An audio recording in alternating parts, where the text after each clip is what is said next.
the night. The city lights are dancing, slowly falling apart. The shadows causing an outbreak. I'm wishing upon a star. This time I'm feeling stronger, and I know I can do better. The shadows causing an outbreak. I'm turning the light. We're gonna light it up, oh, light it up, ooh, light it up, causing an outbreak. I'm turning the light. We're gonna light it up, oh, light it up, ooh, light it up, causing an outbreak. I'm turning the lights on.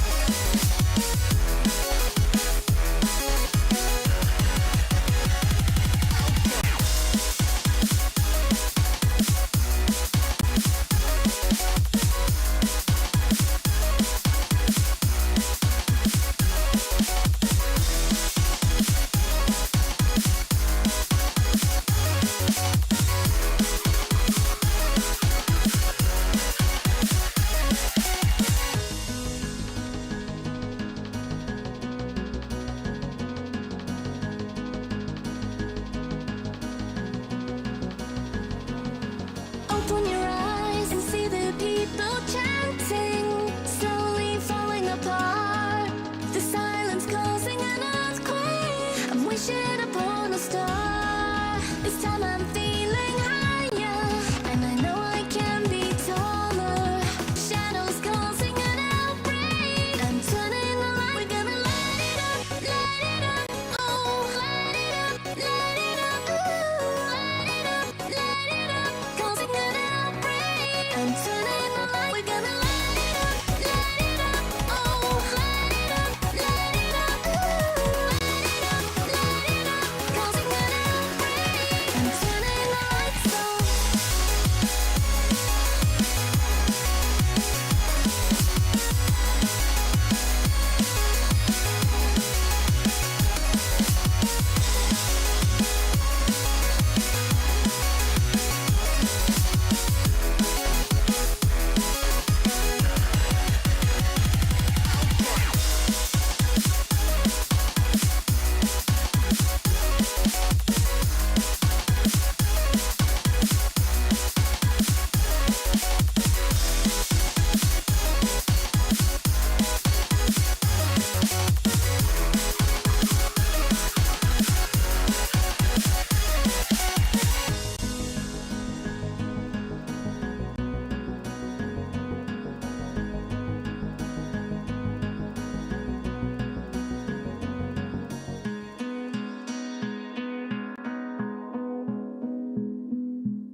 Go on myself. I'm cold steel stainless. My glass half full. Always said don't suffer no fools. Serpents daydream. I bite, you call me lovely. Got a sweet tooth. I'm gonna get the sugar from you. When they say I'm a machine gun, I take it as a compliment. Honey, you should know I can be a weapon.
weapon.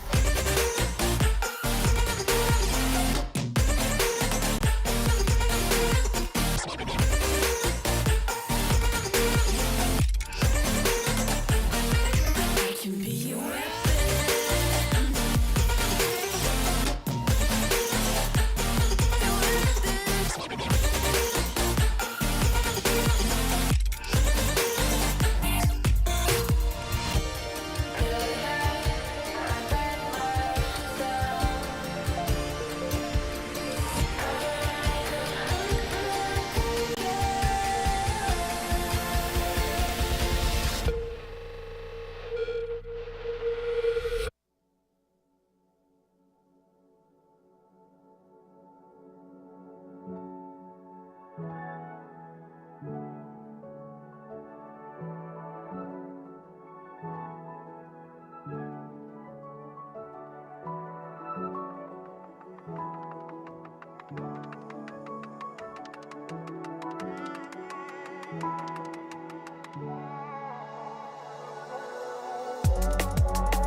Welcome to the RLCS Winter Major here in San Diego on the B stream, aka the best stream. We're about to get underway with the entire day here. A stream, B stream, got tons of matches, Turtle. A stream, B stream, Rocket League lovers and fans around the world are going to be happy this week and this weekend because we've got the best of the best all competing for a bunch of money, a bunch of points, and honestly, pride and that trophy on the line, Jorby. And how do they get there? Let's take a look at the format. You've been following along in the Winter Split. You probably already have a good idea on how this works. But if you're just tuning in to the Major, let's give you the quick rundown. 4 groups of 16 teams, 4 teams each group. The goal is to not be last. You will play every team in your group one time, and you will be seeded into the bracket. If you get the top of your group, you will get an automatic top 8 placement. Everybody else in the middle will have to play through round 1, which has been brutal so far this season. That's absolutely the most important thing, is coming out on top of your group. If you're first place, you get to breeze through round one, all the way to the quarterfinals. And like you said, Jorby, if you come in last place of your group, you are going home. And, you know, with what's on the line, with the prize pool, with everything, you do not want to end up in that 4th spot. And we do see all of our team names, but where are all of those teams Where they from? at? Where they at, Jorby? At all of our contenders. Show me we that. got regions from all around the world: North America, Europe, South America, Oceania, APAC, and MENA. Falcons making it back again, and Gladiators getting in over Elevate in APAC, as well as South America, a new face in Crew Esports. We're going to be seeing them a lot on the B stream today. But Turtle, you know, looking at these teams, which one do you look at as your dark horse? Honestly, I've got some weird type of energy I'm feeling from G1. I mean, they made it here through the first time ever European tiebreaker for an RLCS event. They paved a way to get all the way to San Diego, and I feel like that's just going to be even more of a confidence booster that they made it. They battled their way. It was bloody, it was gruesome, and here they are to keep going and make an even deeper run. And in addition to bragging rights and hoisting that beautiful trophy, let's take a look at how much moolah is on the table for all of these teams of the moolah moolah. First place getting 100 grand. Woo! Oh, Turtle, what can you do with 100? Oh man, you could do a lot of things with the 100 grand. Immediately, I'm thinking about a down payment on a house. Okay, I'm thinking about the different types of cars you could buy. Ooh, just like investing it. Saving the money is probably the smartest choice, but even second place and below, you come away with a good chunk of change. Even last place is going to walk away with 3 grand, and of course, points for the season. Everybody is looking forward to that world championship. Yeah, those points absolutely crucial. When you're here at the major, you get points that no one else in your region can get. They are crucial to get to the world championship. Now, we said we got a lot of games today. Yeah. We got 8 on A stream. We got 8 on B stream. We're on B stream right now, so let's show you the schedule as we get the day started. We kick things off with Team Liquid versus Gladiators, and we go the whole way through until we finish with Vitality versus Dignitas. And we're getting a lot of South American love here, especially Crew Esports. I know, Jorby, you are a big fan of Crew and just South America as a whole. So the B stream is where you want to be if you want to watch Sam try and make a run and put some damage in. Also get a little juicy of a matchup with the K-Corp Dignitas roster I'm looking at to be a potential dark horse here. K-Corp, a team that a lot of people respect coming in from Europe. But overall, A and B stream, it is action-packed. Yeah, I mean, there's really very few matches that you would want to miss. Even hearing Pioneers doing really well in scrims, curious how they're going to play. All eyes are kind of on ground zero in Oceania, but Team Secret get a game here as well. There's a lot of great matches to look at, a lot of underdog versus favorite matchups on the B stream, and if any other major is indicative of what we're going to get, Turtle, you might miss an upset if you don't tune into any of these games, so be sure to do it. Let's get in, and let's start talking about the first match of the day at the top of that schedule board. Team Liquid versus Gladiators.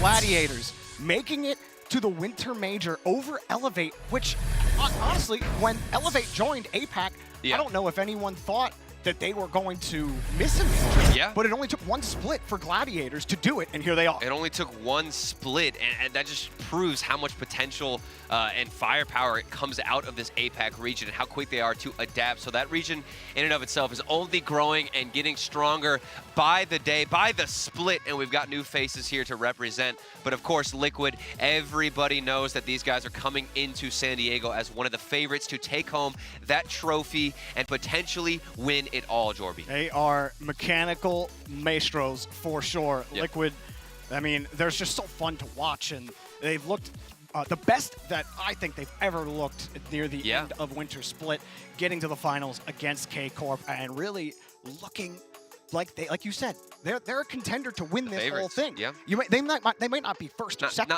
for a lot of people, but they're definitely up there, and they know Liquid can take them down. I mean, you saw what they did against K-Corp in the Winter Invitational. Yeah, they were the only team to really take down K-Corp in the grand finals and finally end that streak. And I still think a lot of it is going to come down to how they perform under pressure. But this is Team Liquid. These guys are fierce. Oh, yeah. They're hungry, and they are prepared to show all of us, especially the ones watching at home, what they're capable of on this international stage. A chronic on that little reel. He has that. He has that he's got the almost drip. that death stare. He's got the drip. Like he looks at him. I'm kind of scared looking at you. I'm loving the fits too. The shoe game is unmatched, to be honest. A chronic goes crazy with the shoes. Always paying attention to that. And of course, Atao is going to be threading the needle where he can, and this man himself, that's the drip. You see, you know, the pearls, I believe it is, behind the jacket, looking comfortable. Ooh. I mean, these guys are scary, Jorby, not just, you know, with the drip, but also on the field in those mechanics. They really are just such a fun team to watch. But on the other side of the pitch, over from APAC, Who we got? Gladiators, OSM, LCT, and Maxiu. 3 players that, again, there's a lot of fans. People who watch APAC, there are a lot of fans of this Gladiator team. Yeah. OSM, a known entity in Rocket League for a very long time. He ended up coming in for Gladiators when Abs Crazy couldn't make it out. Yeah. And OSM ended up just on the starting roster. He's here now. And what do Gladiators got to bring to this match? I mean, you talked to their coach a little bit, right? Oh, absolutely. I talked to Marky Duda, and I was trying to, you know, try and understand where their heads were at coming into the major, what they were looking for. Obviously, these guys are all competitive, but this is going to be an uphill battle. And Marky said that he wants to come out of this major with as much experience as possible, and not put too much expectations on the results per se, but like I said, come back with that experience and then hopefully tighten up the grip on APAC, because that's the end goal, is to keep coming back, keep going to these majors and getting that crucial experience that will put you above the competition out of your region. And what to expect out of these teams as we look at the team comparison. Granted, these stats are from their respective regions, so it may be a little deceiving seeing it looks close, but yeah, again, you got to remember the context that they're playing in. What I will say, though, LCT leads his team in goals per game, like just 0.01 under a goal per game. He is the striker for this team. OSM was 3rd in APAC in assists per game as well. So OSM, he is a player that involves himself in the offense a lot and helps facilitate that success for LCT and Maxiu. Rightfully so, and I think the Gladiators are a team that speaks more to consistency, given the fact that they were the only team out of APAC who had made it to the grand finals in each regional event, and just barely edging out over Elevate. And we'll see what they have to throw against Liquid, because this is, dare I say, going to be a near impossible against the air dribble merchants. I mean, this is a lot of mechanics to go up against, a lot of speed, Jorby. Yeah, the air dribble merchants in Liquid going to be pretty difficult to beat. I think for us, as we were talking about it, don't really give Gladiators much of a chance in this series, but I want to know what you guys at home think. In chat, you can vote for who you think is going to win this match. Use hashtag TL if you think Team Liquid are going to win. Hashtag GG. You know what? It doesn't even have to be who you think's going to win. If you're a fan of either team, vote for them. That's the beauty of being a fan. That's the beauty of being a fan. But for me personally, Jorby, I can't shy away from Team Liquid. It just, there's no possible way in my brain that I see Gladiators coming out of this one unscathed. It's just not going to happen. I think Team Liquid, they're going to have too much space, and they're going to have a lot of fun out there going for those, like you said, those air dribble merchants. They're air dribble merchants. Air dribble merchants. There it is. Yeah, they sell tons of them. Yeah. And the opponents are buying in bulk. What are you feeling? Team Liquid. Team Liquid. Easily. Yep. I think that this will be a confidence builder. It has to be a confidence builder for Liquid. They're one of the contenders of the tournament. One of the top picks for a lot of people to make it. Make it the distance. And this is definitely a great way to start the major out. I mean, first of all, you're not on the main stage. Second of all, you're going up against the Gladiators, who you have the clear advantage over. This is the perfect way to put your foot in the door of the major and get things started, get that momentum early on, and that's huge for a player to build confidence in that first series, Jorby. Absolutely. For Gladiators, you come into this and everyone is expecting you to lose it. Yeah. And so, like you were saying with Marky, just wanting to get as much experience as possible, learn as much as they can with the tape that they're going to get from this major, and hopefully take it back to APAC and be successful. But that doesn't mean that Gladiators aren't going to lay everything out on the line and try to make things as competitive as possible. Absolutely. I mean, at the end of the day, these guys are competitive for a reason. They're here for a reason. They've earned a spot for a reason, and the Gladiators are going to want to prove themselves and not go out without a fight. So they're going to be swinging every single chance they get. Every shot is going to be the best possible, and the Gladiators have proven themselves so far. Well, chat, you've had your chance to vote. Let's see what the results are. What do we got? It comes in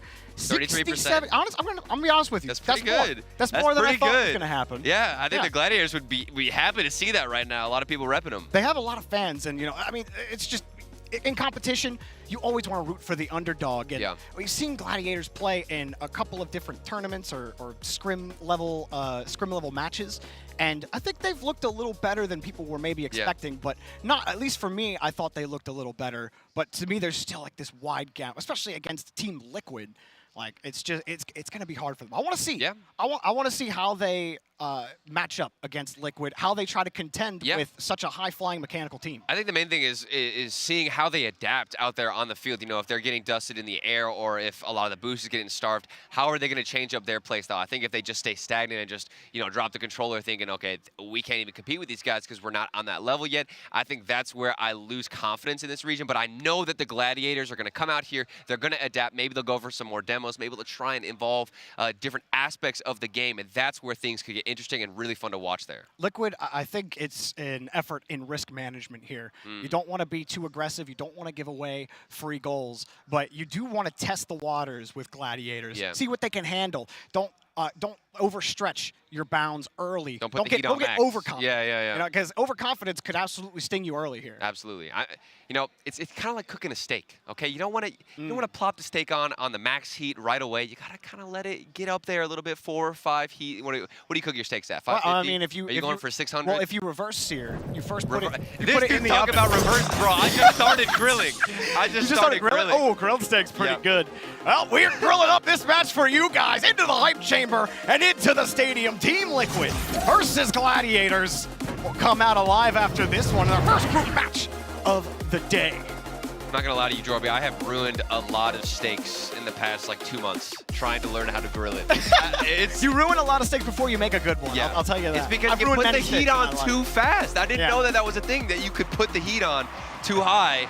But for Team Liquid, I don't think there is a point where the heat is just too much. Hopefully they come out swinging, but immediately intercepted. OSM, nice little counterattack, wide open field, and that's gonna shut all of us up. Yeah, what we were just saying, Oski going for the pass and a Chronic, a risky play to go for it. He thought he could stretch for that pass, but he was the last back. He had to buy time for a towel, and he couldn't do it. Gladiators get the first goal. And what a way to start this series out.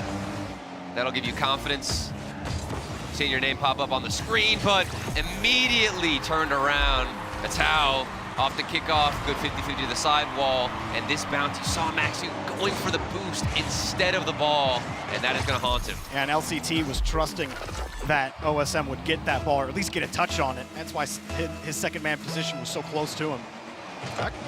Gladiators give it right back. That could have been a great chance to start to hold the line. Granted, right at the start of the game, you know you're going to be tested time and time again here. That'll eliminate any awkward stresses that come into your brain. Maybe you're thinking, oh no, are we gonna get upset by Gladiators? What's going on already? But just to even the scoreline, now go off the ceiling of Tau. Hunting for the second goal. Backboard read, certainly there for the Gladiators. Good defense to start things off. As things get a little bit more comfortable and Team Liquid look to set up shop in the offensive half. Not a lot of boost for a Chronic. He's on small pad game. Maxu wanted to harass him, but Liquid cleaning up with their clears, getting back downfield. Oh, the demo opens it up as well, and there's another goal for Liquid. Routine play, Team Liquid off that demo. Third man, OSM was looking for even a touch, something to get involved, but quickly taken out, deleted from the pitch. In the first game, started out a bit surprising, but Team Liquid have stabilized and taken back the lead. Gladiators fight back. Let's see what they can get. It's a good clear. Good control from OSM as well. LCT actually is going to get to this loose ball. Everyone sitting back. A Chronic had a full tank, but his car was turned around. It's not worrisome necessarily just yet as a Chronic steals the ball. LCT didn't even get a touch. And this is how you get things done for Team Liquid, moving downfield. A quick counterattack with an early shot that's behind the midfield line. And a good read on the 50-50 as well. A Chronic had to prepare and understand exactly how that ball wanted to pop out from the midfield. Best positioning you could ask for. And another one, tally it up. Oski makes it 4-1, and the lead, the gap is increasing. What happened here on the cheat up? Is there a bit of a, I can't look on the Cam, but Maxi just took a while to get back to the center of the net. Even after losing the cheat-up, should not be conceding that goal. Had time to get across, must have had an issue in the corner. That's good from LCT. This one quickly getting out of hand for sure. Let's see how they recover. The idea is to not give as much space as they have been. Demos have been flooding in though from Team Liquid. Also rotation's been a little wide for Gladiators. Yeah. Passes aren't as clean. The ideas are there. The ideas are good. Ooh. That shot Speaking of and the ideas. return for OSM. That's a good play. Yeah, check this one out. This is definitely an idea that ended up being quite fruitful. OSM, a good read. He got that interception off the backboard and then followed through is OSM to make it just a 2-goal difference now between two of them. Yeah, Necronic, he had posted himself on the far side of the post. There's no way for him to follow that up on the back line. Here's a towel. Liquid have definitely been using their aerial prowess to get behind the ball. Oski and a towel. Here's Oski Reset. with the aerial acrobats. Double He's flip got reset. 2. Oh no, he's not gonna let you get that one. Maxi takes it away. Another shot coming, but denied again. And I think that's where a lot of my fear for the Gladiators comes out. It's the amount of space that they're willing to give Team Liquid. And with such a highly mechanical offense, and honestly, roster, all 3 of them can do so much work with any little amount of space. And potentially a Rule 1. We do actually have a Rule 1. This ball slowly rolls off over the goal line. Rule 1 in place. And the 5th goal for Team Liquid. You see Maxu and Oski just giving each other a little bit of a hug. You know, Love that. routine. That's a good one. Wait, And are you a towel going- with a slip and slide net. Yeah, I don't want to bring this up though. Are you a Rule 1 guy? Am I a Rule 1 guy? Are you calling it Rule 1? I feel like context is important. Context. You know, I guess if I think it's funny enough or tense enough, I don't know. I go back and forth on this. Yeah. Sometimes I hate it, Yeah. and sometimes I love it. I feel like I should just be more of a community man with Rule 1s, you know? And just be like, you know, it's part of our culture. It's part of the game. It's part of the game, part of the culture. You just have to, what you really have to do is talk about the strategy. Which player do you lock yourself To be honest, into a Rule 1 there play? is a lot of thinking that can be involved in the Rule 1. Not a lot But of I teams like really execute it perfect. Yeah. They I take- mean, it's Their almost best player will impossible. take themselves out, you know? How do you execute it even to begin with? I don't even know how you start that up or set up a Rule 1. It's so difficult, but to get back to the game, 1 minute and 32. It has been Oh, he jumped quite early. the long game just because of all the goals that we're seeing. 6-2, a Chronic. He said he jumped early, lifted Yeah, up in the air before the midway Oh, point. he side flips. And a All right. side flip feels absolutely side flip, man. Gladiators down 4. Again, I think there are some good ideas for Gladiators here. You talked about the space issue earlier. That's part of the arsenal of Team Liquid. Going to be difficult to actually find those seams. But then Gladiators, they gave up what I think were 2 free ones in the beginning. Ones that Gladiators are capable of preventing. So, could be first game nerves. Yeah. I think that LCT has had some decent carries, but his ball control hasn't been the best so far. See, after what is essentially a warm-up game here, And Gladiators can do. even then, I mean, I'm looking at control and what Team Liquid do so well, and especially if you're one of the best teams coming out of Europe, it's knowing when to throw yourself at the ball and tighten up the grip on the offense that's looking to push out. I mean, you'll see a lot of times Gladiators will go for a controlled approach because they think Team Liquid's giving them space. Team Liquid are quick to realize that. They push forward. Oh. So many changes in the playstyle, in the rotation. And honestly, how do you overwhelm Team Liquid at this point? What do you do to counter this, Jordan? You can't do anything. I mean, you see boost totals on Gladiator's side. That's the first canister Maxu's picked up in the last minute and 15 seconds. They were all 20 or lower for that entire push from Team Liquid. Team Liquid, they're just controlling the ball and killing time. They know they don't have to get too cute with it. You saw Oski, every time he went for the ball, he was just going for a controlling 50. Didn't try to force anything. You don't want to give any kind of length or confidence to Gladiators early, but a confident game 1 for Team Liquid. Well, interestingly enough, I mean, they did give a little bit of confidence in the first few seconds. That first goal did go in favor of the Gladiators. OSM was able to snipe it out quickly. I feel like a different Team Liquid you know, not in the Winter Split, like that could have been a poorly, morale, like a morale beater.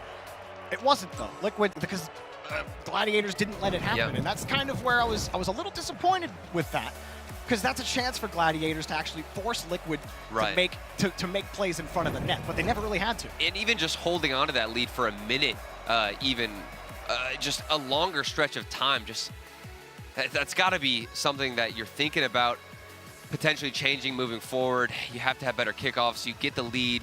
That's where you need to tighten the grip up, but the confidence slipped away from them, and they just over-positioned a first game that I definitely think went how we expected. Team Liquid were up in the air, utilizing their mechanical abilities, trying to take advantage of that space, and they certainly did. So moving into game 2, at this point, it's just Team Liquid. They play against themselves. I mean, how do they approach this match? They could honestly exactly as they did. Just keep controlling it. Exactly as they did. I mean, I think that like that last minute and a half, once you get the lead, you know that you have the space. You have control of the boost as well. Gladiators were just struggling to get anything. There weren't even small pads available. They're like, I mean, what do you do against that? I think you were talking about it a little bit early in this game. You just you have to make your touches. Like Maxiu's attempted 50 in midfield when LCT came up as second man. Like Maxiu has to at least get a touch on that ball. Like there has to be some trust that Gladiators have to have in each other if you're gonna contest Liquid in this match. Yeah, and it's all about forcing Team Liquid to do something more than wait on the goal line or wait in the midfield for mistakes. They're not scared. Team Liquid don't really have to do much. They just have to be patient. That's the #1 thing. Wait for those mistakes to come out, and the Gladiators have shown and proven that those mistakes will happen. There won't be the best touches on the ball, and Team Liquid will be able to punish. And in game 2, we'll see if the same approach, that patient style, comes out off the backboard. Team Liquid almost had that double, but unfortunately it goes wide, and we're back in the midfield. Ended up having to leave it without any boosts. A couple of quick clears for Gladiators. OSM actually got the ball over a towel. We're trying to protect this ball. See Gladiators getting in front of these 50s though. Ooh. Boost total's looking pretty even, but Gladiators just use a ton of it, and Maxiu gets bumped out of the way. I think the first minute here has been solid work from the Gladiators on offense, intercepting balls as well that are coming towards their end, keeping pressure, looking for a midfield pass. That one almost connected. It did look like the Gladiators' offensive player in that situation anticipated a better touch from Team Liquid and went for the challenge instead of the shot. Gladiators, they get the ball downfield, but it's been hard to control the back wall. Chronic got such a slight touch on that. He got no power on that redirect. That was kind of a sick touch off the wheel, though. Ooh. Actually, not going to let it happen. Actually, might be a break if he can get a towel out of the way. Everyone's still coming back for Liquid, but a towel never leaves. He didn't even need his teammates' help, and now they've just blown through the whole black backline of Gladiators. Yeah, and it's all about this setup from a towel. Off the backboard, beats one defender, and nobody else is rotating back. We're looking at where that potential third man would have been rotating in, but wide open and a clear transition for Team Liquid. Gladiators got on offense 2 times. They tried to pass the ball in midfield, and it was just off target. Like the pass isn't exactly to where your teammate is going to be. Liquid have stolen almost every pass from Gladiators, and oh wait, pinball one more time. It goes in, and he flipped off of it. Oh, LCT came in to help him out, but then it's all about the landing here for Maxiu. You see him land a little weirdly, and oh, I think he wanted to, you know, press A to flip your car. Oh, yeah. But he still had his Flip dodge over. as he fell off. And that's a painful one. Atao was just hitting the brakes. I think he had a couple of moments where he could have gone for a clear shot, but wanted to make that goal even more painful and watch it slowly roll in. Now they're starting to step over each other. Team Liquid certainly comfortable in game number 2. The Gladiators, I thought they had a good start, and this could be the first goal potentially for them, but it will get saved out as Team Liquid builds something on the goal line. That's actually a decent pop. Maxiu finds LCT and just hits the corner. OSM, the rebound bounces off the bar, and Atao gets the clear. That was the best look Gladiators have had so far. Best look indeed. Hopefully something they can build on. OSM, I like the control. I like the idea past 1. It still has more to go. 2v1 situation. Good. But we had a good rotation from Team Liquid, and that's to be expected, but they're knocking on the door, Jorby. Needed more time, but failed on the pinch, and a little bit of improvisation from Atal. Wow. How about that redirect? That's a nice one. You see him lurking there on the backboard. You said some improvisation. There it is. Off the backboard. Woo. And we almost got a pool shot, which I would have liked to see, but instead he just rotates to that backboard. Nice angle, nice shot, 3-0, under 2 minutes to go. Gladiators, they've had a couple of chances, couple of good looks that definitely caught our attention, but unable to execute when it matters, and another mistouch, looking for a better clear as Team Liquid punish. Yeah, this one just took a while for OSM to line up. He couldn't jump initially at that ball. Tried to back up, really line up where the attacker was going to shoot. And I don't know, Turtle. I feel like Gladiators, sure, you got on offense, you got a couple of shots, but like every time you've been tasked with holding midfield, they just can't come up with the touch. It really just comes down to actually getting a grab on the ball in midfield and hanging on to possession for more than 10 seconds. Yeah, and it'll be difficult to hold on to possession if you're not able to win out some of these 1v1 plays. I think Gladiators are definitely more keen to go for dribbles and opt for that side of control. I mean, I've seen OSM several times take this ball slower and catch it on the top of his car. But you've just always got somebody from Team Liquid in your face, recognizing that there has been space given, and immediately closing the gap. You'll see even more players rush the backboard. All three of the Gladiators unable to challenge that ball, and the fifth one goes in. Yeah, LCT wanted to get more velocity running up the back of the net. Personally, have not been a fan of most contexts seeing players run up the back of the net to get exit velocity. If he just kind of sits where he is, even backwards, he jumps up, he can actually get a defending grab or you a just save. Say you don't like the touch. squishy save? Is that what you just said? Yeah, I know. Everyone. Come on, Jorby. It looks so fancy. Yeah, it looks so fancy, and that's why players go for it. But fancy ain't going to win you games. Fancy only makes you look good when you're up 6-0. But this is fancy. This is fancy. This is fancy. When you're up 6, look at that. Look at the flip reset over to Oski. Clean. It's clean. It's beautiful. We like watching it. I'm sure the Gladiators don't. Oh, they're the ones experiencing it. Yep. They might get another one here. And they do. Oski, a little bit of ground shuffle. And things just, again, OSM tried to get the bump on Oski. Oski avoids it. Yeah. Gets the wave dash. Pops it right over the last defender. He can't defend these liquid shots. And I think this is a good opportunity, honestly, to talk about Team Liquid's maturity. I mean, you mentioned it earlier on, Jorby, that if this had been a Team Liquid from maybe last season or possibly even that fall split, maybe that first goal would have tilted them. Maybe we would have seen a more difficult route in this series. Maybe a little closer. Maybe just a little bit closer, but I do think they've grown so much, and that's why they are a lot of people's favorites coming into this one. That was a good play. And that was a fantastic play. Gladiators getting one on the board with Maxu. I don't know where Oski was coming from this ceiling. Oski went up the ceiling forever ago. You're up 7-0, bro. I'm pre-jumping off the ceiling. Listen. Come on. No, Jorby, stop. What do you mean? Stop. What do you mean? We need Cloud9 level emotions on the field right now, Jorby. Well, I don't want no fun to be had, all right? This is unacceptable. I didn't really see many smiles on those cams, so Yeah. maybe that's what they're going for. But Gladiators outshot, outscored, 2-0 in the series. What does that make it now? I believe 13 total goals to 3 on Gladiators. Team Liquid having a blast. Probably's out got there. a good smile on his face. You know, one smile is already leagues ahead of what we saw from Cloud9 and those emotions. Okay. Maybe what, man, so much shade on Cloud9 right now. But I mean, Oski and company, they just look so comfortable. Like it's all smiles. Yeah. You were kind of hinting on it. You know, maybe a previous Team Liquid squad after that very first goal goes in, maybe they somehow give away one game. Yeah. But that Team Liquid squad is no more. And these guys, this is the confidence builder. Like for the rest of the tournament. One of the favorites to go the distance. This is if you want to convince people that you are one of the favorites, this is you can't fall into the trap game mentality. You can't make it look like you know, Gladiators almost beat you, right? Yeah, and it's all about the way, the style that they take this win.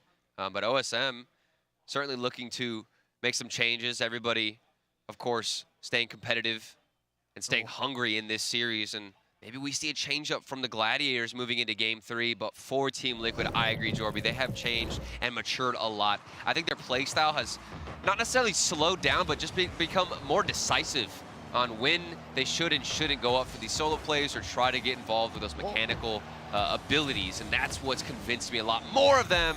And here's a goal that's going to convince us that it will be a 3-game series starting out hot. Team Liquid 1-0. And it's an early shot from Matau. Oh, you saw right before we got into this game on LCT's cam, the frustration. I can only imagine how it feels when you feel like you could get a better result than getting smacked 7-1. You can definitely understand. I mean, you just want to keep it competitive. That's the goal. That's the drive right now, motivating all 3 players. But it's so hard to discuss, you know, just how valuable this experience is for the Gladiators and bringing this back to your region and hopefully coming back to mature even more. But they're looking to stay competitive, potentially tie things up. Good offensive pressure, good streak, but we're back down the other end. It was actually a good push from Gladiators. Thoughtful with their touches, seeing where Liquid are positioning themselves. You saw Maxi throw out a fake challenge earlier. So Gladiators trying to mix it up, trying to adapt. And that's good pressure. The shot forces Liquid in defense. That's a nice little tap that gives away control for a second. Now OSM swoops back in. OSM on the dribble. No pass! So off the post, so close. I have been loving what OSM has been bringing to this team. As we do get an update from Group C, 3-0 Team Secret over Ground Zero. Wow.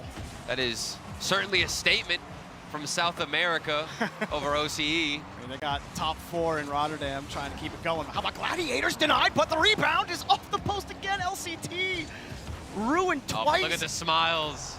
Oh. They know that they should have had that.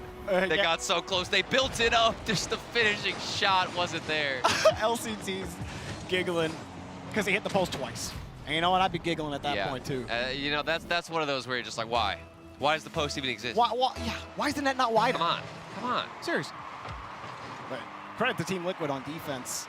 And those shots, both shots that LCT made were really close to the box. It's hard when you're away from the post, hard to get a lot of length without hitting a blue car in your way. Well, and what's been the catalyst for so many of these plays that have looked thoughtful out of Gladiators has been OSM. He's been getting unbelievable reads on the play. I mean, look at him right now developing this. He's the pillar right now for the Gladiators, and I've seen a lot of interceptions, a lot of 50-50 dunks from him. And this one, not gonna go in favor of it.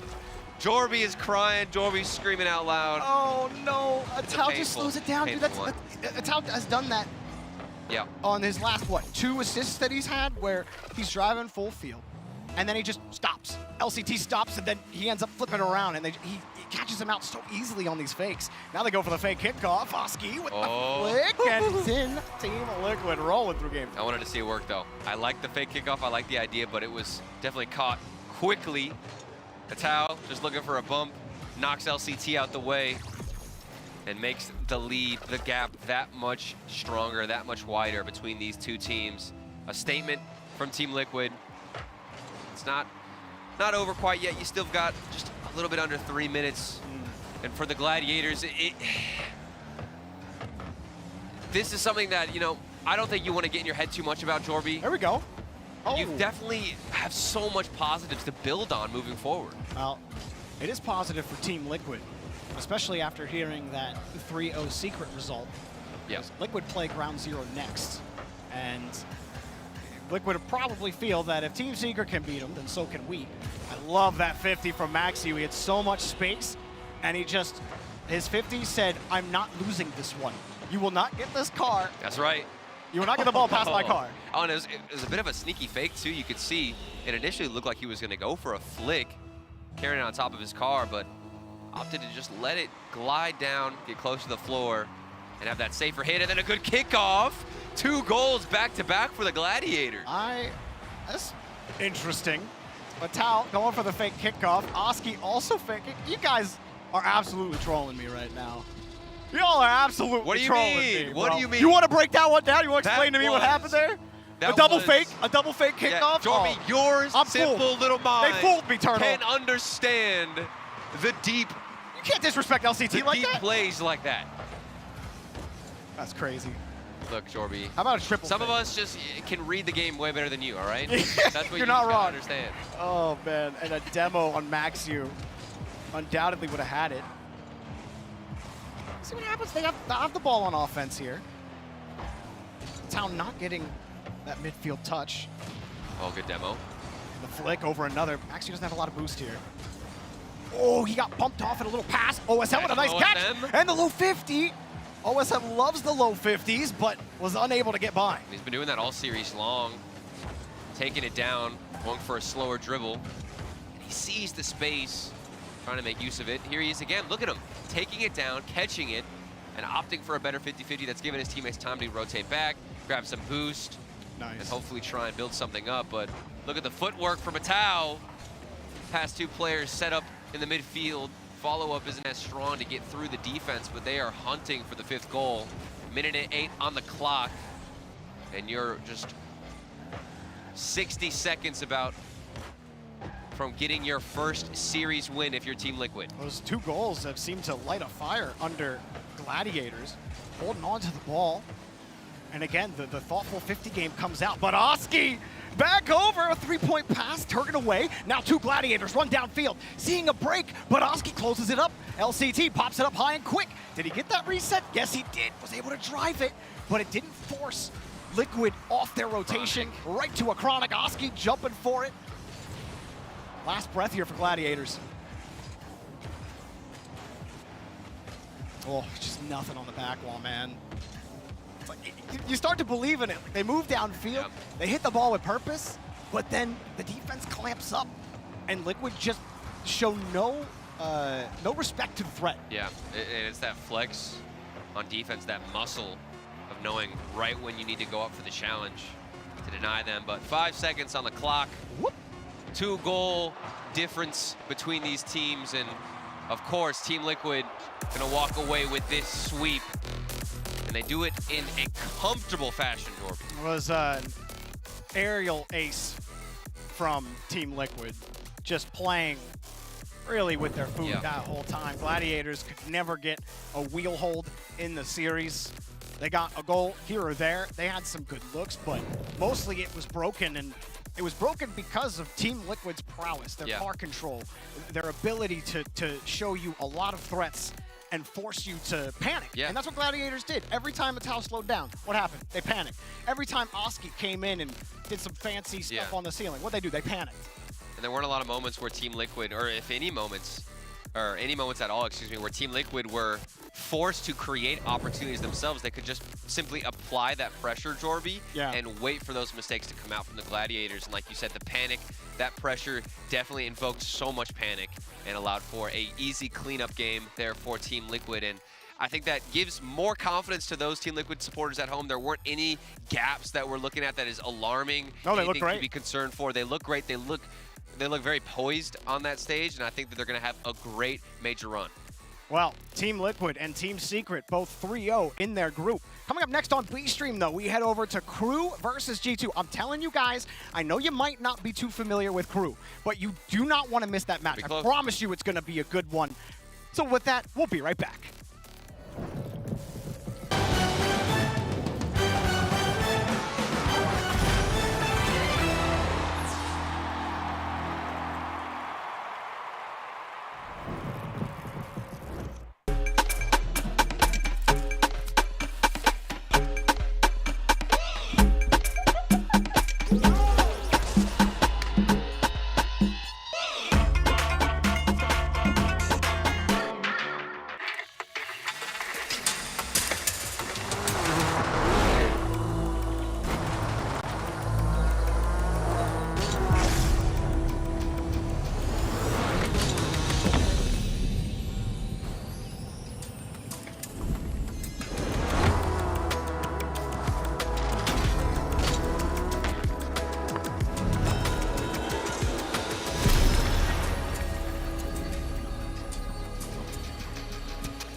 1974.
Welcome back to the RLCS Winter Major in San Diego. Achieves alongside Subi Smash. We are getting the opportunity to finally continue here along with an excellent matchup. Some people have been waiting all day, I think is the right way I want to go with that, to see their favorite North American team, G2. Oh boy. And of course, upstarts from South America crew. Lot of questions to be asked and answered here. G2 looking to kind of settle into the major environment after getting absolutely blown out in the previous regional grand final. Well, good for them because it's wintertime, and the last time that we had a winter major, they took the crown, and I'm very excited to see this team play, especially against crew. I think it's one of those teams that has massive upset potential against every single other team that they're going to play against. But I just ran into G2 hitting the elevator coming down here, and they said they're not only feeling good, but they slept good. And I'll tell you, that team, you can tell when they're playing confident, when they feel good, they wear their emotions on their sleeve, and they look like they are just going to come in and steamroll today. Well, first opportunity to prove it. As you can see here, our next up matchup, Chicago, JNAPS, and Atomic versus Drafinho Drops and Brad. Crew, I think probably I don't know if I'd put them as a dark horse. I don't know if they have a shot to actually go on and win this whole thing, but I think there's a lot of opportunities. As you were saying, surprises. There's a very real chance they could end up making the bracket if they play really well here. I think G2, really good litmus test, I think, for both teams, because like we said, G2, I was looking at that NA Regional 3 Grand Final. It was ugly. It was very poor structurally on the defensive side of things, and if they don't have that fix coming in, or maybe they're a little bit rattled, obviously a ton of experience between those two players playing in live events, so don't know how much they'll be really rattled coming in here, of course, but can't afford a slow start against a team like Crew. Watching them in the Corelli Cup, they were very dangerous, so I'm really looking forward to seeing how this one plays out. I think Drafinho probably the biggest threat over on that Crew side of things. And as we get a look at Crew, they're coming into this one trying to shake things up as the #2 seed coming out of South America. And no better team to make a statement against rather than G2 Esports, one of the best teams in North America. They've got one of the most storied players in the history of all of Rocket League on their side. And they're looking to play spoiler here today. As you get a look at Drafinho, we were talking earlier, Achieves, you and I, and he has got to be the player to watch for Crew Esports. Dangerous, big threat over on Drafinho. A lot of offensive potential, of course. Drops and his teammate behind him as well. Great supporting. They all have a very good understanding of how to attack, how to move the ball around. There's Brad, of course, to round out the roster. And they've got their work cut out for them today against their opposition, G2 Esports, yada, yada, yada. We've heard the world about these guys. You can't move 2 feet without talking about them. Over in North America, there they are, JNAPS, Chicago, Atomic. Yes, yes, yes, a ton of options. JNAPS saying, come on, where y'all at? Let me hear you. I'm here to win another Winter Major. I get it. I get it. But you got a lot of work to do. This is not a free group by any stretch of the imagination. Chicago's moved to the New York Yankees. Wow. No way. No way.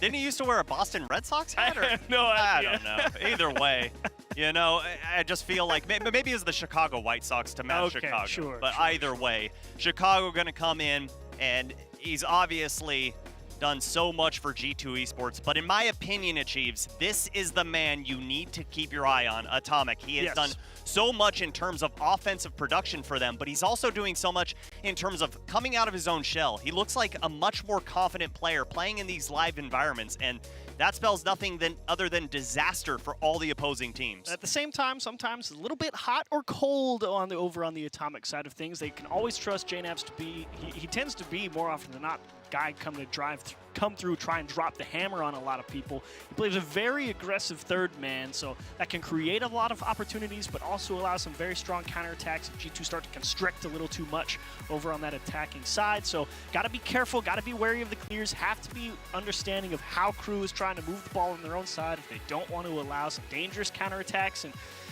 I think I am in complete agreement with you there. Atomic, probably the big X factor here, because if he's hot, it's tough for pretty much any team in the world to hang with him. But if he's a little bit cold and can't really figure out where he needs to be on the pitch, suddenly G2 starts to look like they can bleed.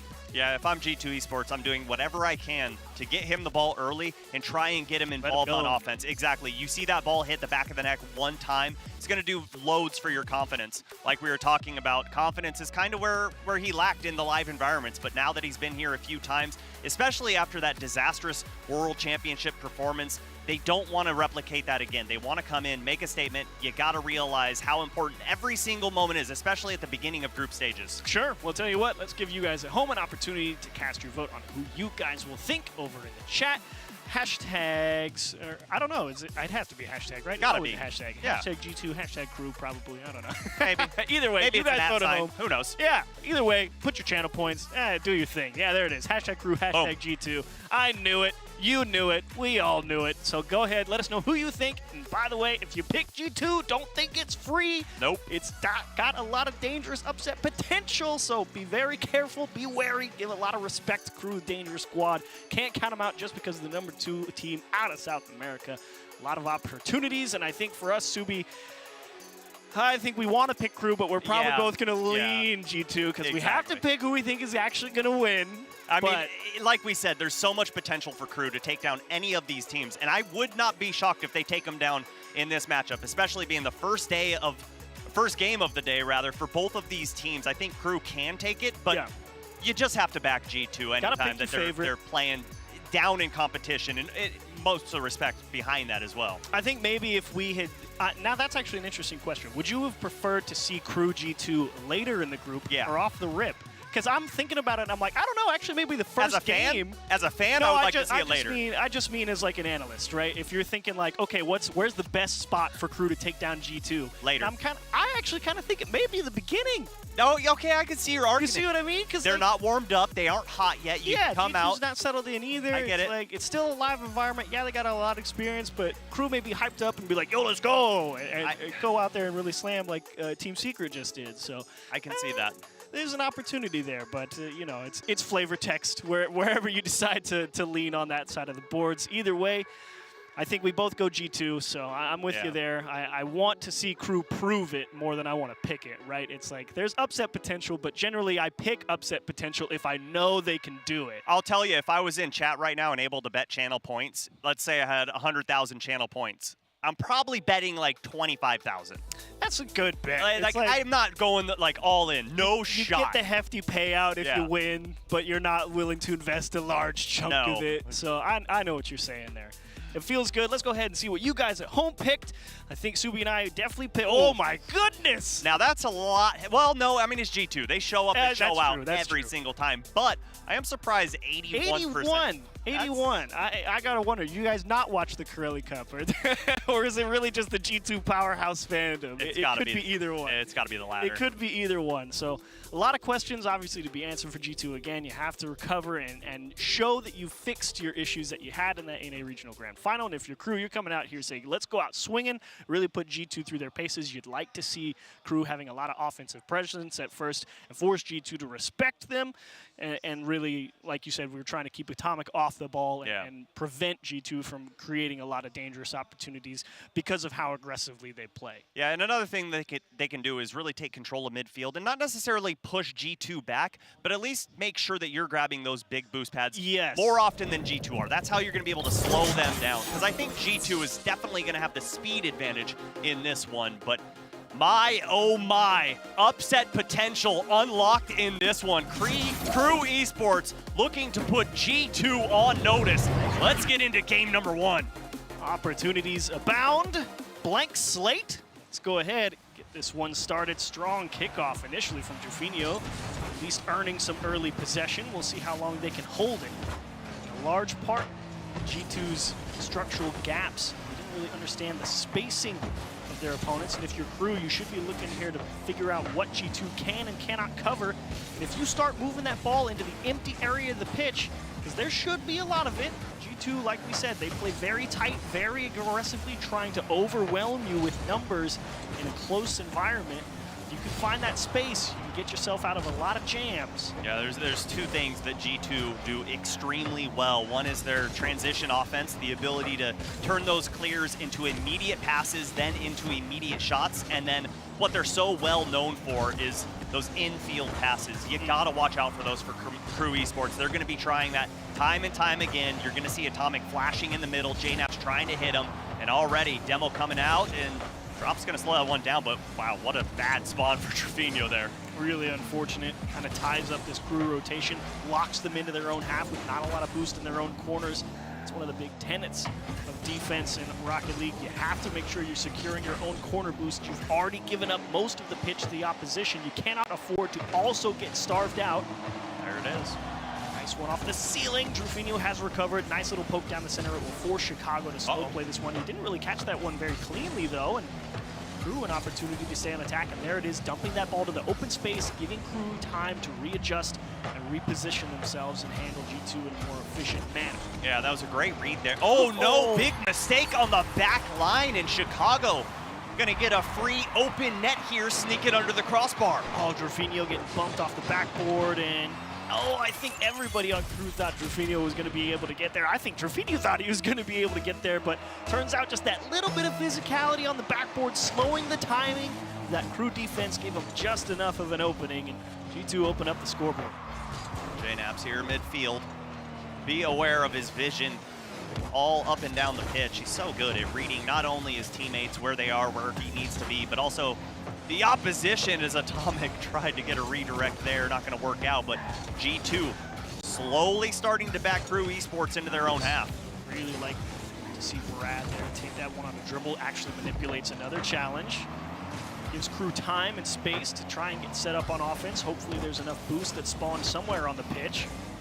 As actually a favorable in challenge goes Atomic's way, despite looking like Crew was maybe going to gain possession there. Back into the middle, redirect denied. Crew just in time as Drops just has to get up and prevent G2 from diving in that one to keep the offense going. Yeah, and it seems like G2's plan right now is to force Crew to play the side walls. So far, we haven't seen anybody from Crew at all with the ball central field. So right now, they've got to try and open that up, get away from those side walls. It's such a tough angle to make shots from there. You open up so many more opportunities at the top of the box, and this one going side wall, big demo, and it's gonna go in. Drops ties us up. Really great demo in the box here from Crew. You can see, look at this structure. Drops wheeling around to cover the midfield in case the clear comes out, but he realized JNAPS gives the ball up, so he says, hey, it's gonna come back to me for free. Nobody from G2 is gonna be coming out of the box. You have that second man who initially passed it across, sweeping through the goal line, creating a lot of havoc on the backboard. And the defensive line for G2, Crew find an equalizer.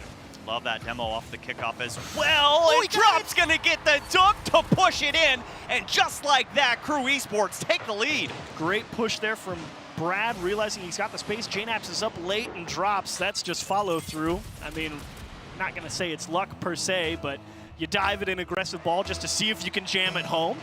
Sometimes the momentum carries you through and you make contact with the ball at the right time. You end up with a lead late here in game one, under 2 minutes. G2, now's the time to prove that you got that counterattack potential. You've got that offensive firepower. You need to bring it to bear now. There it is. JNAPS did his job, got one defender out of the play. Atomic looking for the shot. That would have been absolutely disgusting. G2 Esports, less than 90 seconds to go here in game number one. Just a short reminder, this is best of 5 to open us out, so not a ton of time to work with for G2 Esports. You don't have the great game 7 that could back you up. You know, you're not going to get there, as Crew Esports doing whatever they can to just slow down G2. Very nice boost steal from Trevino there on the G2 corner. As you can see, it allowed him to cut rotation there in the midfield and prevent the G2 push. Chicago, though, doing a great job winning a couple extra balls. JNAPS runs out of boost. There's Atomic. He will drop this one into the lower right-hand side. G2 figure it out. It looks like he almost faked the defender out, going for a double tap, as Brad had to respect that. Atomic goes up, and there's no one left in net. And G2 Esports tie us up right under 1 minute to go here in game number one. Great vision, Subi. Bang on the money. Brad definitely trusting the double tap towards the top of the net and wanted to get up there and try and take it away, but ended up allowing too much space for a pass. Now Crew's got to come up with one more if they want to walk away with a win in their first match. Oh, what a 50. Their first game. What a 50 is right. Crew trying to slow down the pace of the attack. Oh, double to bring demo. more people, but Drops has to give ground. Drafinio, he needs a lot of help. Brad grabs a boost. This is actually pretty good. There's Brad, and he can't size it up. This is just Drops trying to keep it in the play. Chicago does a great bit of defending. Unfortunately, got pumped off the ball, so Brad's going to be able to stay here on offense for Crew Esports. He's trying to bring it down the flipper. He's denied right side. Of course, JNAP's always trusty on the back line when it counts. Drafinio doesn't have the boost to make anything happen. Crew Esports, you don't want to overstep your bounds here and let the last chance go to G2. Brad to himself can't squeeze it in. Huge challenge from Atomic. G2 Esports just dumped the ball down the field. Wow. Let's reset and play a kickoff, please. They had no boost left after the series of shots that came on board, but no save more crucial than JNAP's on the back line, and JNAP's looking for a redirect, but you see Drops just going to slow things down, wait for his teammates to rotate back as Atomic gets the touch, but pushes it too far to the corner. Great positioning from JNAP's. Understood that that ball was going to work its way all the way across the pitch. Buys a lot of time for G2 to get set on the offensive third. Nasty pinch across, though. It's a race, and actually Drops is going to lose it. There's Chicago, and he's going to score. G2 going to win game one. Wow, 23 seconds into overtime, and that's all it takes for G2 Esports. Chicago right on the money. Brad almost was able to catch up, but alas, G2 take game number one. It looked dicey at times, but in overtime, they were able to just end it quickly, and I think that's exactly what they needed. Nasty pinch as well. I mean, against that sideboard, pretty much everybody thinking that that one goes into the corner, or at worst, Look at the demos. Seven demos for Crew. Ugh. They did a good job. They did what you're looking for. Open up a lot of space to move the ball around, but credit where it's due again. You can always count. I guess in this game it was Chicago making 3 saves, but JNAP's made probably the biggest one in that final 10, 15 seconds or so that it was. Crew's definitely shoving as hard as they could there at the end of regulation, and unfortunately G2 saved by the bell, able to equalize the boost position, and they really didn't give the ball back once overtime started. No, they were very lucky that the clock was at zeros, and all they needed was that ball to hit the ground because they were stuck in a hard place there. And you see JNAP's taking a deep breath there, ready for game number 2. He didn't have any shots there in game number 1, still trying to get involved on the offensive half as another demo comes out right out of the rip. And it was there, the right idea. Unfortunately, execution not quite on point. Definitely Crew taking the approach that I like to see against a team like G2. They know there will be some space to work with. It's just a matter of identifying and recognizing it fast enough to where you can actually take advantage of it. That's what FaZe did with such great effect in that regional grand final. They knew where the space was, they knew how to slow the ball down or accelerate through it at the right times. And Crew definitely taking a page out of that book there by saying, okay, there's a lot of space in front of me, I'm just going to use it as much as possible. Drafinio forcing JNAP's to the floor. And G2 finally on offense. And so far, Crew doing a great job of neutralizing the threat of those transition passing plays from G2. So far in game number 2, all we've seen are panic clears downfield out of G2. There's no semblance of offense, no rhyme or reason. They just want to get that ball out because they know how dangerous Crew are on the offensive end, especially with the demos as Drafinio was trying to get Atomic on that back line. The ball hits the back of his car. An unfortunate situation, and it definitely is. Low boost for Crew Esports here as JNAP's in Chicago. They can't figure it out. Mix-up. Yeah, honestly, Chicago probably should have just drove away and let the second man on the rotation come through and power that one back towards the Crew Esports side. That was definitely a unfortunate situation. Brad gonna squeeze that one away into the safety of the side wall, but G2 picking up nice right pass. where they left off, and again, they find a dump into the slot. Ding, ding, that's 1-0 G2. I told you to watch out for those infield passes, but look at JNAP's nasty pass. Uses the top of the car to get a lot of power behind it and hits Chicago on a dime. G2 open up game number 2 with a goal, and almost in the exact same time as game number 1. Again, that physicality somewhere along the line there, because there was all that open space in the midfield. Had to wonder where someone was unable to come across and actually close down that passing lane. And great on G2's side of things to recognize where the space is, move the ball into it. And that one's just a tester to see if they make a mistake. And G2 rightfully just backing off here. They know pressing doesn't really net them anything, and now the mechanics kind of starting to fall a little flat for Crew. Trying to go for some nice flip resets and such, but execution a little bit wanting at the moment. Yeah, and it seems like G2, especially here in game number 2, realizing, okay, Crew isn't just going to lay down for us. They're not just going to fold, and you can see tons of respect given in the midfield right now. They don't want to put themselves in that position that they were in game 1 where it was all tied up. And Achieves, it's too early in the week for those plays, okay? We'll get a couple of those Saturday and Sunday, but we can't start off with that. Going for an absolute whirly of a redirect. I think it was coming from too far away to actually catch the defender off guard, but an inspired idea to say the least, and another nasty pinch forces Crew to give up some field position. They gain it right back, and now if they start connecting on those demos, they can really start to put G2 in a bind. Wow. Great mechanics there from Brad.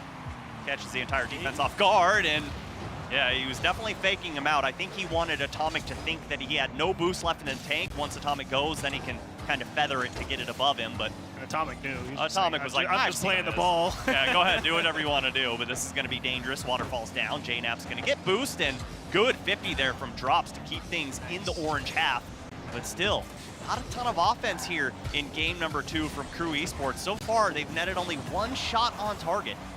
Clever idea from G2, just trying to freeze that Crew Esports defense.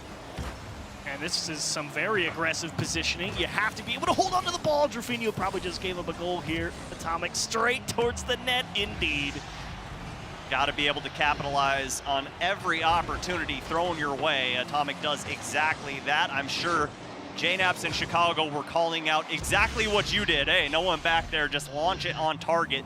And G2 Esports give themselves a little bit of a buffer here in game number 2, looking to go up 2-0 over Crew Esports. And it all started, you know, Crew Esports, they positioned so aggressively to start that counterattack. I mean, if they hit that pass, then yeah, G2's going to be in a bit of a tough spot, but it gets picked off, and Drufinho as that third man there, you have to make the decision, do you trade the space to G2 to buy the time for people to come back, or do you go try and take it away? And you know, it takes a very special, and it's gonna go in. He just ripped this one from the defender's arms. JNAPs thought he could get away with it. Drops read it from a mile away. And my oh my, we've got a ball game here. Out of nowhere, and JNAPs, that's just the unfortunate reality of you didn't quite catch the ball like you needed to, so you kind of allow only one lane of attack for the ball to go, and Drops swept right through it. Popped it straight into the net. Final 40 seconds. Crew, can you make some magic happen? Nice challenge there from JNAPs, but gonna be neutralized. Here comes Brad. Can't send that one down, and things are looking very similar to game number 1, how it ended, although G2 does still hold that 1-goal lead. Crew needs to get to work. They need to get this ball past midfield. They need to get in the orange half, because right now G2 Esports giving them no opportunities. Struggling to make solid contact as well, kind of forced to throw this into the corner. Awkward read for Atomic. He actually comes up empty. Drufinho had a look. Couldn't quite get on top of it though. Drops, can you find one more option? Flip reset. Drufinho's up early, pinched across. Last man is there. He's there. Drufinho cannot reach it. Atomic says, nah, sit down to the grass with you, my friend. And 2-0 in favor of G2. Much better game there from G2 Esports. Took them a while to wake up, but seems like they've gotten that sleep from the Sandman out of their eyes here.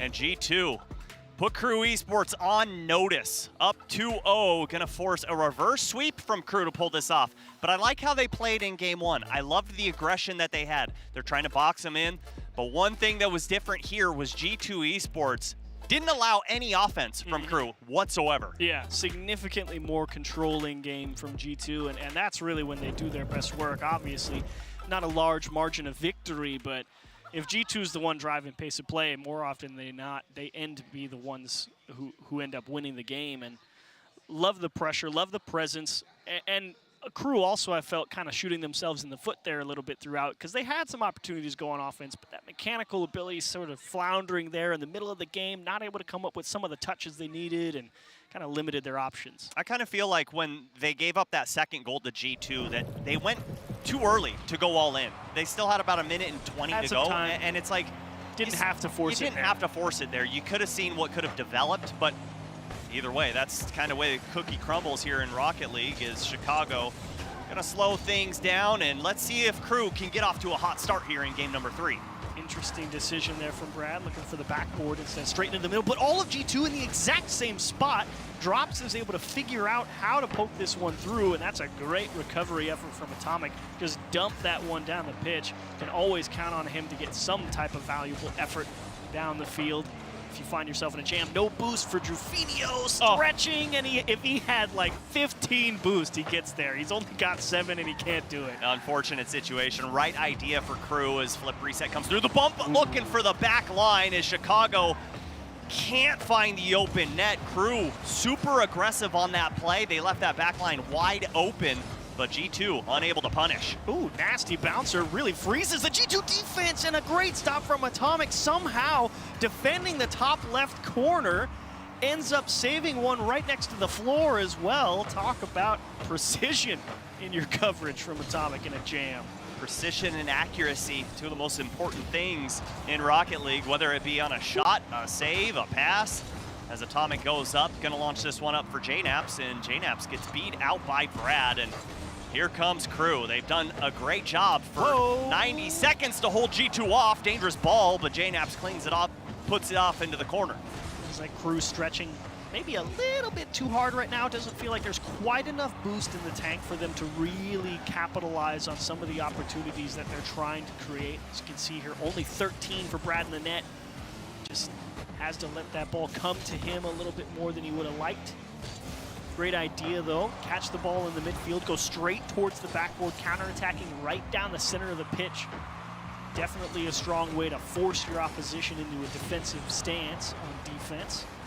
I want to see him get out of those corners, though. G2 is so good at defending out of those. They're not going to allow many goals from there. So I'd like to see Crew go for some infield passes. I like to see this. I'd like to see the solo plays, force one defender to go up.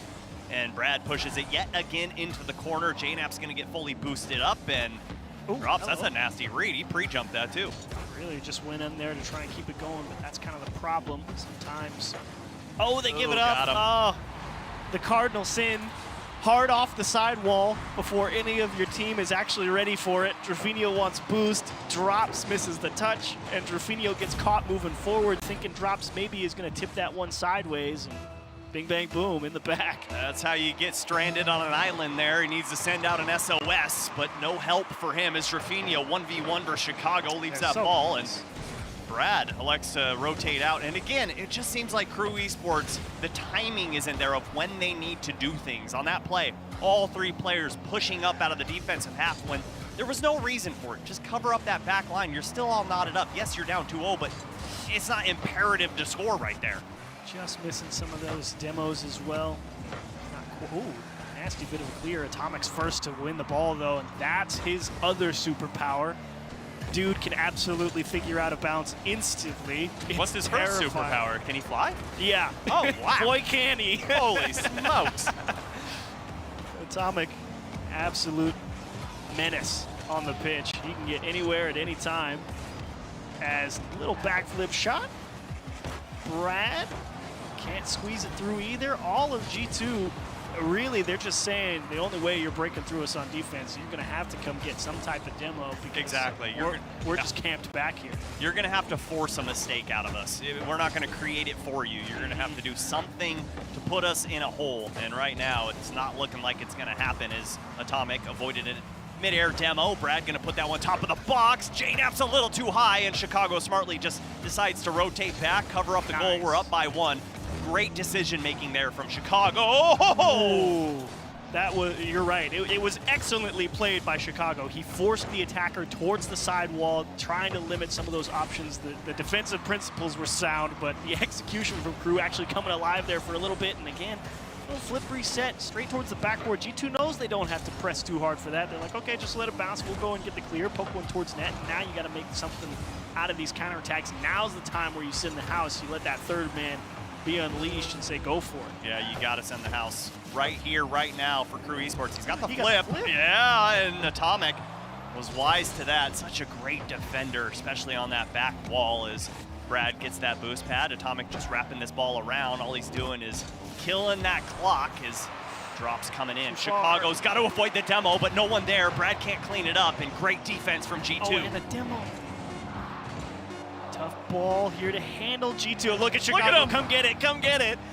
Really just trying to put Crew on a string. Nice little floater. JNAP should probably fake that one, tip it backwards. Oh, and they drop it. Crew may have had something this whole series. That one really felt like the coulda, woulda, shoulda if you were Crew. It was possible if you had only executed a little bit better, and experience paying dividends for G2 here. Definitely. They said, look, we've got the lead. Come and beat us. We know we don't have to do much more than that. Well, and for Crew, I mean, kind of an opportunity thrown by the wayside. This is a game, or a series rather, where G2 didn't look fully at strength. It didn't look like the Not G2, world beaters. not world beaters, not a Sunday championship G2 esports team. They only won every single game by 1 goal. Yeah. So for Crew, I mean, you got to say well done, but also we want to see more from you. We want to see what else we can bring, because we know the potential of this team. Yeah, that was really the G2, I think, kind of realized, like, look, they're not executing on all of these counterattacks that they want to go for. They're not even really hitting us with any of that physicality. So, hey, we're going to punt the ball down the field. We're going to pressure you a little bit. You make a mistake, we're going to capitalize. And if you don't, we're going to say, look, do you actually have it in you to come and beat us? That was the, you have to make all the plays here. And G2 just sat there in the driver's seat saying, I don't know if you can do it. And they were proven right. 3-0 in the series. Yes, minimal score differential, but they knew they didn't have to do much more than that. So they went in there, they got the job done, I think is the way I would have put that one. Well, and especially game 3, you could tell 3 veterans out there. They knew what it took to get the job done. Okay, we've got 1 goal lead. Yeah, it would be great to extend it, but let's not put ourselves in a bad spot to try and force it. Don't force the issue. Make sure at all times, whoever's third man, we're going to cover it up. And yeah, we called it out. Chicago, he was forced in a spot where he could have maybe got the 50, maybe, but why even do that? Why do it? Fake the challenge. Force the defender, or the offender at that point, to go up the side wall and allow your teammates to rotate back. Just smart decision-making overall from G2 Esports. Yep, great job overall. Thank you very much, G2 and Crew Esports. Quite a show for a second B-Stream match. And again, Crew obviously not out of things just yet. G2 starting off strong in the group stage. So when we come back, we'll have more on the B-Stream. You're watching RLCS.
It up. Seems like FaZe is just trying to blast it high in awkward spots on G1's backboard, just hoping that they mess something up. Oh, a couple challenges not going in FaZe's favor.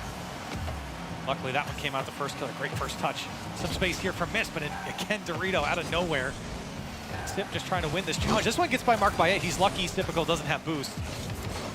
Typical still fighting for the challenges here into the corner. 2.5 minutes now of overtime. That miss definitely made things difficult for G1. Atomic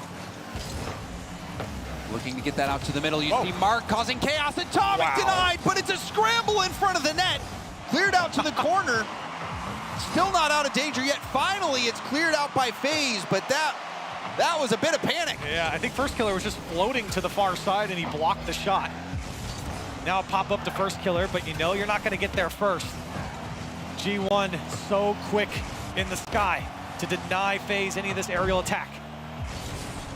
Atomic snagging that mid boost. Will launch it in. Mark couldn't get the follow-up shot on target. Dorito trying to get the challenge. Now missed towards net. Atomic. Good communication from Atomic and Mark. Mark immediately went to the corner to collect that pass that he knew was coming. First Killer. He's got full boost. Going for a 50. Leaks out to the middle. Missed again with the 50. Typical off the backboard. He's one the more. Shot blocked. Mist was coming in, but he was challenged right at the point of the shot. Good defense there from G1, but they got to keep fielding. It feels like FaZe are starting to warm up a little bit. They're starting to get into this series. I know it's weird to say in Game 3 overtime when you're down 2 games. But now the offense coming alive. Mist backwards into the net. And FaZe knocking on the door here. G1's got to be careful. First Killer, good speed. Finds its way out to the middle. Dorito just patiently waiting. Typical trying to slow it down. Typical got bumped. Missed. First touch control, second touch, great clear. Now a shot opportunity. The bumps! The bumps coming through for FaZe Clan, and they stay alive in Game 3. And you can feel the tide shifting, and you can see the bumps from Typical on Dorito. And a long overtime is maybe what FaZe needed. They really started to slow that game down and get G1 out of their groove. FaZe Clan, stay alive. They're not swept quite yet. They've done a good job to get back into this series. And like I was saying, Corelli, it's one thing to win those first couple games. It's another thing entirely to close it out. And you could see FaZe start to wiggle their way back into the game. G1 started giving them a bit more space. And FaZe, they found a way back in almost 5 minutes of overtime. And that is the type of game you need to have, or you hope to have, when you're trying to pull off a reverse sweep. And just taking a look at some of the Mobile One high-performance replays here, you can see some open nets for FaZe. You can see some great plays coming out from G1 on their offense. But I think really the back half of those replays are going to show a lot of defense coming out from G1. FaZe, all of a sudden, those gears, they kind of got the rust off them, and they started turning a little bit faster. But still, I think G1 did have some moments where they could have ended that game. In regulation. You know, there was a play where Atomic swerved out of the way to get that mid boost and put a nice shot. It was a little bit off target. That backward rebound was a chance to potentially put that in. We saw some G1 chances, and now we're seeing G1 play more defense. And you can even go back to in overtime when that ball was floating on the goal line and First Killer was knocked to the far side. And he was just floating there. I mean, it was just, that was the difference maker. It could have been over right then and there, but Dorito, can he pass it out to Atomic? And he almost was able to put it away. Typical denies. A lot back towards net. That one will bounce off the post. First Killer launching it down. Dorito stopping progress at the midfield. Will catch it into a dribble, flicks it. It forced 2 defenders to go for it. Now a chance, shut down. And you see Atomic getting tangled up. Mark racing back in time. So Mark will bail out G1 for now and finally bails them out fully. Careful. You saw that team bump that almost resulted in a goal for FaZe, but G1 escaping and now able to stabilize. Got to be careful with these lateral passes from G1. They've been so lethal against this FaZe defense. And they're happy just to take every challenge into the FaZe corner. The challenge game has certainly gone in the favor of G1 throughout this series. Here's Atomic, he can't get over it. Was almost able to, but FaZe gets out. Typical, taking it slow. Now I've seen now a couple times, Corelli, where you see 2 members of FaZe in the corner, one of them being Typical, and they just let Typical march that upfield. Mark Going for net, and Typical didn't make contact, but we do see a big clear. Dorito will collect it. Now infield pass, the shot weak, but it forces a double commit. Possession back in the hands of FaZe.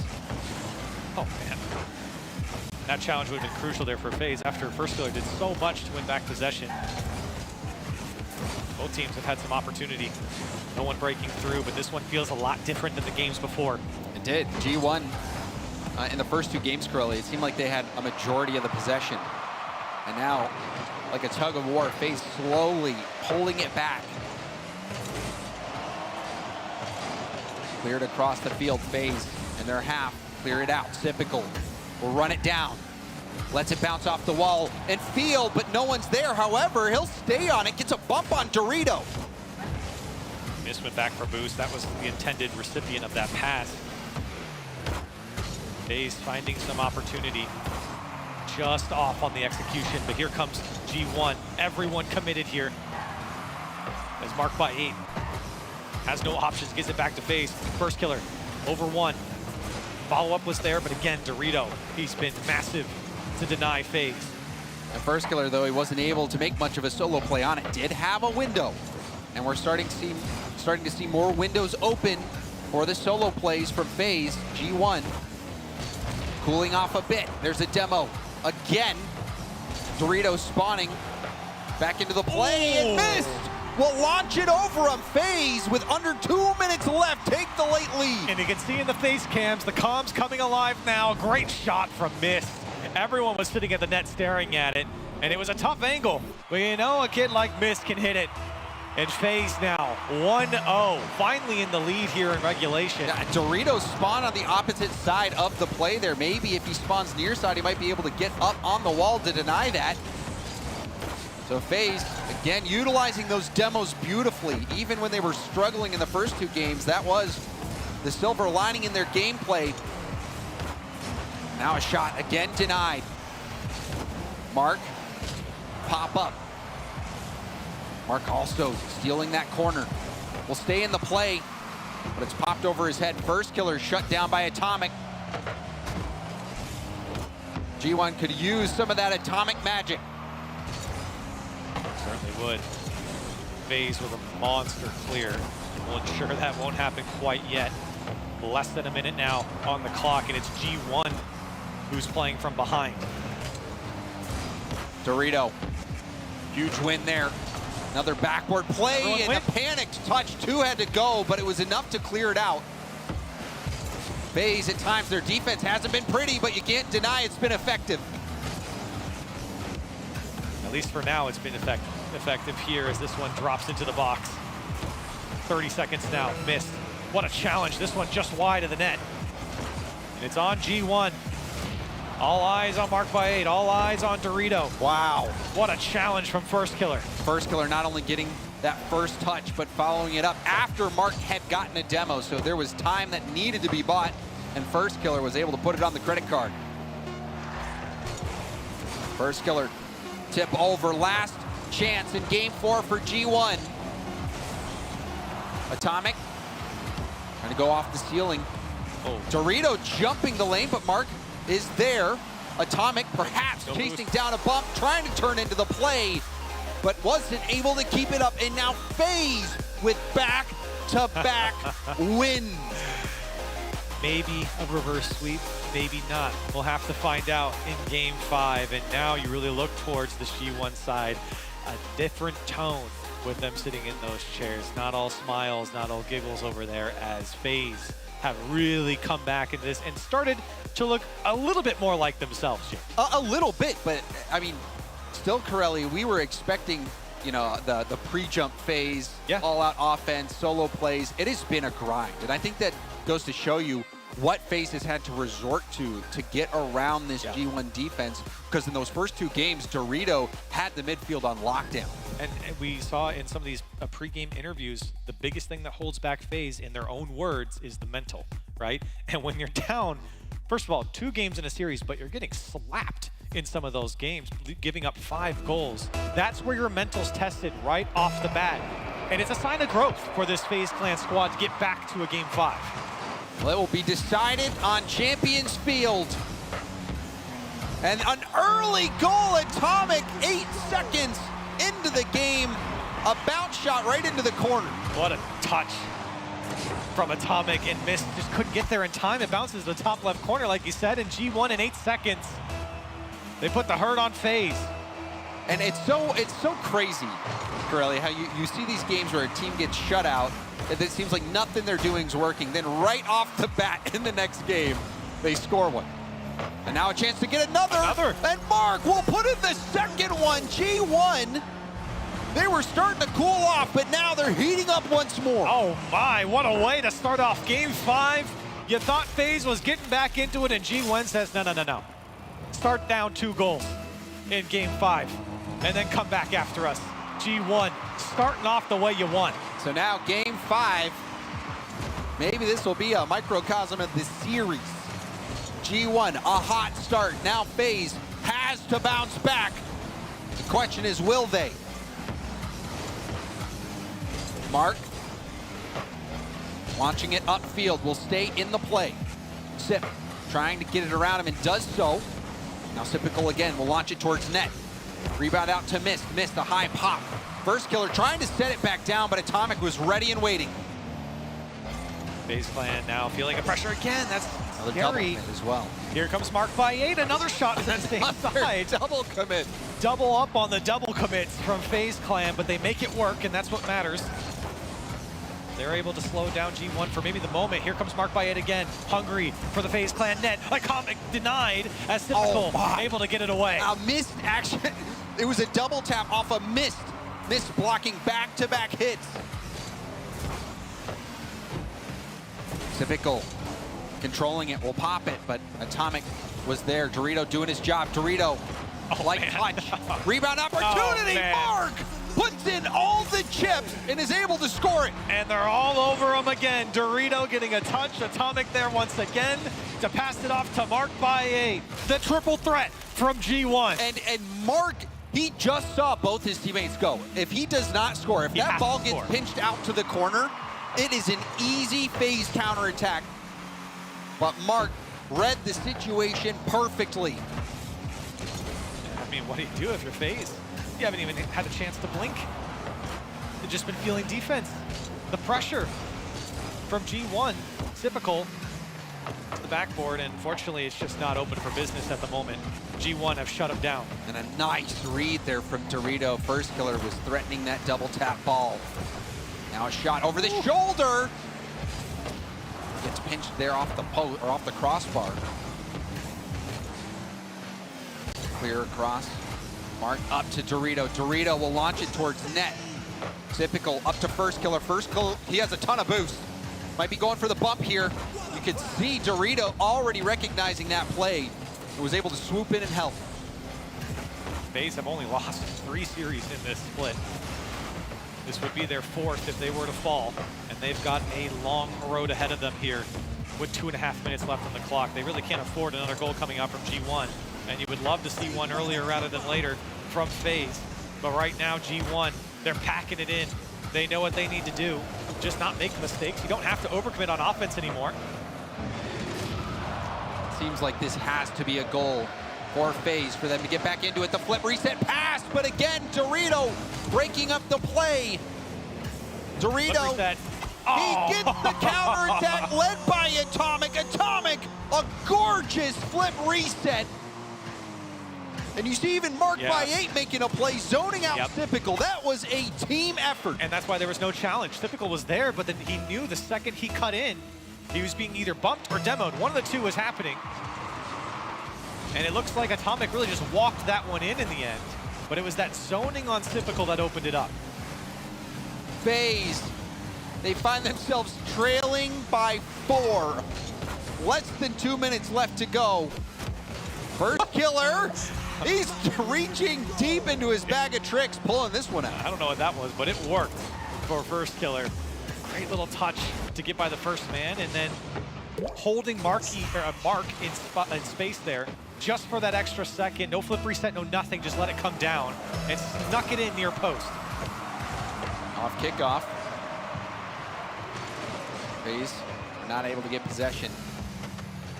There's a bump. Typical launch it down. First killer running on small pads.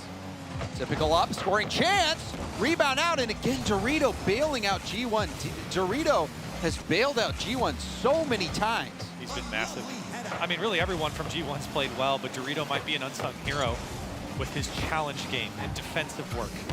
A master class in this series. Looked phenomenal up and down the field. Dorito getting taken off the field. First killer. Solo play, but another tip. It was none other than Dorito getting that touch yet again. Mark into the air, right towards the heart of the net. Looks like Atomic might have been going for the demo. Now off the backboard, Atomic trying to get a crazy read. It's open.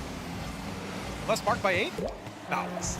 Can't get back on time off the respawn, and FaZe Clan get 2 back, but with 39 seconds left, James, no way, right?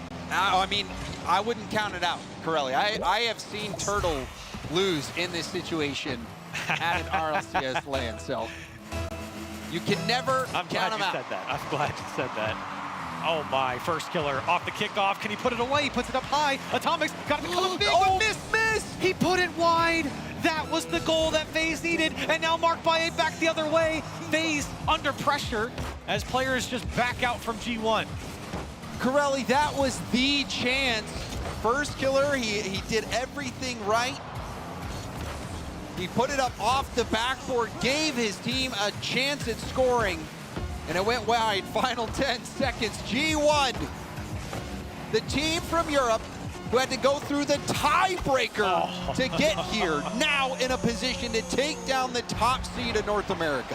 What a series from G1, and it got away from them a little bit here, but you can't deny they have played an immaculate series here against one of the tournament favorites. Most people had them rated at least 1 or 2 at the bare minimum here, and of course we're still in the group stage, but this was a 1 seed against a 5, and for G1 having to go through tiebreakers to come out on top, that's a big win for G1. A huge win, and now this opens up Group A.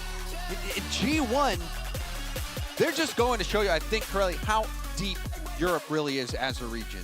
Every single team that makes it here from Europe is a true threat. Especially when, you know, FaZe doesn't really lose to a lot of European teams. So for them to take down a team from North America who typically doesn't lose to these types of teams is big. And like you said, just giving some staging to the group here.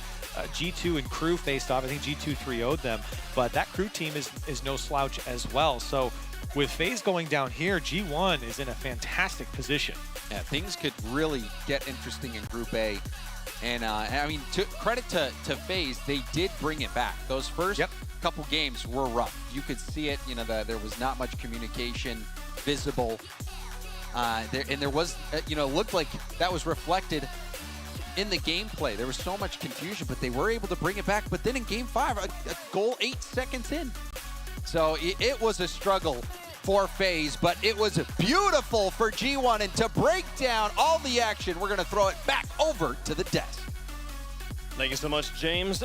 Man, what a match here, Spaceman. I have a quote from you. It says, FaZe is going to win the tournament, and they're only going to drop 2 games. What do you have to say for yourself? If I speak, I'm in big trouble, so I don't want to talk about it. But I mean, once again, credit to G1 with how well they played FaZe in that series, and it really came down to the pressure. I think at the end of the day, kept the defense up, didn't let FaZe get comfortable, and they took away so many opportunities for Sip and missed upfield to do what they do best. It was really tough for FaZe in that match. I felt the pain in your voice, Bates, when that shot went off the backboard there. It would have made it a 1-goal game. Oh, yeah, it would have. I mean, they'd already put themselves in an almost untenable position going down 4-0, basically. But then Costello usually slots it home. Would have been about 30 seconds left. Could give FaZe a little bit of time. But I think both of these teams, I think G1 came out with more urgency. They came out with a desire to win. FaZe, they started off slow once again.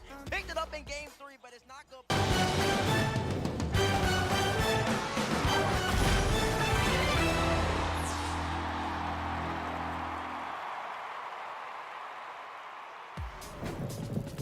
And welcome back to the alternate stream. Stacks now alongside Daz. They kicked me off the desk after I so blatantly blew that last prediction. Unbelievable.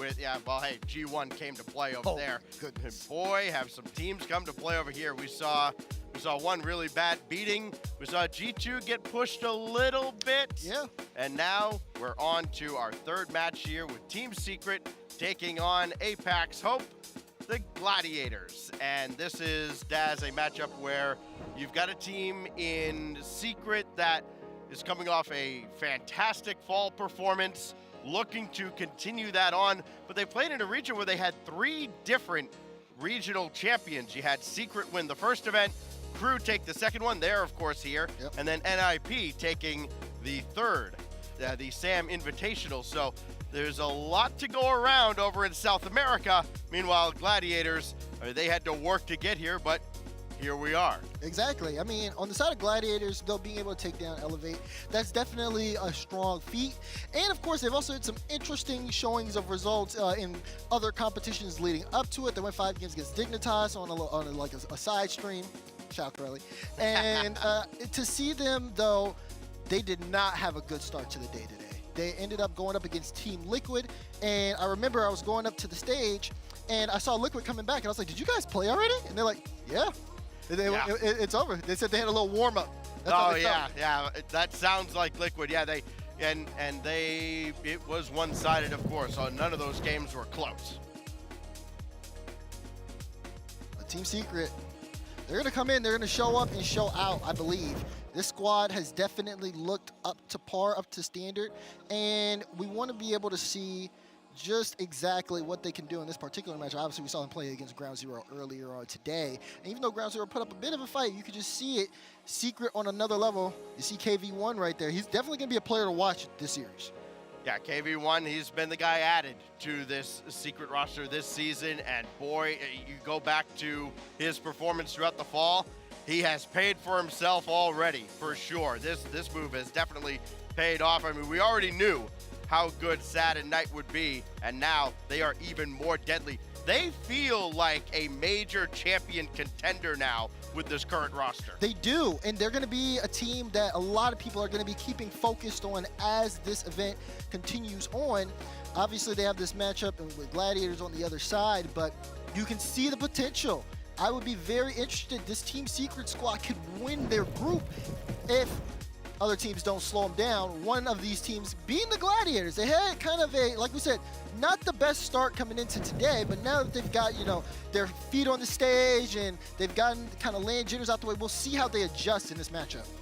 Yeah, I think a lot of eyes are actually going to be on kind of the man in the middle here. We see Maxu right now and we see him getting locked in, but I think OSM is kind of going to be the guy that everybody's going to look to on this roster as someone who needs to have a massive performance just to kind of get them rolling, get them off on the right foot here.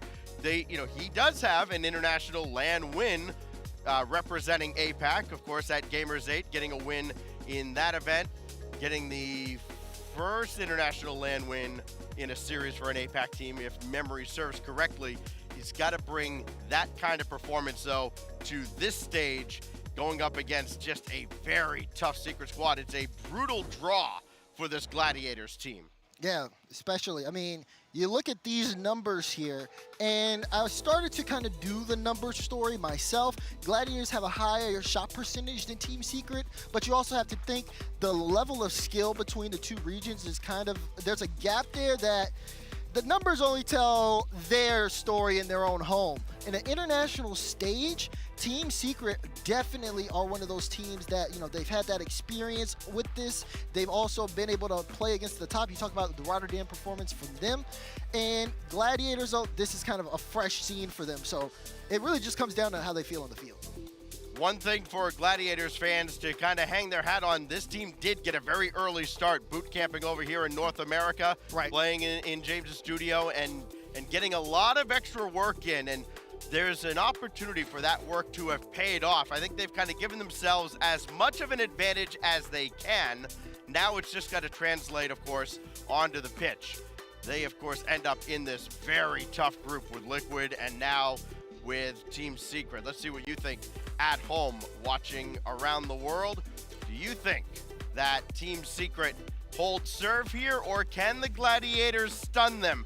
We've seen APAC kind of pop off in the Winter Major. Remember last season when Detonator came in and they took a win over FaZe, and everybody was like, whoa, what's going on here? Like, don't count this Gladiators team out. You know, again, because of all that prep that they've been able to put in, they've given themselves a better shot than most would anticipate in this particular series.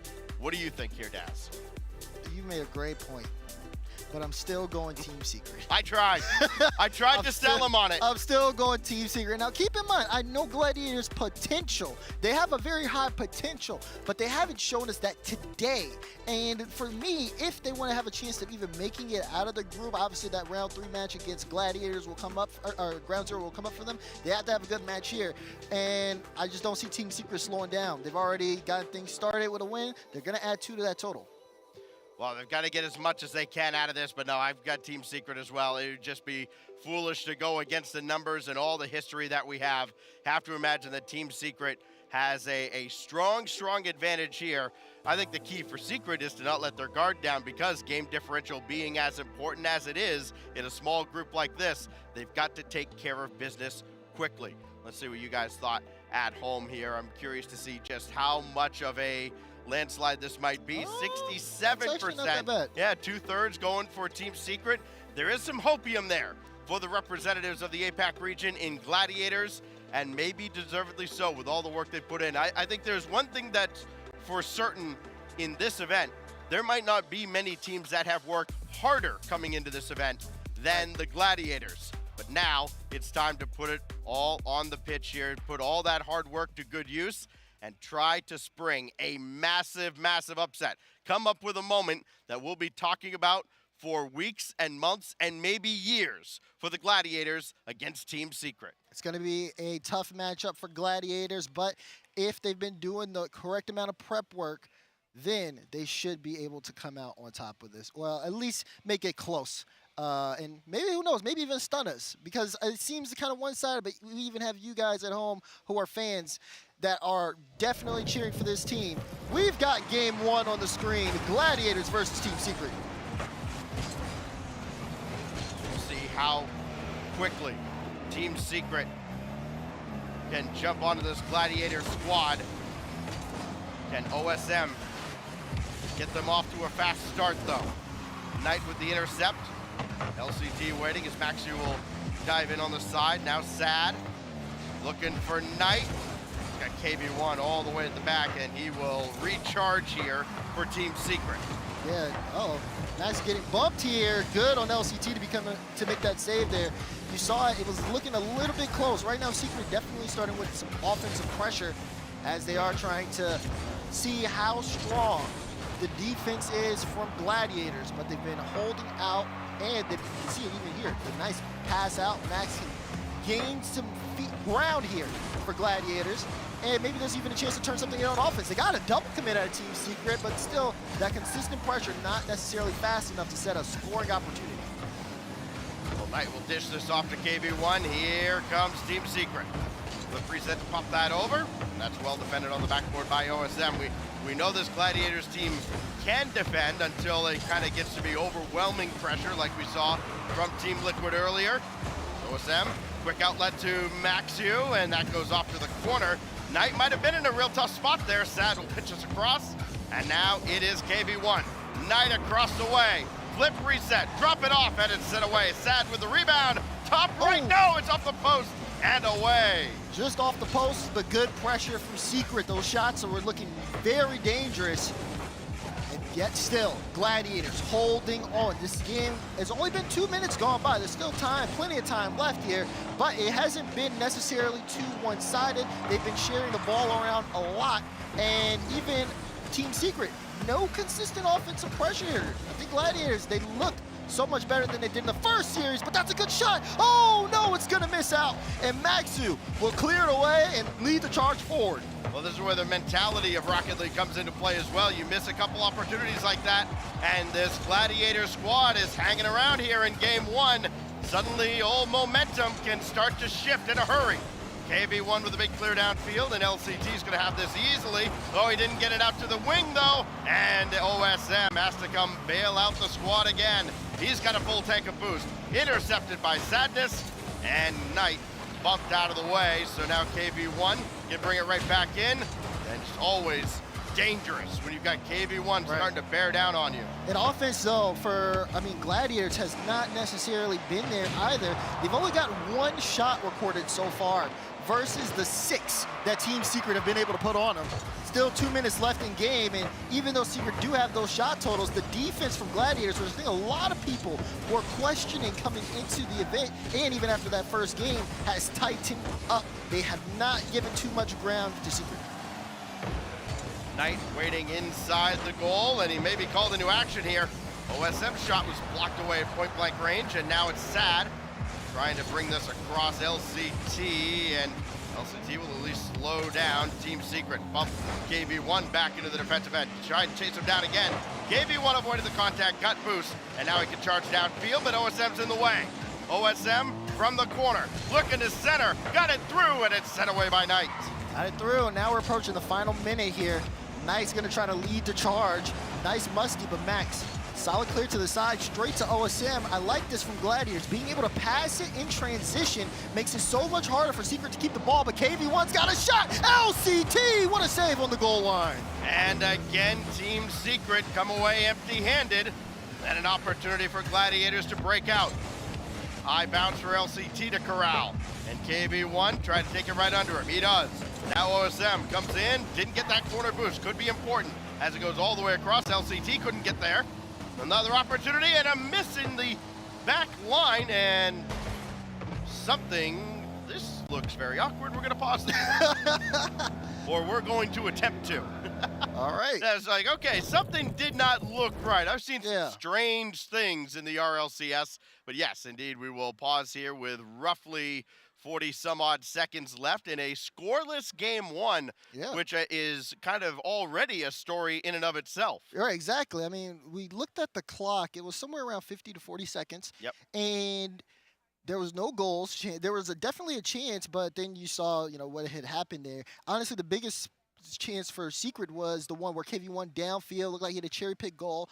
LCT, the hustle to get there, and then to get that touch out was it was perfect. And Gladiator, like we said, on the defensive end, has just been phenomenal. They're sitting with 5 saves this game. They've been matching everything that Team Secret has thrown at them. But of course, now it's about kind of closing out and getting on that scoreboard opportunity. OSM picked up 3 shots ever since we had talked about them not having any shot opportunities. And we want to see that maybe, equate to a little bit more on the side of Gladiators. You're absolutely right, though. I think a lot of us expected Secret to have 3, 4, 5 goals by now, but... Well, I mean, they came very, very close to scoring 3 or 4 goals in this game, but they've been denied either by a shot off the post, off the crossbar, the save from LCT earlier.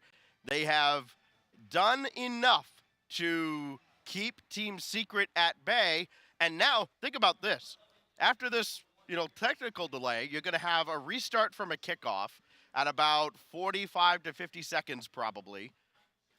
I mean, now you could have just one kickoff instantly turn things around now for Gladiators. So, this is, tense moments really for both teams, but we're going to get a neutral start here, and all Gladiators need, 1 bounce to go their way, and all of a sudden, if you're Team Secret, maybe you start to panic a little bit.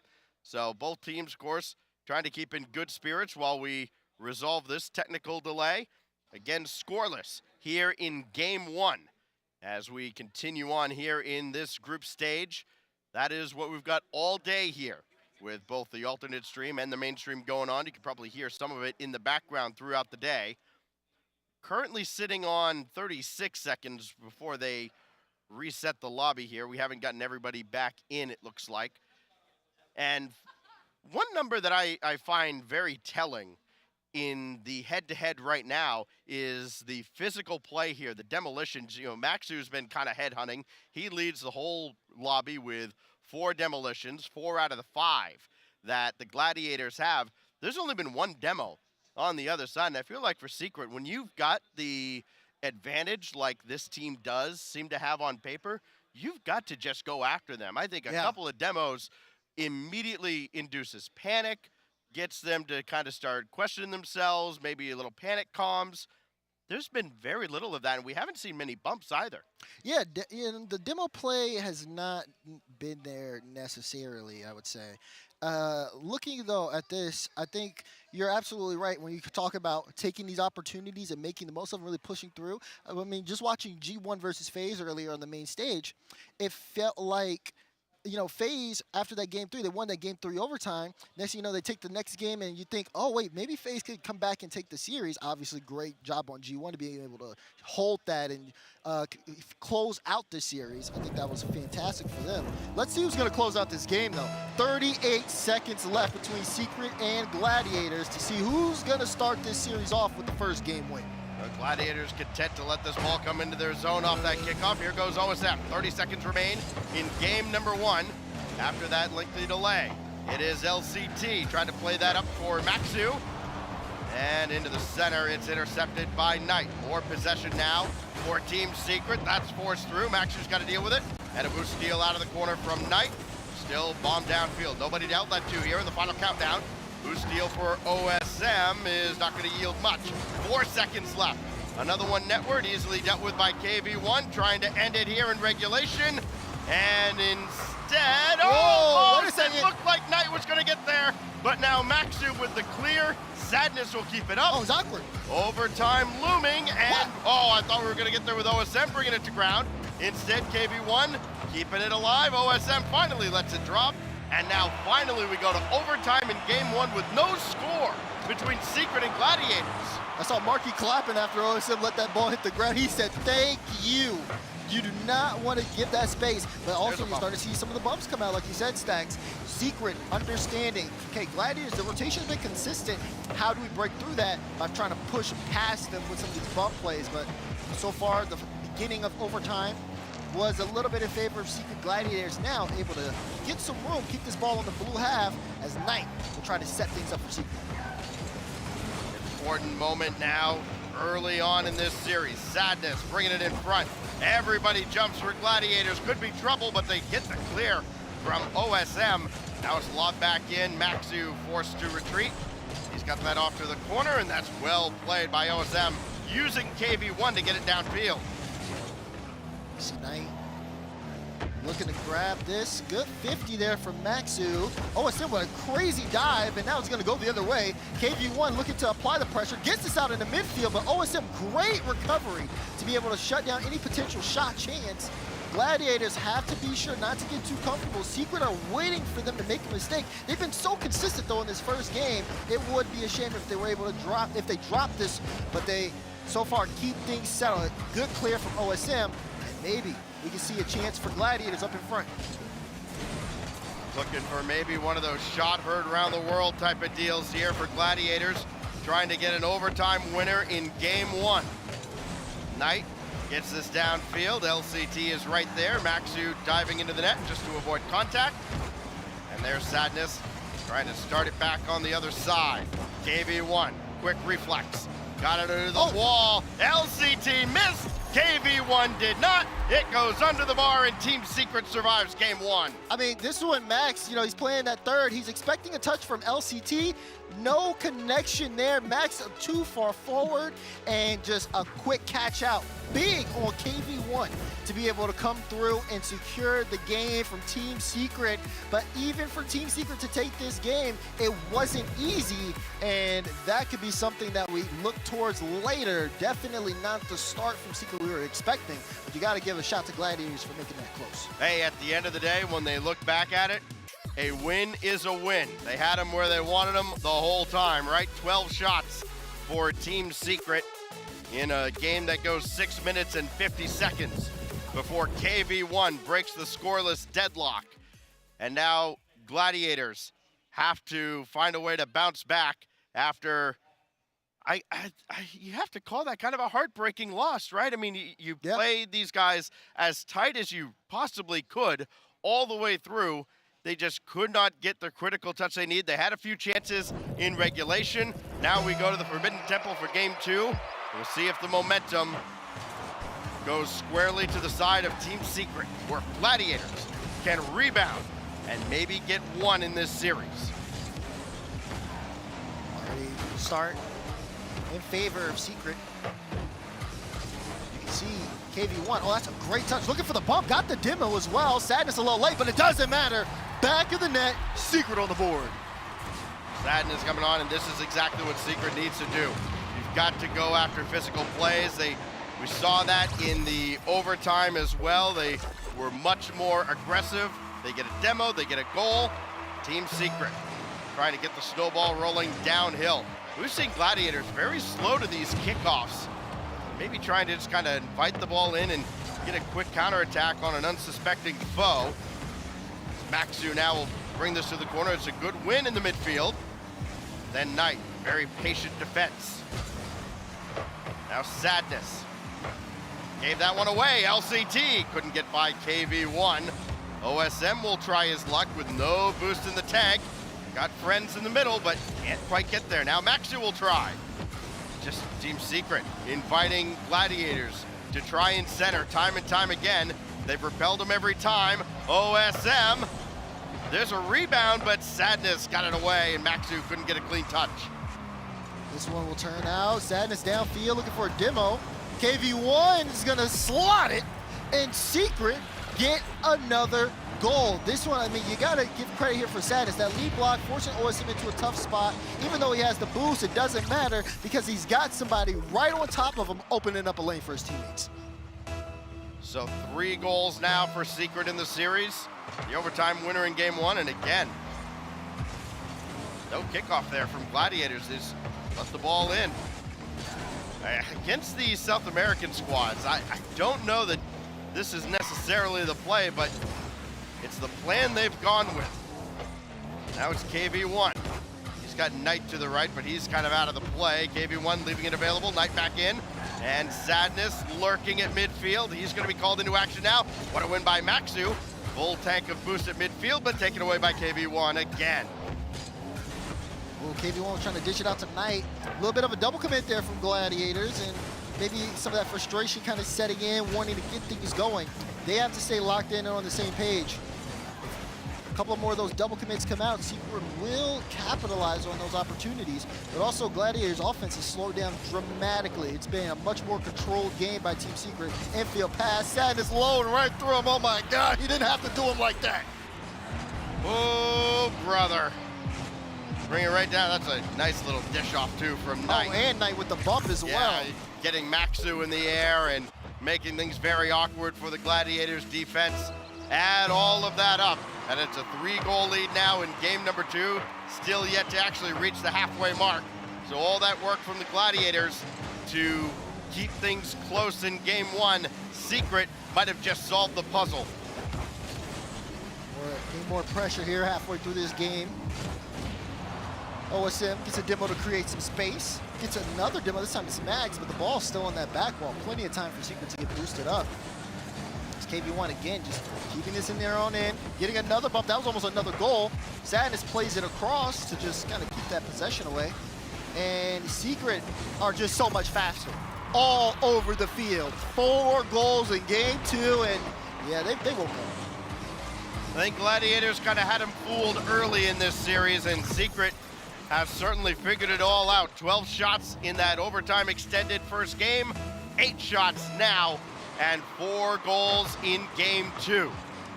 And maybe more coming, but a chance now for Gladiators with KV1 dropping that off to the corner. Kind of a pinch downfield, and it's a good challenge by Maxu. I mean, Maxu's 50 game has actually been quite solid against KV1. That's something for Gladiators to hang their hat on. The problem is there just hasn't been enough positive for them so far. Opportunity here, but Knight just ahead of OSM. Maxu's back into the play, going right after Sad, who had to avoid OSM. Got the shot around him, and KV1 there to clear. OSM last back. Team Secret trying to continue that streak of just successful offense. Gladiators just trying to kind of figure out their flow, their pace. OSM has to back up here. This is an awkward aerial, but makes it work. Knight will pick things up off the back wall. Maxu and LCT both up there. And LCT will try to kick this downfield. They can't get it downfield and create space for too long because Secret know, okay, just attack, just challenge the ball, get it out of their hands, and then Let's pick it up.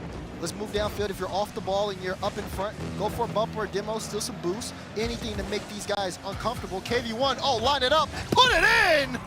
Top left slot from KV1. I don't care if they're up by 4. That was a beauty to make it 5. Yes, it was. KV1 finally put the mechs on display. Finally, a goal that Secret can look at and go, all right, we'll put that one on the old highlight reel. Final minute here in game number 2. As Sadness drives this deep into the corner. Knight is there, and the only question now seems to be how many more will Secret add to the tally? Sadness, oh, he was gonna go after that and got bumped out of the way. And now it's OSM, quick redirect, and sent back out by Sadness. So far, it's been just all Secret here. And of course, we get the game 5 earlier today on the main stream. The scheduling, you know, has been a little bit behind, but Team Secret are doing their best to make sure that this stream is catching up and on a full pace here, because at this point, it's looking like we're entering sweep territory. 10 seconds left, up by 5. Gladiators have not scored a goal this game. They've only gotten 3 shots. Can you remember what they were? If so, let me know, because it feels like this one has been Team Secret. They have owned Forbidden Temple. They're gonna put this series on match point. Yeah, and only 2 of those shots even required saves, both from KV1. Team Secret dominating now. They faced a challenge in that opening game from the Gladiators. The challenge has been dismissed. The physical play continued from Gladiators. Yeah. They still managed to rack up some demolitions. Problem is, it just has not been enough. There hasn't been enough possession. They've had to play so much defense against a squad facing now 22 shots over the first couple of games. Just eventually the dam has to break, right? Eventually the water just flows through, and right now it is a torrential downpour flooding into the Gladiators' end. That was beautiful. Thank you. That one was really good. Subi taught me very well. I can see clearly. I did not have anything to follow on that one. I was like, wow, that was just really good. Well, what does Gladiators have to do now to follow this up? I mean, obviously, you got to walk before you can run, right? You got to get 1 on the board just to get any kind of confidence. But you're going up against a team where you always have to have your head on a swivel with them whipping around the zone so quickly. Right. And with all the physical play, it just becomes even tougher. It's one of those things where, you know, you have to be 2 steps ahead. Gladiators should understand that. You should be thinking, okay, what is my teammate going to win this? Are they not? It feels like they've gone into this series with a lot of faith in each other. And you saw that in game 1, up until LCT missed that sidewall touch. Then afterwards, everybody, it feels like it kind of went rogue a little bit. And everybody's doing their own thing. We've seen, like we said, double commits. The communication just has to be a lot better from them. And they also have to make sure to tighten up again on that defense. That was something that was so good for them out of game 1. Meanwhile, Team Secret, they are just free-flowing and having a lot of fun. Yes, they are. They are trying to add to the highlight reel before even really securing this game. OSM got one on the doorstep. LCT couldn't quite get there to follow it up. It's blocked away. Here goes KV1 tonight. Got the win on the 50, and now Sadness blocked away by OSM. There's an opportunity here for Gladiators, especially if Team Secret gets a little overconfident. Again, every game matters so much in this group stage. Knight back downfield, only 1 to beat, and OSM is up to the task. Yeah, you saw Knight, he was trying to get in front of that. Looked to try to see if the bump would come through, but just a little late on that. And OSM with the read too as well, great car control. Especially in this game particularly, both on offense and defense. You saw that earlier shot that he had. If he can get on that a little bit more, try to develop those solo plays, and I feel like it could get past Team Secret's defense, maybe open up a chance. Right now though, great saves coming out once again. That's gonna be OSM's 2nd save as he hands the ball off to Max. Team Secret looking to go 6-0 through the first 2 series. They had a sweep earlier over round 0. Team Liquid keeping pace with them. 3-0 sweep over the Gladiator squad. That one ricochets just high and wide. And LCT couldn't quite get that from Sadness. Now it's Maxu. Gave it away to KV1. Sadness up high. OSM's got to have it, and he does. but it's a juicy rebound that Knight was a little too slow to. So LCT got rid of this. Now Maxu hard off the corner. OSM couldn't get there, KV1 could. He's been deadly in this series, it's there, and Maxu sweeps that ball away. Not necessarily the best touch from LCT on the defensive line, and good on Maxu to be able to get him out of there, but at this point though, you gotta start looking at those boost totals because not that much on the side of Gladiators as this ball gets sent the other way. OSM, whew, good touch there, was almost dangerous potential to own goal, and instead will let this one go back the other way. KV1 will take it from his own end, and we're halfway through this game. The scoring from Team Secret has slowed down. Well, it's stopped. They haven't gotten on the board yet. This is something similar to game one, where Gladiators, again, more control. They've also been on the ball more, with just simply more ball touches than Team Secret. They've got to find a way to convert that into legitimate offense, though. Not many shots to go around in this game on the Gladiator side. That will count as one. Only their second, but this is off the backboard, available, and just blocked by Sadness. Oh no. Still in front, but nobody home, and back the other way, inside the dotted lines. Knight will score for Team Secret. This one comes off the touch from Max. You see OSM in the corner there. He didn't have boost. Wanted to see if he could get that corner steal, but OSM was third man. LCT didn't have enough time to get back, and it's just a wide open net the other way. Team Secret now with the lead, with control on this game. And also, that was weird. No one on the diagonal went for the kickoff from Gladiators. Maybe they're trying to see if they can grab that early possession, get everybody boosted up. Well, it's been their plan all along in this series. And, well, you look at the possession as the series has gone on. I mean, they have been inviting Gladiator, or rather Secret, to kind of take possession and try and get them on counterattacks. And it has not yielded any fruit so far. It's KV1 again, flip, reset, try to drop it off to Knight. And Sadness at least got a piece of this. KV1, redirect's not there. There's another demo though, and the fake yields nothing again. Opportunity for LCT, looking for an equalizer. More importantly, just a goal for the Gladiators. Instead intercepted by Knight. Second touch got that central, and more time burning off the clock here for Gladiators to try and mount a comeback in game 3. Oh, there's a bump. Sadness will have to play this into the corner. OSM on top of it. Gladiators need a good drive downfield. Not much time left on the clock to do it otherwise. 2 short series, and this one is looking like a perfect sweep if they can't get on the board.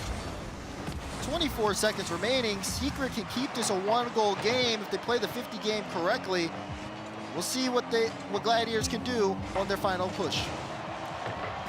Gladiators have had a plan, they've stuck to it, and unfortunately, you can't keep running the football and taking the air out of it when you're trailing. And eventually another one goes in for Secret. It's Knight from KV1. Knight hadn't scored in this series until his first goal in this game. That's his second, and that should just about put it away. Maxu at least got this downfield, only 8 seconds left. KV1 looking for one more for the road. He will not get one here, only 2 seconds left now.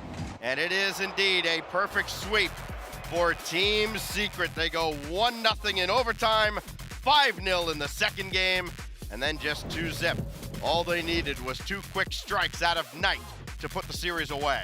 Now everyone's going to be looking towards that Team Secret versus Team Liquid matchup later on today. Yes, well, not today, tomorrow, I believe, to see who wins the group. And depending on how things shake out for Ground Zero, it may be a Ground Zero Gladiators match to see who stays alive. We have yet to see those matches play, I believe. But, you know, even though we predicted it right, you're kind of still in the back of your mind just like, man, maybe if Gladiators at least, you know, got on the board, maybe took a game. Because you got to think, those were 1-goal games. Game 1, Game 3, 1 goal, like overtimes here and there. There are some series where, you know, you play them out in 10 times and, yeah, you probably get the same result all 10 times. I think you play this out, maybe it's 8-2, maybe 9-1. I do think the Gladiators can beat this Secret team just the way they played this series. They came in with a game plan. First of all, Marky's going to have them prepared. There are very few coaches, actually, that have, I think, done more with a more uphill battle on LAN as a coach. I mean, remember, he took Guild to the finals of Gamers 8. That was like the last bright spot for Guild in Rocket League. And now here, You didn't have to do Gil like that. I didn't have to, but I did. But he had this team ready to go for this match. They looked like a team that they didn't get completely outmatched and outclassed. Yeah. They had a plan, they stuck with it, and they made a series out of this. Even though, yes, they didn't score, but the defense was there, and there's a building block there, and all you got to do is win one series to get into the next stage. And sometimes one series makes all the difference here. And, for me, it's about that kind of prep work that the Gladiators have done to get here. And we're really going to see that test later on when they get a chance to play on the stage. But, of course, that's tomorrow. We still got more games left today. You're going to want to stick around here on the alternate stream. More Rocket League Winter Major coming at you soon.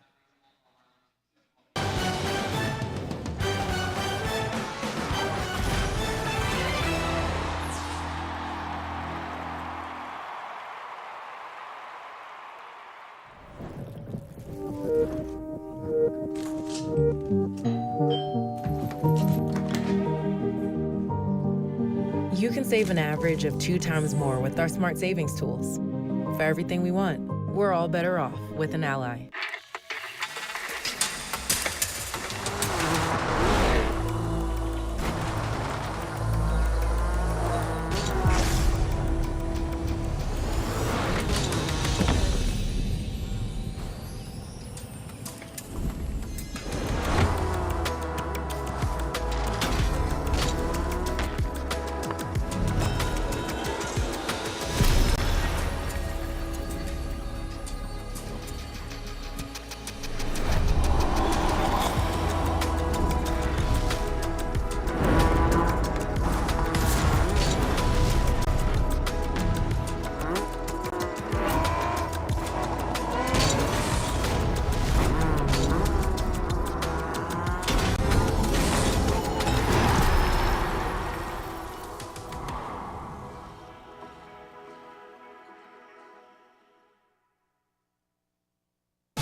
Chronic will be on the ceiling. Atoa on a 1v1. Kaka trying to get it over, but Oski rotates into the play. Now to the corner we go. Boost resources here as Oski clears it out and just gives it right back to the defensive hole, but Chronic will steal it yet back right toward the backboard, but immediately clear it away. And Ground Zero recognizing the pressure here from Liquid. They just got to clear this one out. Very important touch from Kaka there in defense. Manages to get out of the way of Chronic when that double was near enough nailed on to be getting the first goal. And they have held out incredibly well. Ground Zero, as we approach 1 minute 40, held it down to a 0-0. The Cursed Cast calls it, and Atto with that first goal on Forbidden Temple. Once you start to feel comfortable at field, you might start double committing, and that's exactly what happened here. Oski and Atal working in tandem. You get one swing pass, and all of a sudden, it's just a cut, kind of on an L shape up into the lane, and it's an open net. You can't really guard that with little boost. Ground Zero did all they could, and they did it well, but not enough, and now they have to respond. Chronic from the kickoff with the reset changes that pace entirely, but then forces Fiber to be coming out, does so, and gets the defense. Atto can't get the second touch, instead goes for the man yet again, pushes it back, flicks it high, but nobody there to receive. Instead, Fiber, with 90 seconds remaining, is going to be forcing that ball across. I mean, Atal was just rotating back into the play and taking out members of Ground Zero. Every time you think you're getting a one-on-one clear, your teammate's going down. Kaka trying to put it on the opposite post, does enough damage to get it upfield, but you need numbers to stay up. You can't afford to go down another man on these counterattacks. Liquid are getting threatening, and they're doing it very quickly. I do think that the pace of Ground Zero is really picking up until Oski, my word, jumping over the top, putting two hands on the defender's shoulder and heading that ball top right. There's just not enough boost. The most is Fiber, and Oski is there for the connection. I mean, talk about the three-headed Hydra of Liquid, how good their mechanics are, how constantly they're applying pressure upfield. when you're constantly down a man for ground zero, it's going to be tough, but you could also potentially win it on the kickoff. Down 2-0, still plenty of time here, under 60 to play. But you got to slow down Liquid. It has not stopped since game one. They are full force, full speed. Just hold down your trigger and go for it. And it makes it a lot of fun to watch, but my word, is it hell to play against. And these kind of lateral movements where you're just giving the ball to Oski, letting him run point and throw it upfield, that's killing time off the clock. That's time that ground zero desperately need, and Liquid are more than happy to give away. You're under 30 here now, and you're just hoping you get a quick goal in transition. And Oski again, just dribbling it up in the sky, juggling the ball, keeping away and burning these seconds, making sure that ground zero, in this more threatening game that they have had compared to the 4 we saw in the first, maybe potentially going to be 3 going in, but a good save away from Lockie. Atto slowing it down once again. Any goal they get is just going to be stat padding at this point. I saw Rise earlier tweet during the 6-0, but Liquid are just stat padding at this point. They're just getting as many goals as they possibly can, make themselves look as good as possible. Oski with that triple reset, nothing to come from it till Acronic shoots, touches the floor at the hand of the defender. Team Liquid are 1 away from sweeping yet again and going unbeaten in games so far at the Major. Team Secret is one beast, Liquid is a whole other one. We have to talk about a completely different region at that point, but let's also talk about the playstyle change. Boost resources, burning it, constantly applying pressure, the lateral movement, the constant challenges, the demos, the physicality, the presence of mind, the spatial awareness. Liquid have all of it. It's no surprise if they make a deep run in this tournament. Anybody would be shocked by that, but what we are shocked so far is maybe just the lack of adjustments from ground zero, as they have relinquished some demos, given some as well, but they have struggled to hold on to possession downfield and been burned on those counterattacks far too often. That means statistically in that game, a lot closer. 7 shots Liquid, 5 shots ground zero. And then look at the saves. It was 5 for Liquid, 3 for ground zero. Demos, 5 apiece. They've had 50% possession each as well. Near enough dead on. Yep. However, Liquid just having that final killer instinct, that final touch that could pierce the skin of ground zero. And as we go into the 3rd game, Liquid going on for potentially, are you confident it's going to be a 3-0? I mean, look, at this point, you'd have to see the way the tides are turning. The momentum is on Liquid's side, but when you look at the fact that the possession time was around 50-50 split for both teams, the first 2 things we look at after that, pressure time and plays upfield, and who was burning a lot of that boost. Pressure time was all Liquid. Most of the possessions that you're looking at for ground zero came on their own side of the field. And then it also just kind of swings back to who are the best mechanical players on the field. It's all Liquid. They have every resource in the toolkit to get this one done. And if that's the case, you're hoping not only for an anomaly to happen, but you can beat them on possession, beat them on the pressure, and then start taking out all those mechanical players with the demos. It's going to be very, very tough if they want to keep this one moving forward. But for ground zero, you got your work cut out for you. You got to start putting this chisel to the marble, and if you're lucky enough, you might be able to make some cracks fall. But for now, it's up to Oski. You got a point man running through the corners, trying to steal boost, getting physical. Fiber just trying to clear it out of his own lane, and Acronic's going to throw it towards the back wall, where you're hoping to raggle in this possession, but it's not going to be good enough. Liquid are just too dominant right now in the offensive third, and they just look like they're on an absolute tear through the start of our major here today. Atao comes up to the lane, cuts it down, and with that, a 1-0 lead, 4:37. We keep this one moving forward. We hope you guys are enjoying the show so far. If you are, let us know in the Twitch chat. Round 2 of Group C underway, and Liquid are looking to start off their major tournament run undefeated so far. 2-0 up in this game, 30 seconds, burn here. In this game number 3, up 2-0 in the series. Acronic trying to make it a 2-0 game. Bullies him off the backboard. Now possession back to Liquid. They'll kick this one free and shovel it through the side. Atao with a beautiful redirect, but quickly careen and take it back out as Super Lucky tried to find the possession, but Otsuki and Atao are certainly there. They'll play this one close into the lane. All of a sudden, you're looking at another swing up towards the opposite corner. Now playing that ball adjacently. It's Otsuki as the 3rd man. Atao rotating back in, and Super Lucky will yet again come out of his own spot to hold on to this ball. We're looking for possessions now for ground zero. When we look at the start of this series, it was the demos, sure, but Liquid eventually started to respond. And with that, we are wondering where the possession time will come in for ground zero, because they've been so much struggling when it comes to really holding on to that ball long term for this series. But Liquid had their way and their way only to start this one. And Stumpy, it's really just essentially been all the Liquid show. Just, I've seen Oski a couple of times just slanging it down the pitch, making sure that no one from ground zero is going to be feeling confident in any of their touches. Again, chasing that ball. Here's see ball, go ball at every opportunity that he has got. Again, sidewall gets the reset on the block. He manages to find the back ball for ground zero, but Atto is there. Again, the positioning from Liquid is near perfect. They are filling every single crack that they have got and that swipe across the net, Chronic nearly getting the second goal in favor of Liquid. And the C-ball, go ball is the gamer circadian rhythm. They just decided to, hey, we're going to start flying at possession. And Oski's going to reset off the backboard. What a beautiful read. And a great defensive stop from Ground Zero, but the work isn't done yet. And Chronic is not going to continue to double tap if anybody's in front of the net. So he's going to wait for a clear lane and put this one away. 2 for Liquid, and Ground Zero find themselves right again on that cusp of going 0-3. Earlier on versus Secret, they did not have a great time. They got into an overtime, sure, in game number 3. They got better throughout that series, but it was still 0-3. It was still not what they have come here to do. And again, Team Secret, very good squad, not the same as Liquid. And when it comes down to some of those micro decisions, the manageables that you want in this kind of series, you are very much hoping for Liquid to continue to do their mechanical prowess, what they've done so well throughout the majority of their runs in Europe. For Ground Zero, just small adjustments that really haven't been made. And it comes down to the boost management. It comes down to the counterattacks down the middle of the field. But Fiber, reset off the sidewall, cleared away, and Team Liquid now starting to press. They're going to try to hold on to possession before Kaka continues to make this one difficult, and just getting in the jaws of Liquid will be enough to slow it. But the counterattack blossoms on the opposite side. Super Locket through the corner will get boost for the moment. Bumped off the play. Teammates are there for support. 2:20 on your clock. Through the opposite corner. Super Locket continuing it, but it's Goski leaving way and running ransom right now as he'll hold everybody from Ground Zero hostage, and they just can't seem to get any kind of hold on this game, let alone this series. Down 2-0, they desperately need a goal here. Crossing pounder gets broken up quickly in the air. Liquid still finding ways to make it difficult, and they might have just punched this one free for a 3-0 lead. They absolutely did that. 158, and Liquid might win this series. Atto managing to get out from the backboard with Oski managing to send it high. The third man comes in. What a performance so far this has been for Team Liquid. Ground Zero have really struggled to get anything going realistically. It has not been their series so far, but it's day one. They have got Gladiators as their third match. A very unfortunate touch for them, but it's Liquid. They're starting to play with their food. Oski didn't take the easy shot there. He thought, no, I'll go for a cycle off the right wall. Doesn't matter. We're already up 3-0. I mean, look, you look at this series in totality, we still got a lot of time here in this game. There have been chances here for Ground Zero. There's been opportunities, sure, but not as much as you would expect because Team Liquid have just been overwhelming defensively. Offensively, in the counterattacks, the transitions have been clean. They're putting out demos. They're getting pressure. It has been so difficult for Ground Zero to find any semblance of an offense. Their best shots really so far in the series have just been soft touches towards the backboard. Maybe Fiber going up for an extra 50 for hopefully a dunk.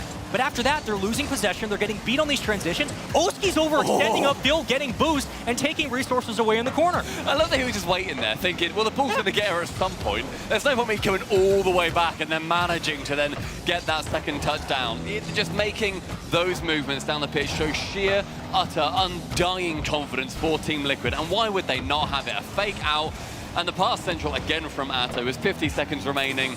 Ground Zero can shoot on target as much as they like, but Oski with zero boost is still able to clear it away. Can Chronic get a bit of a belter here? You bet he's going to be trying.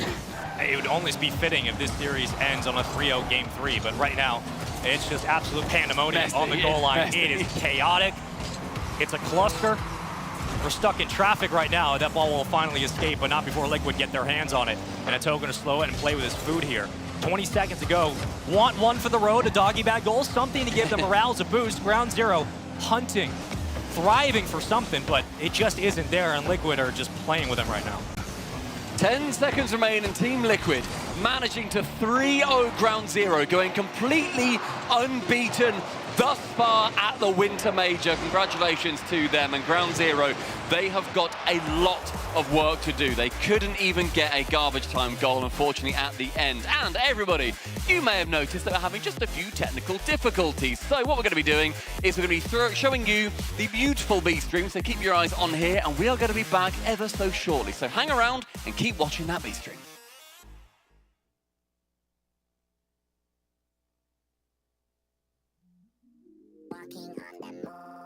Walking on the moon.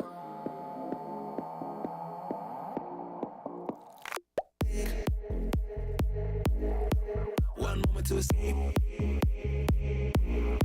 Walking on the moon.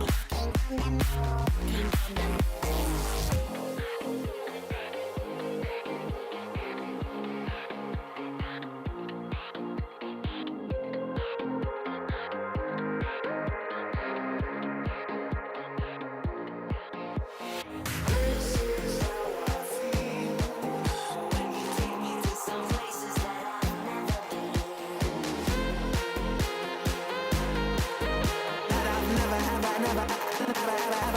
never been.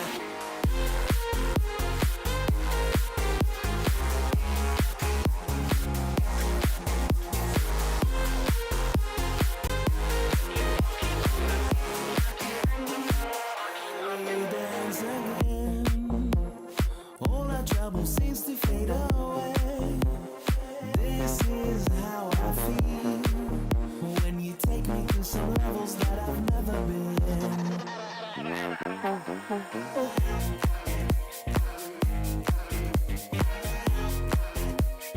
All our trouble seems to fade away. We dance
Welcome back from the break. I'm James Bott, joined by Corelli. And Corelli, we have Crew versus FaZe. It's the match that we're going to be casting here on the B stream. We just got done casting the FaZe matchup against G1, and then we heard how the Crew G2 match went. So yeah, it's been a crazy start to the day. Yeah, and not the start of the day that I think either team wanted, but you know, I heard some good things about that Crew series that was happening alongside us.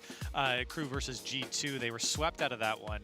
You guys saw it here on this stream. For FaZe on the other side, I mean, they went the distance against G1.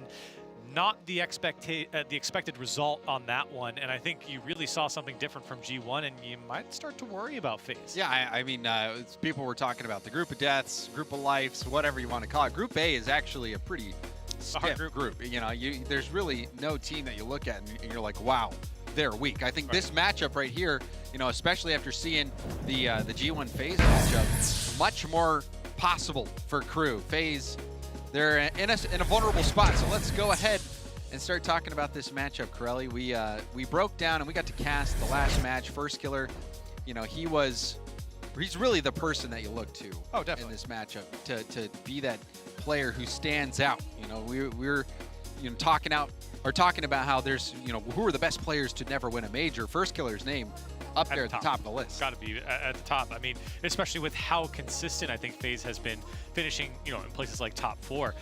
Again, I want to mention, we said on the A stream, in his intro video, he said that he would be very disappointed if he were to finish top 4. That's kind of crazy to even say, but that's how high the expectation is on FaZe Clan. For the other side, for Crew Esports, This is a team that I feel like if you're not watching South America, you might not have heard a lot about. You didn't get a ton of airtime, but man, they are something special. This squad, tons of mechanics, and they can stick with the best of them. Don't let that 3-0 against G2 fool you.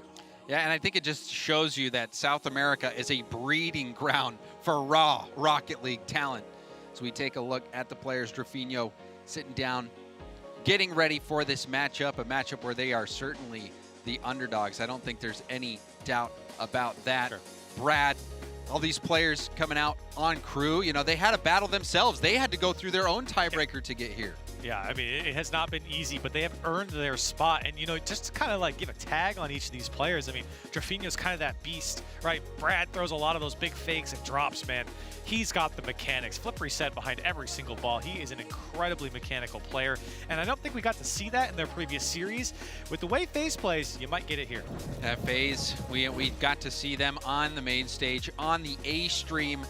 They had a very, very slow start, but this is a team that has what it takes to go deep. They finished top 4 at the last major. They won back-to-back regional titles in North America, and they're led by this man, First Killer. First Killer, I think, Corelli, one of the better players to not win a major, and someone who has done so well and been so consistent in so many events, but still looking for that title. This is a, Mist, a player who's been around in the RLCS quite some time on many different teams. He's made it to LAN with tons of different players, his teammates.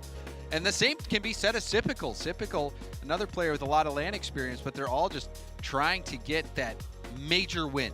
Yeah, I mean, all 3 of these players on FaZe Clan, you kind of go, man, for how good some of their teams have been, you're surprised that they haven't come home with some sort of LAN victory, especially for First Killer.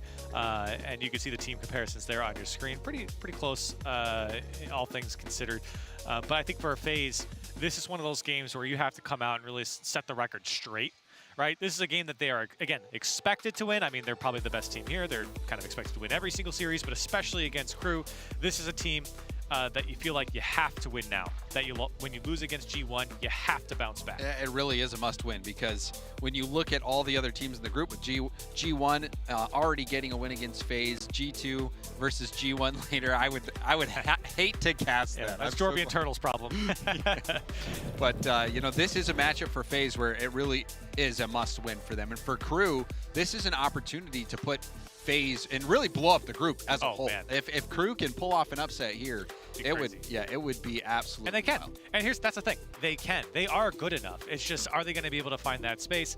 That was the thing against G2. They couldn't find the space. They couldn't find the mechanics. That was the biggest difference maker there. So FaZe might give them the space. That's what I've been hinting towards. Well, let's see what everybody out there at home thinks on who's going to take it. I mean, you might be able to guess. I think everyone is kind of leaning towards FaZe. Yeah. But what are you expecting here? 60-40, 70-30, 80-20? Oh, with the Twitch chat? Yeah.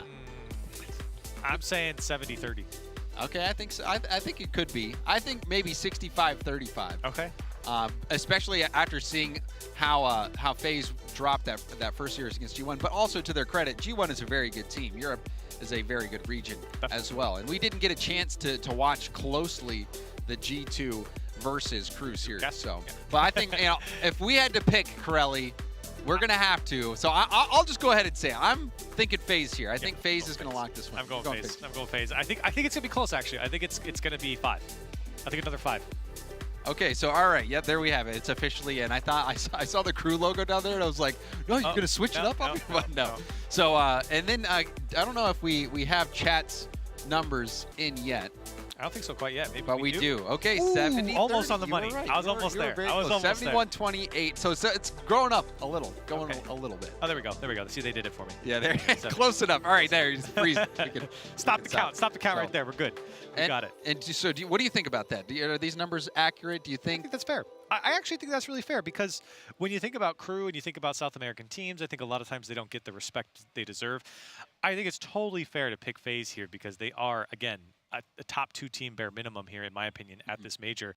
And, Crew doesn't have the same expectations that FaZe does. And I think FaZe, especially coming off a loss, I think a lot of times you might say, well, they might not perform as well. Maybe it's a downtrend for them. I think they bounce back and do quite well. Well, I think that this first game is going to be really critical. If FaZe takes it, I think it's in the bag for FaZe. But as we saw before, FaZe at times has started out slow. Can Crew exploit that?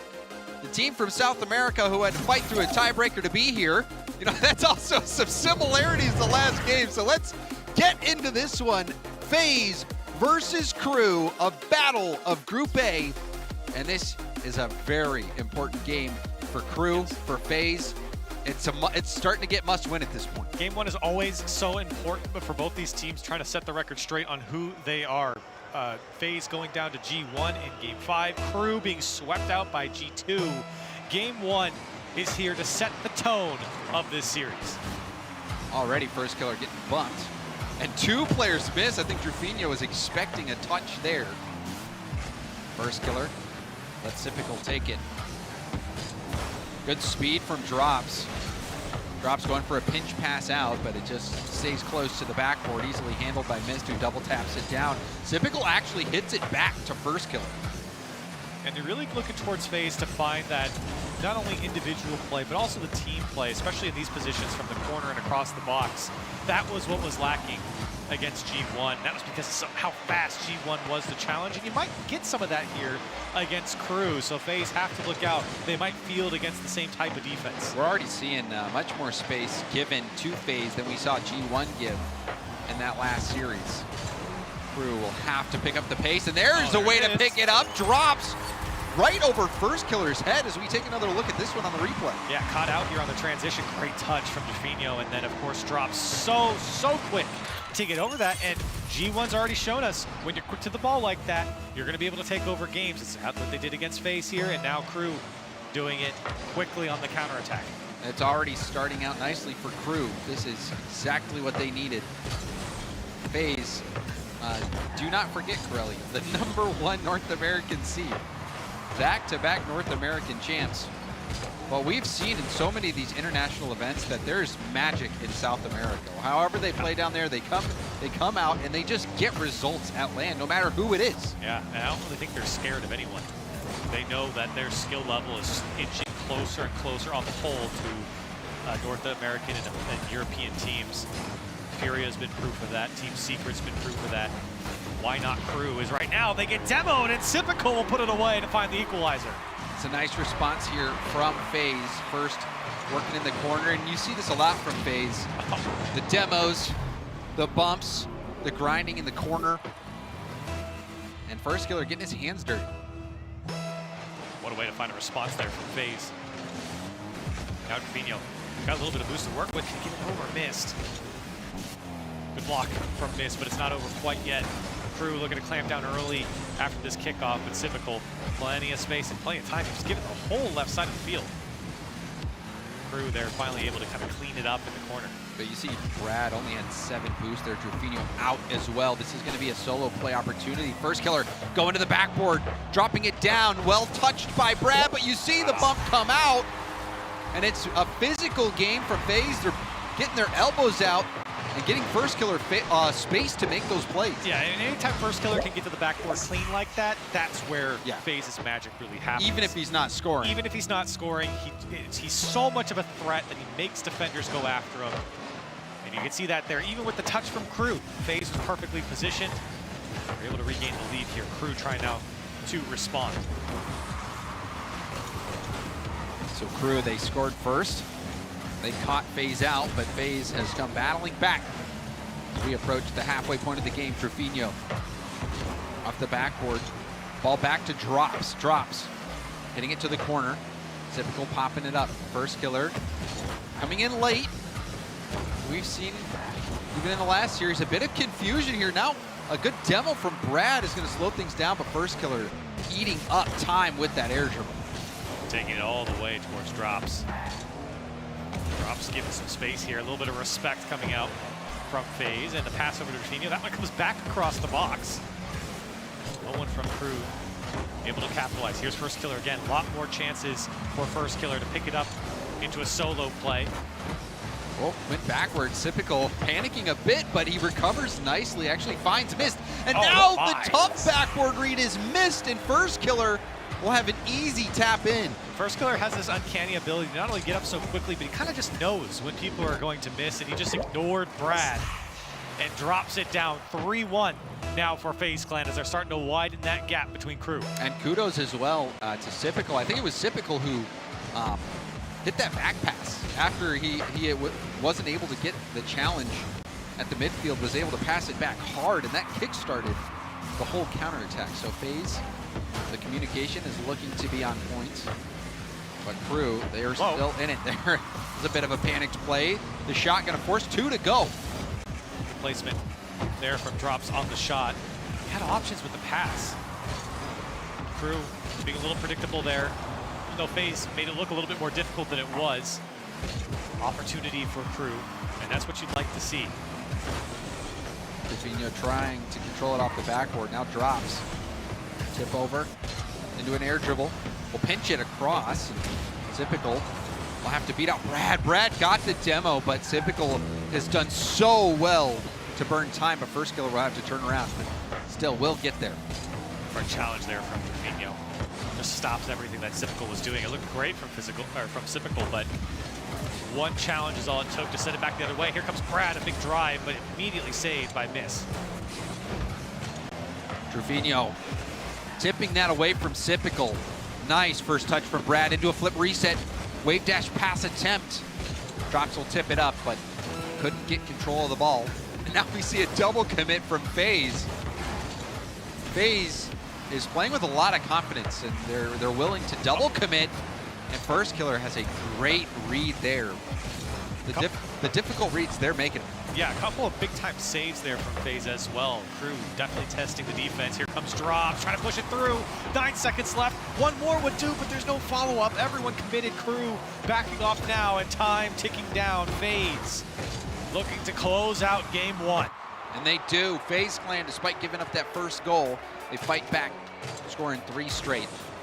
And Crew, they had the start that they needed, honestly. That catching FaZe Clan out, catching First Killer up too much, but that they just weren't able to figure out the defense. FaZe Clan making a lot of nice stops, and then on the other side of the ball, a few defensive misses. There was that backboard read. First Killer just played the miss, and I think it was Brad that had missed that backboard save attempt, and sometimes that's just the difference in the game. A couple of backboard reads that Crew didn't get perfectly, and the shots came right back out towards FaZe, or the clears, excuse me, came right back out towards FaZe. You can look at the shots as well. 8 shots for Crew, only 4 on the side of FaZe, and that's not really a criticism of FaZe. They got the job done. They converted 3 of them. But for Crew, it's not for a lack of opportunity here that they're losing these games. They're getting chances, especially in those final seconds. There's chances here for Crew. It has not been a perfect game from FaZe. Let's be honest here. They got the job done. Yes, but we're still seeing a lot of double commits from FaZe. Yeah, that's what I'm saying. It's not pretty from them. See if that can be exploited by Crew. They drop game 1 to FaZe. Drops, not able to make contact on that ball. There's another demo. First Killer taking out Trevino and gets a piece of that challenge, leaking out to the middle. Trevino spawning in time to clear it out. Backflip there from Sipical to play that one across the box. Here comes Drops. Big time mechanics from him. He's shut down. He hasn't really been able to get going.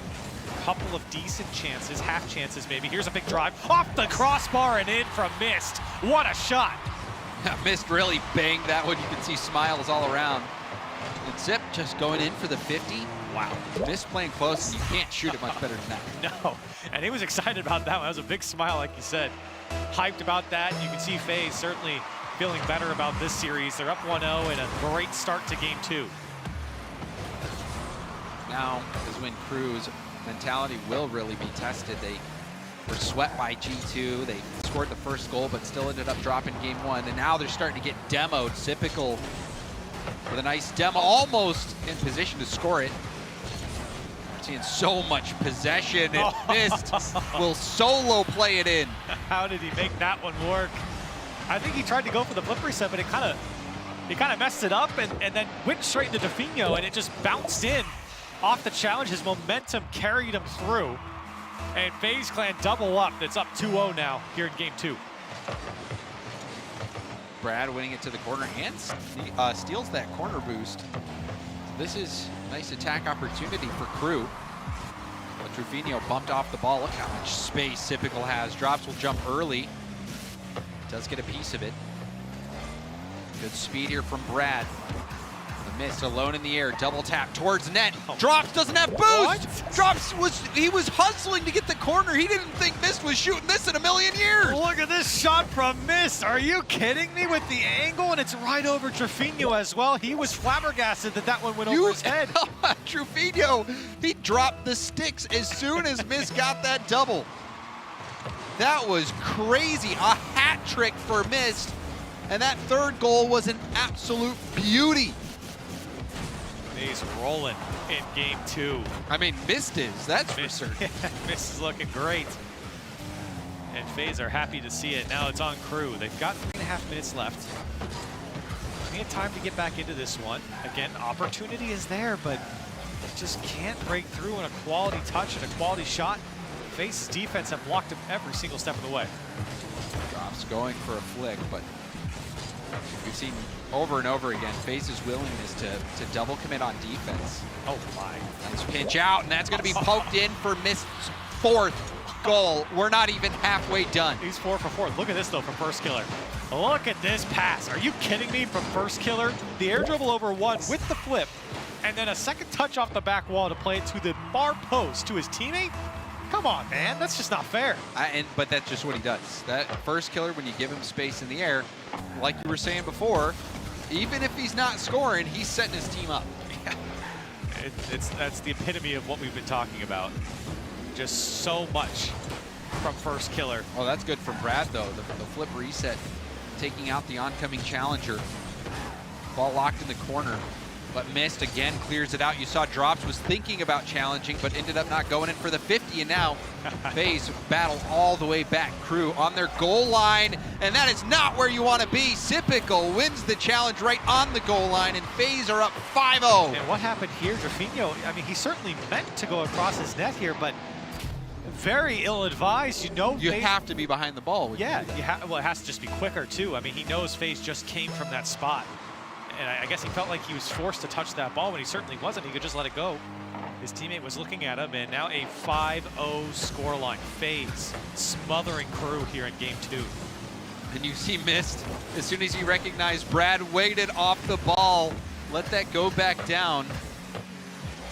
FaZe's minds are churning at a fast pace, and they are taking everything that Crew has given them. But there's a demo. First Killer again with the demo. More demos coming out. Sipical taking out Drops. FaZe are taking no prisoners. Demos galore. And it just feels like that's just stalling out the game at this point. They're running out the clock and making it frustrating for Crew. They really haven't generated much. They have 6 shots to their name, but just haven't been able to break through. Where was Mist coming from? I don't know. He's playing out of his mind right now. There's a chance, rebound opportunity, and that will get hit off to the side. So they'll play potential. Trufino with full boost. Flip reset pass. Brad with a 50 out to Drops. Drops shot is too weak. We see another double commit. I don't think I've ever seen FaZe double commit more than these first 2 series we've watched, Corelli. Oh! Yep. And Mist. I can't miss. This whole game is a highlight package for Mist. It's going to be a montage. And we're only 2 games in. Not even. He scored 5. 5 out of the 6 for FaZe. He scored that incredible double tap off the sidewall, and they're all that good. Pinch. They're all good goals, James. Not a single of these are a bad goal from Mist. We might have the top plays. 2 of them might be from this game from Mist. Oh, man. Big look there for Trufino, but still. Defense holding strong. Look at this. He's just holding the backboard. He's gone. He's in the flow state, Trill. Flow state Mist. Tough to beat. Trufino going for that breezy flip reset. But time is melting away. This has been a one-sided affair, Corelli, and most of it due to the outrageous gameplay of Mist. I mean, at the score, just not even the game score. I'm talking about points. Oh, hold on. It's 2,000 to 500. FaZe has 2,000 combined score to 500 of Crew. Brad hasn't even broken 100 points in this game. And Mist is at 906. Oh, man. Maybe more. That's 908. Will he break 1,000? That's really what we're looking for in game 2 at this point. Pass over to Rafinho is denied once again. FaZe just not letting Crew in. Crew trying to get one for the road. Rafinho will keep it up. Still a chance. And you admire that fight all the way to the end, but the end comes and laughs for Mist. Mist, a spectacular game. 5 for 5. 5 shots, 5 goals, an assist, 2 saves. 9-12 is his score. And I mean, what do you want me to say? I mean, the guy looked perfect. He peaked. He peaked. I mean, what else can you say? He went beast mode that game. Yeah. The double tap alone was, that amazing. You rarely hit shots that good, especially on land. Pinch was great. And to follow it up with that pinch, this was maybe the best game I've seen Mist play in quite a long time, if ever. And don't forget, all of his goals were assisted by his teammates. 2 for First Killer, 3 for Sipical. So his teammates were involved. We talked about how important it is for First Killer to find the backboard cleanly and playing that ball out to his teammates. And I mean, when you got a guy like Mist putting away shots like that this game, what more can you want? They're up 2-0 here in this best of 5. And FaZe coming back to form, I would say, against Crew so far. Yeah, so far so good. Brad not able to break the 100 points, but really for FaZe, their demos were getting them so much space, and they were making Crew back off of the ball. And then when Crew is backing off and worried about demos, then you give the space in the air to First Killer to make those plays off the backboard, the double tap, the passes out, the pinches out. And then you got just Mist hitting crazy shots. So you feel for Crew. In a way, when you think about it for Crew, you don't really expect Mist to go 5 for 5 every single game. So you can bank on that maybe not happening again, but you know FaZe, if it's not going to be Mist, it's going to be First Killer. If it's not First Killer, it's going to be Sipical. How do you shut down the offense of FaZe? That's something very few teams have figured out. Here's First Killer on the goal line. One more would do. Mist comes through, and he's not going to put it away. And that is a big stop for Crew. Crew still in this series. But offensively, they're going to have to pick up the pace and have to start going for the challenges, have that second man play extra aggressive, and just rely on them for at least make it, at least get them to pop the ball up and then send the house. But they need to pick up the pace, though. FaZe were beating them down last game, and this is Crew with their back to the wall. They have to get this win. Certainly do. It's good to see the first minute come and go scoreless if you're Crew.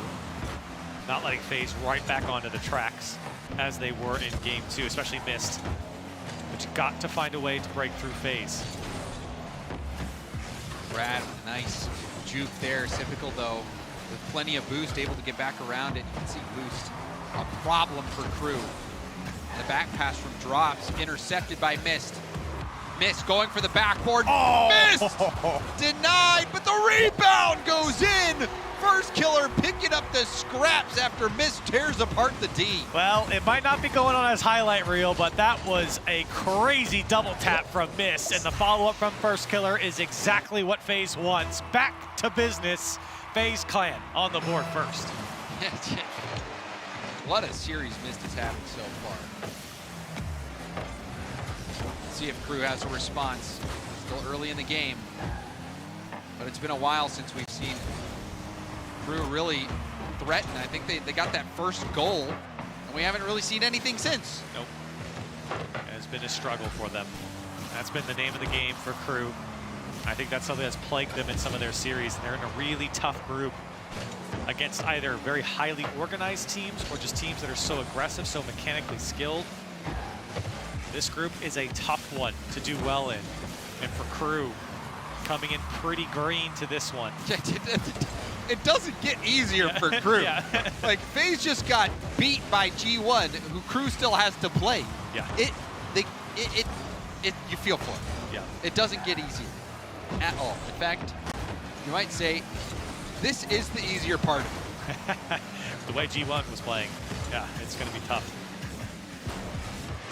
Brad trying to make something happen. Now Drops. It should be one. Rafinho opting to just hit the ball backwards rather than give FaZe possession, and that was the right call. Oh my. First Killer actually got a piece of that one. He saw the orange trail. It was off target. 2 minutes left. FaZe holding their 1-goal lead comfortably. Crew can put something together. Oh, first killer really stretching out, just denying them. As soon as you think they got pressure, now missed with a pre-jump. The shot goes high, follow-up's there, and it's going to squeak in on the left side. We have to see this Mobile 1 high-performance replay. Typical London over to Mist, who was already airborne. And the rebound scored by first killer. This is the FaZe clan that we saw in the North American regions. Oh, yeah. Again, as we said, it's kind of back to form for them against Crew. Can they carry this against G2? They've already lost to G1. They're looking to win this series over Crew. FaZe looking like they're themselves again, and Mist is looking otherworldly right now, if I may say. Crew, they are struggling to get anything going offensively. Still hope, still time, but they need to find something. Drops on the dribble. Flicking, and Zipical had pre-jumped it. That's incredible. Zipical was just floating there. He said, come on, try to flick it over me. Crew were not able to do it, but still Crew on the attack. Brad will leave it for Drops. Drops off the corner. Brad, low boost. Gets help from Trufino. Trufino trying to get this ball fed out to the middle. Drops, testing the corner. Back-to-back challenges from first killer. Brad infield to Trufino. Trufino, the light hit, forces 2 to go from FaZe, but the shot needed to be stronger. And it's just those types of plays, right? Great setup, just the execution wasn't there. Here's another one. This one's gonna go high. They got 2 to go. A little touch from Mist will slow down Crew. Oh, another shot just goes wide, and a follow-up from Brad as well. Crew are all over them, but they can't put anything on target. But this is another chance. Trufino, the read, off the elbow and down. Can't do much. Now Mist trying to clear it off to the side. Back to the middle. First killer waves off the ball. That shot off the post and in. Brad keeps hopes alive for Crew. They're finally able to break through, and it comes right at the top of the box, and a slot to the left side from Brad comes off the post and in just to beat first killer. And Crew have 17 seconds to tie this one up. We'll see if they have any kickoff plans. No flip or delayed flick from Drops. Back to the corner. Trufino wheels off, goes upfield. Ball streaking. It's awkward. Pops nicely. Trufino has Brad, but the ball hit hard off to the side. And FaZe clan finish with a sweep. And you cannot look back on the series and not highlight the performance that Mist had in this series. It's impossible. He was lights out. Oh, just incredible. Incredible performance. And those are the types of performances from Mist and from everyone on FaZe Clan that they need if they're going to take down teams like G2 later on in this group stage. They already lost to G1. That's the last team in this group for them to play. They take care of business here against Crew. That was the expectation. And for FaZe, a little bit of a turn to form here. And I think they're able to, kind of rebound themselves with this Crew win. Yeah, and for Crew, we were talking about it. The journey continues to get progressively harder. You might say G2 was probably their best chance at an upset, and it just keeps getting harder, especially seeing the form G1 is in when G1 took down FaZe. So Group A, just the group of death for Crew. It will be such a challenge. But one thing, Corelli, that we've seen over and over again is that, the reason you play every series is because upsets can happen. So Crew, don't lose hope yet. It's still very possible that Crew can pull off an upset over G1, and then maybe, they'll get back into it. You never know what's going to happen. You never know what's going to happen. I mean, it's not impossible for Crew to beat G1. Why not? I think that these 2 games are certainly learning experiences for them, not only on LAN, on stage, whether it's B stream, A stream, but also just learning some of these teams as well, right? I mean, scrims are different than the big time show, and you're seeing what happens when you get to the big boys on the big show, is you have to show up and face. They did that here, at least against Crew. Oh yeah, and the level of play, it's just that next step. So this, like you said, invaluable experience for Crew, who are in that hunt and have their eyes set not only on making the next major, but also the World Championship. So that is very true. But still, just keeping our mind in this event at the San Diego Major. Crew, they take on G1 next. And I mean, just looking at Group A as a whole, Corelli, what are your thoughts? Well, I mean, obviously the biggest thought I have, I guess, would be G1 beating FaZe. Obviously, we casted that. But we haven't seen G2 because it was happening while we were casting. But G2 is one of those teams that, you know, they won the last Winter Major, and they're not in bad form. There's just teams that look better than them coming out from North America, at least at the moment. But another team that could very sneakily, you know, creep up in this group. We haven't seen them against G1 quite yet, so I'm interested to see how that one turns out. Yeah, the G2 FaZe matchup, and also the G1 G2 matchup. The Atomic versus Atomic. Yeah, we're gonna have to go sit out in the stands. We're gonna have to hear that one. For that one. So there you have it. FaZe taking down Crew in a sweep. I think it's what we expected with the picks on the desk. Everyone at home, or most people, got it right. So congratulations if you did. Crew still has one more series left to play against G1, and FaZe will still be playing G2. So we have a lot of Group A and Rocket League action ahead of us. We hope you wait, and we'll see you on the other side.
From Dorito. Mark has so much time to prep for that shot. Looked for the top corner, but it's saved. Atomic is the one to pick it up. Oh, Atomic gets by Atomic. Now he's dribbling. Pop, but Chicago is there again. A superb backline for Chicago. Now Mark trying to force it off, but Atomic, second man, was expecting the 50 to come out. Dorito has to come back in, and Atomic handles the entire G1 rotation himself. But it's still difficult for G2 to really get by the third even. And they're getting demoed. Atomic takes him out, steals the boost. G2 under pressure. Atomic had to use his whole tank. JNabs has a lot to read here, but Atomic just rips one on target. Chicago gives up the ball. Dorito light. What Atomic came across? Dorito trying to force it. Mark scores! Brilliantly designed by G1. This is just beautiful. Dorito all the way back out to G1 Atomic, who's rotating back out of the net, and he still gets a touch. Keeps the motion, and that ball going forward. And we've got 2-1 for G1. That's a nasty one. But at the end, G2 get the kickoff. JNabs just let it rip. And that's not even on target from Atomic. Chicago trying to give one more chance to G2, but there's Dorito to send it the whole way back. Good high touch, good far touch. Do you believe, Jorby? Do you Chicago believe? Off the ceiling, and Atomic's too far away. G1 have tied things up. I was believing for a second, but what a performance. What a goal that we got to finish off game number 2. I can't get over that recovery. I mean, you're running out of the net, Jorby. Most players, you're just thinking about getting back, rotating to defense. That's your one job. Yeah. You don't even have to get a touch. It's not on him to get a touch in that situation to keep the play in motion, but he still finds a way. G1 Atomic a miracle there, and we'll take another look at this. The only thing I'm sad about, Turtle, is that Atomic will not be given in-game credit for that assist that he had. Because Dorito was the one who punched that before. He's coming out of the net, dude. That's unfair. That's the kind of gameplay I love, man. Like you have, that's the type of gameplay that, like, you need against G2. Yeah. You have to make plays like that. It's not, you're not gonna be able to just rotate willy-nilly, you know, next man up 50-50. Yeah. No, you gotta cut, you gotta get bumps, you gotta be creative. So, love that kind of play. Now it's about G2. Ball's back in their court. Yeah, can't wait for mistakes. And now the same thing can be said for G2. Can't just sit in the midfield and hope that there's some blatant gaps in the defense and cracks in the armor that you can push through in, because you've got an immediate goal from G1, a demo on the kickoff, marked by 8, says, hey, Chicago, I'm gonna get in front of you, sacrifice myself, and let G1 get the first goal. What a team player, marked by 8. Yeah, that's so selfless. Yeah, you don't need to get the bump. You just gotta get in the way. Throw yourself in front of it, sacrifice yourself, and things will work out. For G2, things are not working out for them in game number 3. It's been a slow start. And after game 1, maybe they got too comfortable, too confident, thinking that mistakes were gonna come out of G1, but they have turned things around. And we're seeing a bulletproof defense out of G1. And now on offense, they're getting involved, getting demos. Aggression is there. It's all connecting. What do G2 have as a response? And Chicago deleted. JNAPS, he's been really annoying on the blindside challenges. Even, especially in game 1. He was the driving force behind stopping a lot of those G1 transitions. Yeah. Coming back, just stopping the ball a little bit, forcing G1 to rethink their rotation. So close. There's a couple passes where they almost connect like that, but G1 are in every one of those contests. And you see where Chicago was looking to cherry pick her. You saw the space where he wanted to infiltrate, but like you said, G1 had it read, know exactly where they're feeding this ball. Positioning on another level. Mark by 8 is up early, and he bumps JNAPS away from the ball, which doesn't seem that impactful, but that prevents JNAPS from getting any kind of dunk. I mean, Dorito also got a bump on the back line when he started that whole push. Yeah. They're really trying to... Physical game? Yeah, cut down G2's defense, not just through the bumps, but also getting those boost steals on top of it. Hasn't been so effective, though. The boost totals for G2, they swing back around. It's a really tight rotation for them on offense. Atomic, first in the air. Trying to control it, maybe force a bad touch, but the other Atomic gets there. And now Dorito just punches it, forces Chicago in defense. It's a good catch. Kill to the corner from Chicago. We're going to talk about the physical play. Wait, hold on a second. Flip reset opportunity. JNAPS hit the brakes. He tried to pull out a mind game. Attempted to slow things down and maybe catch G1 flying past behind the ball, but it didn't work. There were layers to that, though, because Atomic, he knew that he was going to get dunked, depending on how he touched that ball, so he had to put his car on the near side of the ball, in the middle of the net to put it out to the corner, and then also have the follow-up right after that. All 3 players needed to make a save, and Atomic gets the next one as all of G1 were running back. They're going to recover, get their own boost, but the net was open for a second. Chicago, no angle to approach quite yet. G2 Esports slowly building up towards this first goal, towards a response. And all of that momentum could have been crushed with the flip reset, but denied quick by G2. And into the corner we go. No more demos, no more physical plays too much from G1 because they've been out of boost. You'll see Mark by 8 right now running out. 0 to his name, 0 to Chicago's name as well. But G1 Atomic got him covered with this clear. Mark a little happy to go for that ball. Quick on his trigger finger, going for that follow-up challenge. G1 retaining possession, but last man Atomic was a little far back. JNAPS had some issues catching the ball. That may stop them, but JNAPS gets back to the 50. It's a good bounce. It's cut off though. Mark by 8, rips it, and it's a goal! G2 down by 2. And I saw Dorito in the backfield. I'm not sure if he ended up getting in front of a player, but he takes the corner boost and he sees Chicago. I think that was enough. Who had to have dodged him. I mean, just the presence of Dorito alone there for Chicago is enough to make you slightly off your rotation, miss the save, can't get a proper touch. 2-0 for G1. Probably feeling breathing down his neck too. Yeah. And that's been the whole game. Right. That's been the whole series. And Doritos played like that disruptor role so well in this game. And even in Europe, I mean, Mark by 8 and Dorito both in the top 10 for demos per game out of Europe. They know that they have that utility, that strategy to get involved and can utilize it whenever they want to. Another demo has opened up things, but Dorito has no angle. Markbite says, I'm not going to go for that. Let's play the safe route and just wait. And patience is going to be rewarded as it's given right away to G1. But again, good presence of mind by G2 on defense. As G1 kick up the aggression just a little bit. Chicago forced back. Atomic able to get a productive touchdown field. JNAP sitting the whole way in the opposite corner, feeling the time strain. Now he's trying to get the 50, bumps Atomic, but it's right into Dorito. Another one, they just can't connect on these passes. G2 just a little broken. G1's defense has been excellent, reading those lanes, hopping in front of them.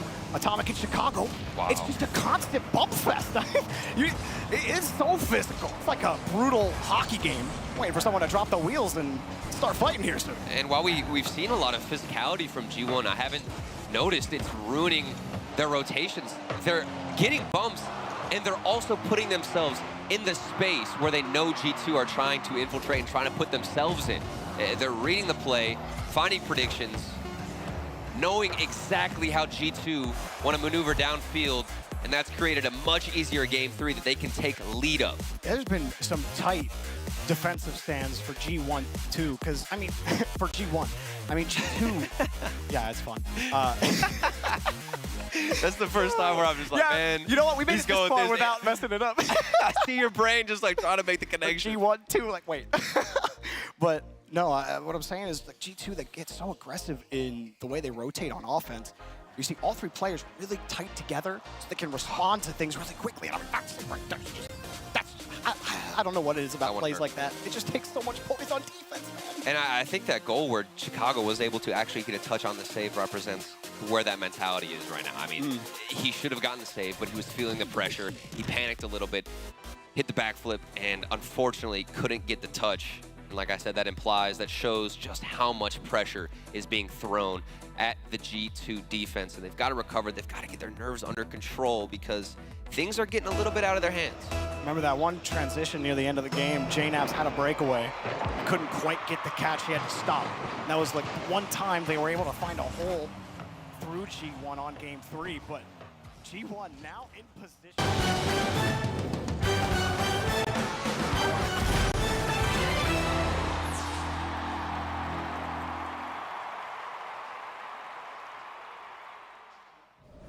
Hi, hello, come back into our field of view. Welcome back to the Winter Major here at the Rocket League Championship Series. Spaceman, Stumpy. Hello. Tall man, no box this time. You have no box? I have no box. So I requested a box. Yeah, you did. There's no box. Yeah. I'm fuming, and I will be having words. Remember when you were pointing last time and I looked down? I was like, oh my god, a box. Oh my god, now we're here. This It's is crazy. But welcome into the B Stream. We hope you guys are having a fantastic day. We've been having a great one here at the Major. If we see you this weekend, come say hello to the players. It's been a wonderful venue, but we also have to talk a little bit about GenG and Pioneers because this is a matchup that heavily underway when we talk about kind of the dichotomies of these teams. GenG favorites, sure. Pioneers, though, a surprise to be sure and a welcomed addition towards this major. It definitely feels like this is a chance for OCE to do something a little bit different now. Absolutely. Because Ground Zero, despite being that #1 seed, they have not performed. Yep. They went 0-3 versus Secret, they went 0-3 versus Liquid. This is a chance for the 2nd seed in OCE to go up against the 2nd seed in NA.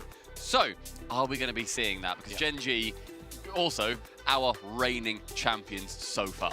Yeah, they really are. And when we take a look at kind of how KCP's come towards this point, right, they've made a coaching change. You bring in JG, and with that, the team has found some success. They've found some abilities to flourish later in some of their tournament runs. But GenG, we all know their story at this point. We know how good they are in North America. The quality of competition may be a little bit different, but Pioneers, GenG, Banana Head, Scrub, Hunter, apparently Jack Noli, and Chronic, like, there is not a bad move anywhere on this group. In this group of 6, all fantastic players, but you do wonder, is there a difference, a change that needs to be made because GenG are that good? This is also, bear in mind, Pioneers, they got rid of Super Locky. Hunter is in place of Super Locky. That was their decision too. They were saying, okay, we think we can do better if we replace you. This is their chance to say, okay, we came through in that 2nd seed in OCE, but we are better without you, essentially. It's a 2-team region a lot of times too, so Pioneers coming in that 2nd place is still fantastic. But GenG, we can't not talk about them. They are one of, if not the current, best team in the world. They were getting grand final after grand final after grand final. Only recently did they not make a grand final in that third regional event, where FaZe managed to knock them out in those quarterfinals. So GenG, they are the team that I think everyone's going to look at and think, I'd like to beat them. I'd like to prove that we are better than them. Yeah, look, FaZe back-to-back regional champions. For GenG, the benefits there were, one, you're getting great competition in FaZe, but two, the constant Grand Finals appearances, and we're starting to see this GenG roster come together, kind of like what we expected the original Dignitas roster with Abjack to be on. What we wanted from that squad, we're getting now with GenG. Noli has been playing some of the best Rocket League he's ever played. Abjack looks great. But the Pioneers have a very interesting story coming into this major, and an exciting team that a lot of people have counted out. OCE is such a unique region too, and Pioneers being near the top of that region makes them, again, a very interesting team with JG7 as well as their coach. A fantastic man, a fantastic person who's going to be trying to lead this team into one of those incredible upset victories. If we look back at the rest of today, when you look at a major and you think, okay, a couple of upsets on day one, G1 taking down FaZe. Nothing is impossible by any means. Hunter, this is his first RLCS LAN as well. I'm sure a lot of people watching will not know him. Unless you watch OCE, you will not be aware of what Hunter offers. But he is one of those young mechanical players that is going to try and come onto this world stage and want to impress. And that's so weird when we're talking about him either side with Banana Head and Scrub, who are both also incredibly young. They're like, I think they're both still 16, potentially 17. Coming into last year's Winter Major over in LA, they were the ones who we were saying, gosh, they're young, gosh, they're talented. What is it that they're going to be putting forward? So Hunter, for me, that's the man I'm going to be looking at mostly. But a couple of players and a new player over in GenG, my word, is their story unreal. And it feels like when we've looked at that roster as a whole, we're thinking, okay, there's opportunities here on their gaps. There's opportunities here for Pioneers to create some magic, but you're going to have to do it against one of the world's best. And we're not just talking about North America, we're talking about the totality of planet Earth. GenG are that good. They are regional champions for a reason. They've had multiple Grand Finals appearances. Chronic was a questionable decision coming onto the roster at the start of the year. Everybody was like, okay, what are we going to get out of this kid? What can he bring to the table? It's clear the nerves have not phased him, and he has not only stepped up, but helped this team evolve, and how good they are as an offense. They're like a potent version of FaZe at their best. I mean, they are so clean with the Rocket League. Apparently Jack. Those are the only two words I want to say. Apparently That's pretty Jack. good words. They are two wonderful words, and he is one wonderful man. No, Nolly, get off my screen. Now, apparently Jack is one of the most phenomenal players that we have seen rise in the last 2 years, 3 years or so. And with Nolly by his side, moving over to North America, their story is something that has been incredible to witness. I'm also going to do a little bit of a self-plug here. You may have seen on the pre-show, we had a trailer for a documentary that's been playing at the end of today over on twitch.tv and also YouTube/Rocket League. What you guys need to do is watch that documentary about GenG. It describes everything, every single risk that they took, and it is one of my favorite things that myself, Cole, and Doomsy have ever created. So please go and give that a watch. It's going to be very, very exciting. But this series is going to be part of that story. This is yet another stepping stone to potentially another major win. You got 2.3 across the board. You got a little bit better in the differential for goals per game for Pioneers, but that's about it. Everything else somewhat even. Demo certainly favoring GenG, saves as well. But this is a very even-killed matchup. And for Pioneers, we're talking about Thursdays and/or Fridays, your best real chance to take down some power hitters. This is another somewhat of a trap series for GenG. You don't want to come off on the slow start of things like kind of what FaZe did against G1. For Pioneers, what are the kind of keys to victory going into this matchup? It's still all best of fives for today, knowing that you only need 3 games. You don't have to have a slog of a best of 7. Get in quickly, make your mark, and get out. What do they need to do? I think it's the exact same advice that I was giving to Ground Zero versus Liquid. Sure. Don't get in your head. We were on that series earlier, literally about an hour ago with that, saying the same thing. Don't get in your head. Please don't overthink what it is that you're here to do. Play the game that's got you to the top of OCE. Be a threatening trio and make sure that whatever you are doing, you're doing it with complete, concise control. Because as soon as you're thinking, oh, Jack's faster than me, oh, Chronic's more mechanical, oh, Nolly's got a better defense. No, those thoughts have to be out of your mind. You're here to beat GenG. And GenG, as far as we're concerned, play your game. Play your game. Yeah, I mean, look, when it GenG limit mistakes. That's what they do really well, right? They're one of the best teams in the world when it comes to just playing clean Rocket League across the board. And with that, we want to know what your predictions are. It's a hell of a segue. Let's get into it. What are you thinking in this series? Thank you so much. That's really good. We're looking at GenG. I have a feeling that a lot of the chat's going to be looking that way as well. And for KCP, a real opportunity to kind of do what G1 did against FaZe. They could come in here and stun the first couple of games, and then GenG have to start working through those nooks and crannies to get themselves back in the series. But if we're just talking predictions here, Stumpy, I mean, look, we know what's at stake. We know that FaZe has already dropped down a bit. If you're GenG, you're happy about that. You're like, FaZe has already started off slow. We're not going to make the same mistake. They should be able to take this series. Spaceman, I want you to predict what I'm going to predict here. And don't do me dirty. Okay. Don't do me dirty. I'm expecting Don't you do me GenG dirty. to be your answer. GenG is my answer. Okay, I think quite clearly GenG is my answer. I love it scared. GenG is my answer. You've already got GenG on yours, by the way. Okay. Well done, production. I mean, fair enough. I just feel like I'm glad I got it right. GenG are literally one of the best teams in the world right now. They are playing in their group as the top seed as well. It's going to be very, very hard for KCP to break through. How are you feeling? How is chat feeling as well? If we've got that percentage down there, I'd love to see it. Let us know, chat. How are we feeling? Look, in this series going in, I think you're going to have to pounce on GenG early. If you're Pioneers, you're going to have to take advantage of the midfield, cut off a lot of those passes. We know how quickly the offense can spiral in control of GenG, how good they are on their transitional game. Their offense has been like a quiet killer for a lot of teams, right? Like you're not expecting to maybe get a flurry of shots to start, but as the game wanes and the series goes on, all of a sudden you just feel this barrage of pressure that GenG do almost better than anybody in North America, really. And they don't come out and play sloppy, so you're looking at an 80 to 20% split. Chat's feeling the same way. That's the thing. If you can make GenG play sloppy, you have a real chance, but Pioneers have the work cut out for them in this one. Absolutely. So we're going to be getting to that game incredibly shortly as well. We've just wrapped up one of our lobbies. So, chat, very much in favor. Only 1 in 5 people thinking that Pioneers are going to be taking this one. To be honest, bit higher than I thought. Better than most. A little bit higher than I anticipated. A little bit better than most. It's a little bit higher. Yeah. Fair enough. People are putting their channel prediction points on one of these series as well. Then fair play. If this comes through, my gosh, you're going to be rolling in it. GenG, one of the best teams in the world right now. Yeah. But as we said, we compare them to FaZe very often. FaZe have been able to take them down. GenG have been trading blows with them. If G1 can do it, why not KCP? Game 1 is about to kick off. GenG Mobile 1 versus Kansas City Pioneers. It seems to be very, very one-sided. GenG, will that get in their heads, though? Thinking, well, this is ours to lose, essentially. It absolutely is, but that is also maybe where the bane of their existence could land, because if you are KCP, everything on the table to prove, not a whole lot to give away. Talked to JG a little bit yesterday. I said, talk to me about what the team's feeling, what you like most about the squad right now. He said their trust, plain and simple. They keep the game simple. They try not to overthink their plays, but they trust one another to make those quick decisions. And so far, we'll see if it works out off the opening kickoff. It was KCP with possession, but Abject going to take it back. Now GenG have a chance. Attempting one of apparently Jack's very, very common air dribble bumps. A little bit cringe from him, and an awkward touch coming towards that center as well. Pressure starting off for GenG in this match. Apparently Jack trying to find somebody central. Waits and changes pace of that play entirely. Looked like it was going to be rapid. Instead, just falls it nice and slow. Nolly to win over towards the net, but Bananahead saving it wide. Quick touches, front center of the box. Noli going to try to center it back out. Continues the play with a second. We're looking at the battle of the first and second touch, really, for Pioneers. They're going to have to start winning some of those defensive holds as they do so to get back out to midfield. Now breakaway chance, but Noli will quickly clear it and leaves it on a dime where apparently Jack was ready and waiting for the call. He was there in time, but now we stall out towards the midfield. And for KCP, kind of keys to victory going into this right, control the boost, try to make sure you can keep the offense pushed back against GenG, and always find ways to get those 50s, those challenges. If you can keep them off their game, GenG will have to work overtime, and that's what you want.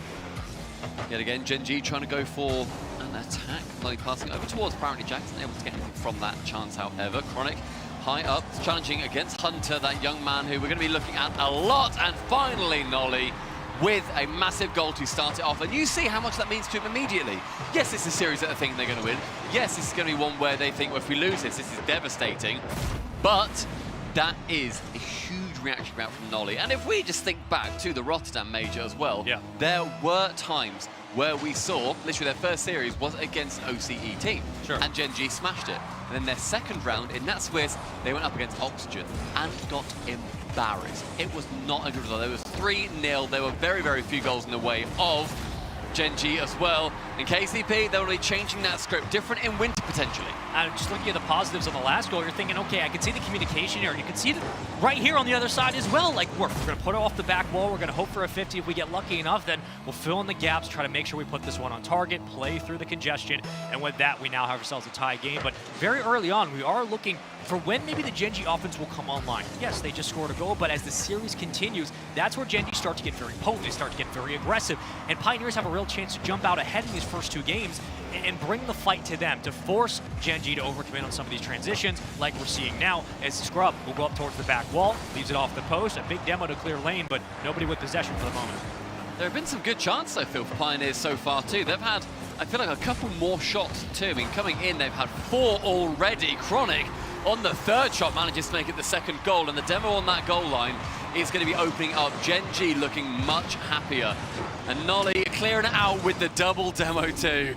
That man is a destructive demon. I got to think it's pretty easy to score on that net when there's nobody else around because Noli has handled the pressure appropriately. Already a 2-1 ball game, but plenty of time here in our first game of this best of 5. Granted, all games today will be best of 5, so if you're waiting for your favorite team to go through the gauntlet, that'll have to wait for the rest of the weekend. But we stay here for the moment as Noli will try to clear it off his own side of the field, and Hunter will circle into the play, leaves it back for possession. Banana Head now following forward in suit.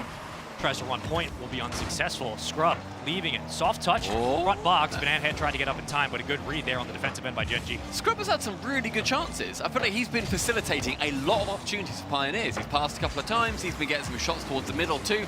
Hunter going for a reset. Isn't able to get it on that chance, but GenG realizing that, okay, these boys have got some mechanics that are going to be theoretically rivaling ours. Chronic, the young new star, on the block, isn't able to get anything from that opportunity that time. 2 minutes remaining and chances over and over again, falling just by the wayside for the Pioneers. I'm really liking the offensive third pressure we're seeing out of KCP. They're constantly challenging the ball right off the point of contact from the back wall, not allowing Noli to get a clean clear downfield, nor Chronic to find a way to bring that ball back down to the earth. And for Banana Head, you're kind of keeping this pressure towards the back where it's really helping Scrub feel more comfortable. You're seeing the infield passes open up just a little bit more for Pioneers, and that's through the gaps where they can really capitalize. But now it comes down to the counterattack. The transition is there for GenG. They'll try to clear this one away. Hunter, leaving on his lonesome, will follow in off the ball, but Noli takes it back.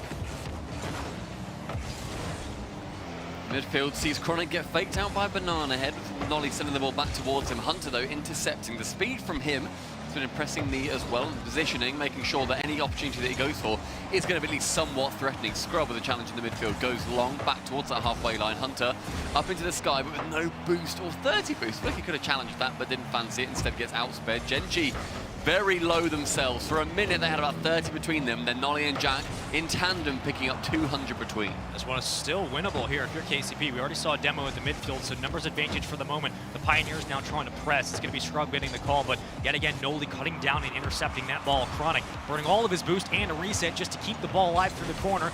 Now the swing upfield. If you're GenG, you're throwing numbers at this play, and Banana Head will try to escape, will do so. Gets the back corner grab, resources for the moment. Pioneers now have to press. Here comes the touch. Hunter still circling, still roaming, but they don't get the look they were going for, and the clear wasn't there. It's a wasted opportunity. Scrub burned a load of boost on that chance too. I feel like he could have made a good push downfield as both two players from GenG push their way towards the boost side of the pitch. Instead, though, he just sends it high, lands awkwardly, jumps awkwardly, nothing came from it. And now we find ourselves 15 seconds remaining in this game number one. GenG 2-1 up, Chronic with a reset, Nolly with a demo. Looked like the start of that first goal that GenG managed to score for themselves, but it will not be.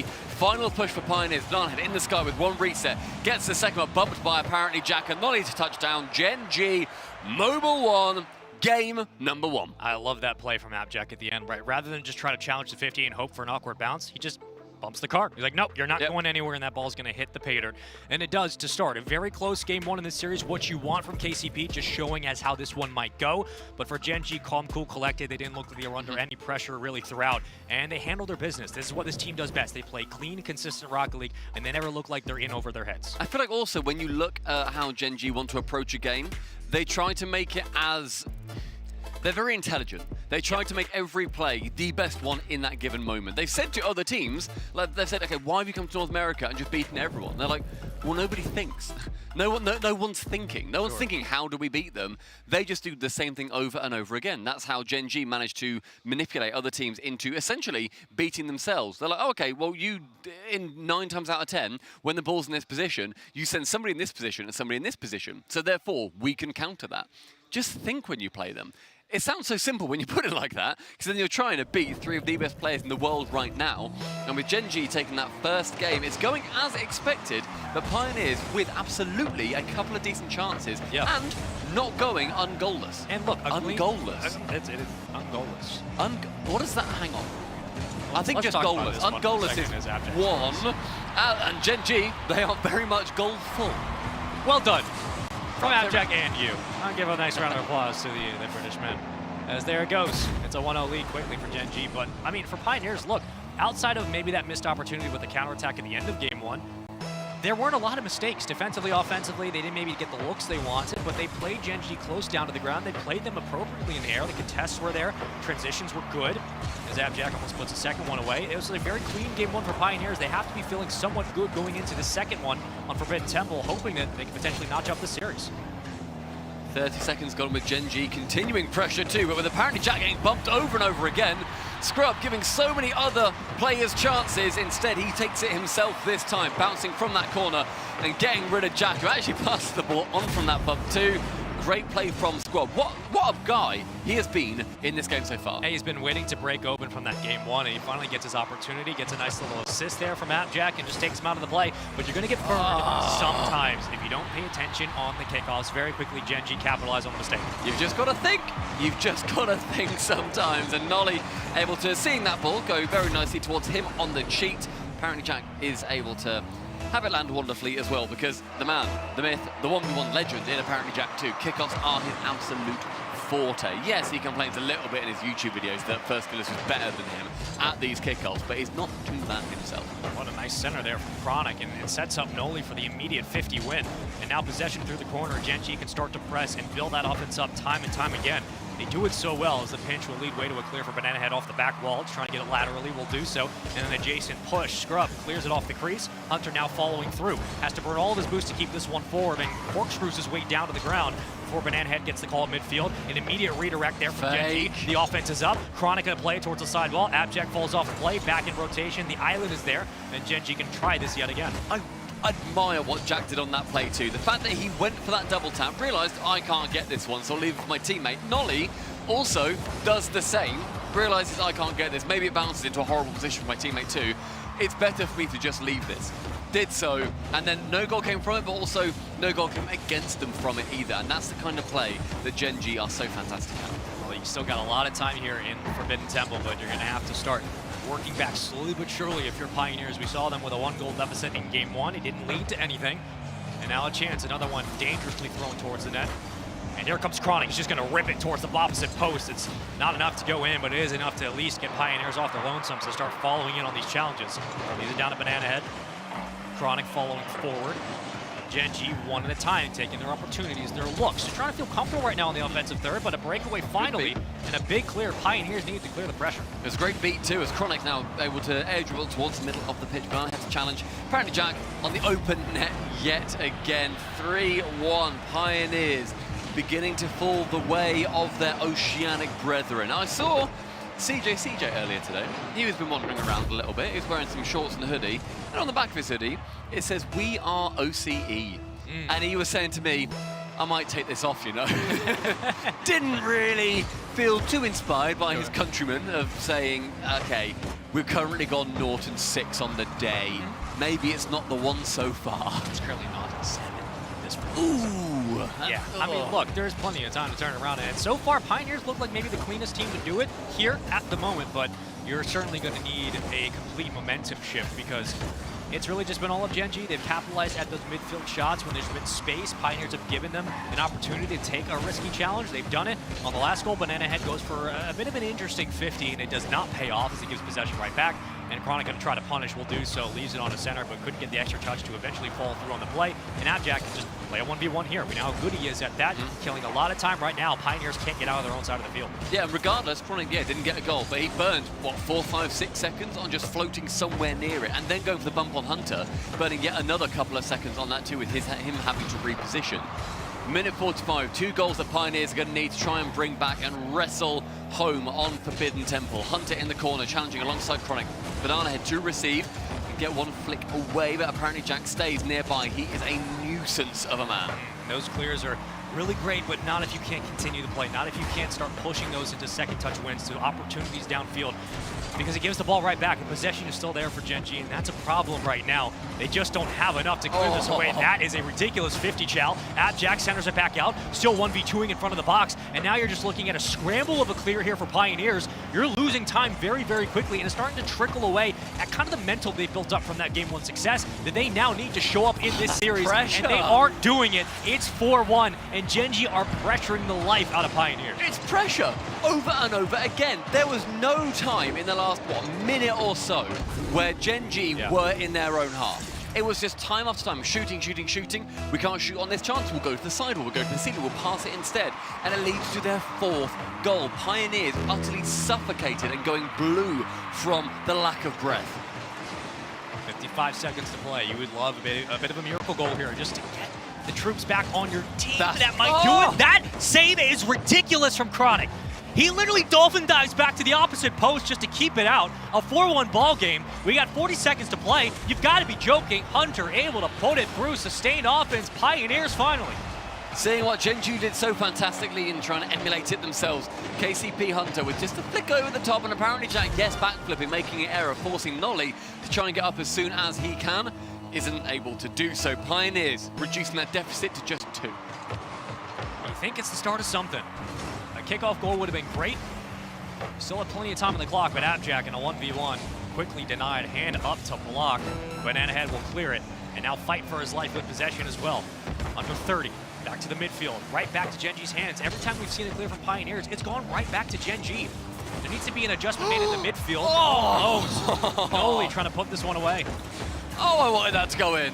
Oh, I wanted that to go in. That ceiling pinch would have been the stuff of dreams. That pre-jump from Banana Head, though, attempting to turn this nightmare into a bit of a dream themselves. And Chronic from the backboard is going to be reducing the time. Little smidges, 1 by 1. GenG, game number 2, going their way yet again. Apparently, Jack, just going to be wasting yet more of my words as we leave the ball to hit the floor. It's 0 seconds, we'll count it, whatever. At this point, you're looking at just how the stats of this game 2-1. You got 1 demo for GenG and 8 for Pioneers. They were just slaughtering GenG when it comes to the physicality, but you lose 4-2. Granted, the shots were 10-9 in favor of Pioneers again. You're thinking these stats should start formulating a win. They should start cultivating a culture of dominance on the field. It's not happening. GenG are just a little bit cleaner. Well, Pioneers, they find themselves with 10 shots, 2 goals in that game. They find themselves with 2 games and 2 losses. They need to be getting 3 in a row versus one of the greatest teams in the world right now. These are the kind of series where you kind of look at it and you think, right. How can we turn it around? How can we say to keep everybody excited, thinking, yeah, you know what? This is going to be one for the history books where it will turn around. KCP just haven't given much. They've had a couple of, decent enough chances. They've had some good demos, but the demos haven't led to much. They haven't led to anything. And with the offense that GenG can put forward, I'm not sure what their plan is. I mean, look, if we're just looking at how KCP have played the last 2 games, the sample size is only 2, but every time they've cleared the ball away, there's been nobody upfield to continue the play. They've given possession back to GenG. GenG are getting free possession every single time. That's been the big factor so far. Look, whether or not that changes how the offense looks for Pioneers, we don't know. But Pioneers cannot afford to continue just to go for empty clears. So there's got to be some sustained drive downfield. There has to be an opportunity there other than just clearing the ball and leaving it for GenG to get back. I love that save from Banana Head too. Manages to get it back into the corner. I don't love that touch nearly as much because Nolly can come in and challenge it. Touches back center. A save away from Hunter on that chance. And Banana Head again trying to push his nose ahead of the ball. A demo, a bump, opportunities, but a miss from Hunter. So vital for that entire play that he gets that ball over towards Scrub. It really looked like their first real clean chance at sustained offense, but you can't afford to miss that touch, especially not here at day one of the major. As we'll try to clear this one out. Another demo, but this time it's in favor of GenG. Abjack's going hunting and through the corner. It's centered perfectly, but nobody's around. Abjack just circles back into the lane and cuts off his own rotation to keep this one viable, but Banana Head will try to clear and center out, and there's Chronic circling in for the toss. Scrub, opportunity on the backboard to get a bump, isn't able to, and apparently Jack works it around the side of two players, make it 3, and make it a goal as well. Apparently Jack weaving his way down past all of the defense. Cool, calm, collected, avoids one bump and just sends it on its way. The defense is nowhere to be found, and I don't care how much boost you have, Scrub is not getting back in time. It's a 1-0 lead very quickly, and now the pressure starts sitting on the mentals of Pioneers. Look, it's been a close series. It's been a clean one for the most part, but you're down 0-2. You're currently down 1-0 in Game 3. If you go down 2-0, you have to think they're going to start scrambling to come up with anything. Yeah, and when the game gets a little bit messier too, I normally feel that the team with the better mechanics is able to work through it a bit better. That, unfortunately, for Pioneers, does fall towards GenG. So if this does get scrappier, which it does look to be to an extent, then I do worry to see how the Oceanic lads are going to be able to fare with it. Nolly with a shot on target. Chronic isn't able to get that second touch in, however. Had to read it very well off that crossbar, but isn't quite able to get the finesse. Scrub very low on boost, and Chronic's going to steal that big pad. So, okay, now you're just trying to commit resources to this and clear this ball away. Something the Pioneers have done quite well in this series, but you can't afford just to give the possession back to GenG. You cannot afford just to give them free roam upfield. They have so much space to work with, and off the backboard sharply, we'll go back to the midfield line. Chronic will be there, he'll circle back in. Leaves it on a dime for what we would assume is a follow-up either from Abjack or Noli, but no one will follow for the moment. There comes Abjack towards the sidewall, Noli will grab. And yet again, another minute or so burned off the clock. This is a lot of time going away that Pioneers desperately need. Jack passing off back towards Chronic on the back pass, Scrub to the backboard. Chronic therefore should be going low. Instead, with a reset, top right corner found, GenG with 2. He gets his space, beautiful park, pops it high. Oh, the fake! Plays with all of the aerials he needs. Flip, reset, rolls it off the hood, top right post. And the backboard fake, seeing that Scrub goes up there, he teases, saying, I'm going there, it blocks me. Then at the last second, flipping round, getting the reset, then can send it top right. Incredibly intelligent play from the man from America on this largely European team. But GenG, my word, have they started to find their groove. And the confidence from the youngest player on this roster, right? Like, Chronic's just stepped up this season, really in a way that a lot of rookies really dream of. He's been an absolutely fantastic addition to the squad, rounding out the roster and helping secure a regional championship to boot as well, and giving them stake as one of the best teams in the world. But right now, if you're Pioneers, you just need a complete turnaround. It has not been a bad series by any stretch, but there's been no real progress. There's been no wins so far, and you're certainly hoping for a goal to be put on the board and give them some signs of life. With a minute 45 to play, it's just been all the pressure from GenG for the moment. And at that midfield line, the boys are still there. They're still finding ways to cut up a lot of these passes. GenG find themselves in pretty much every location I feel that Pioneers fancy the ball to be in and fancy themselves to be in too. They think, okay, they've been so grounded for a little while, we'll send it high. And they're already seeing Nolly pre-jump. It's like, well, how do you know that? How do you know what we're about to do? Have you bought the book on what the Pioneers playbook does seem to be? And yeah, sometimes it really does look like that. Nolly passing to the ceiling. And Banana Head getting a little bit tangled up alongside Hunter. Banana Head really just starting to chase that ball now, and I do not blame him. Send everything that you can, because, mate, you've got a minute and you need to. And now that you're putting shots at the net, you're rotating back to the midfield grabs, so you're getting the full pads as well. There's no resources here for Pioneers to escape on a counterattack. They're just trying to make sure that the water rushing down into the town is held back by these very brittle doors, because the defense really hasn't been there for the majority of this series. But now they're fighting tooth and nail to keep this one out, and it just isn't working. Noli's getting double taps off of the own backboard of the Pioneers, and they're struggling to get to the midfield line. Finally they do, but it's immediately cut down by Noli. Yet again, that midfield pressure from GenG, it's so tough to counter, and they just haven't found an answer. The interceptions from Noli this series have been phenomenal. He has been, I described Jack earlier as the nuisance man, but Noli really does seem to have taken over that role. The final 25 seconds is going to be a frustrating 25 seconds as Pioneers yet to find a single goal in game number 3. Chronic attempting to be getting the third. Nolly just trying to stomp down Scrub, does so successfully. Chronic and GenG, they go 3-0 versus the Pioneers. Easy, breezy. It's beautiful. It's GenG. I didn't set that up. It just kind of came to me. That was But really 40 nice. seconds. Thank you. Appreciate I it. can imagine using that in a video in the future. Oh, you know what? You can steal it. How's that sound? Thanks. You can I have was that. not going to ask permission. I was just going to do it. You forfeit your rights to your words on this stream. Pioneers forfeited their rights to a goal, apparently. Never mind. They get it back. I bet you feel silly. 9 seconds. Oh, you know what? I always feel silly. So you're always feeling silly. You're never silly. 9 seconds to go. Is a miracle possible? Potentially. Is it going to happen? No. We hope. Maybe a game 4. GenG Don't speak just for me. phenomenal in this series. Don't I mean, speak for me. Look, they're clean. Don't speak for me. They're clean. Don't speak for me. Because it's not. They're not clean. No, but hey, whoa, don't put words in my mouth. They are clean, Yeah. but it's not happening. They're not getting to. Oh, it would have been funny. No, unfortunately, for the Pioneers, that is going to be yet another 0-3 series for them. GenG, that is business as usual. That is what they do at the top of North America. And look, when we talk about Thursdays and Fridays and majors, are often like, this could be a trap series. This could be a series where all of a sudden the top teams start to falter. These are the kind of performances, absolutely, for GenG that you want to see against a team like Pioneers, that you want to see against decent competition, even if internationally, not in your own region. You want to make sure you come out, show what you can do, and keep it cool, calm, collected. They handle their business. They keep it clean. GenG looking good in this series. What a fantastic series from GenG that managed to be as well. That is yet more confidence for them. But I was saying earlier, any RLCS fans out there, you might be thinking, this, can you smell that? It smells a little bit like Swiss back in Rotterdam. Toast. You smell, hey, you're good. Having a stroke, I don't know. You've got that idea of back at the Swiss stage over in Rotterdam, where GenG, they smashed through, I think it was Power for their first series, they smashed through them. Then they faced a European team, and it did not go their way. That was their embarrassment versus Oxygen. We are going to be hoping, as are GenG, they're going to be hoping that they do not suffer that same fate. The only other team, however, from Europe that they have in their group is it's Oxygen. It's Oxygen.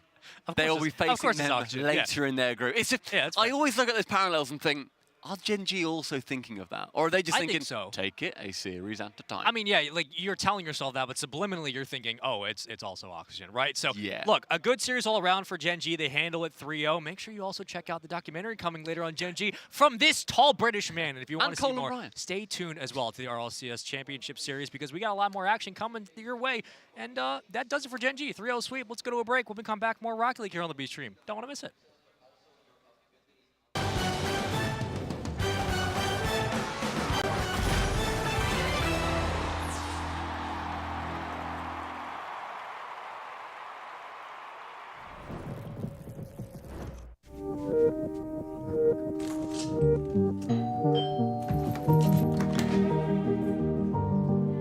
You can save an average of 2 times more with our smart savings tools.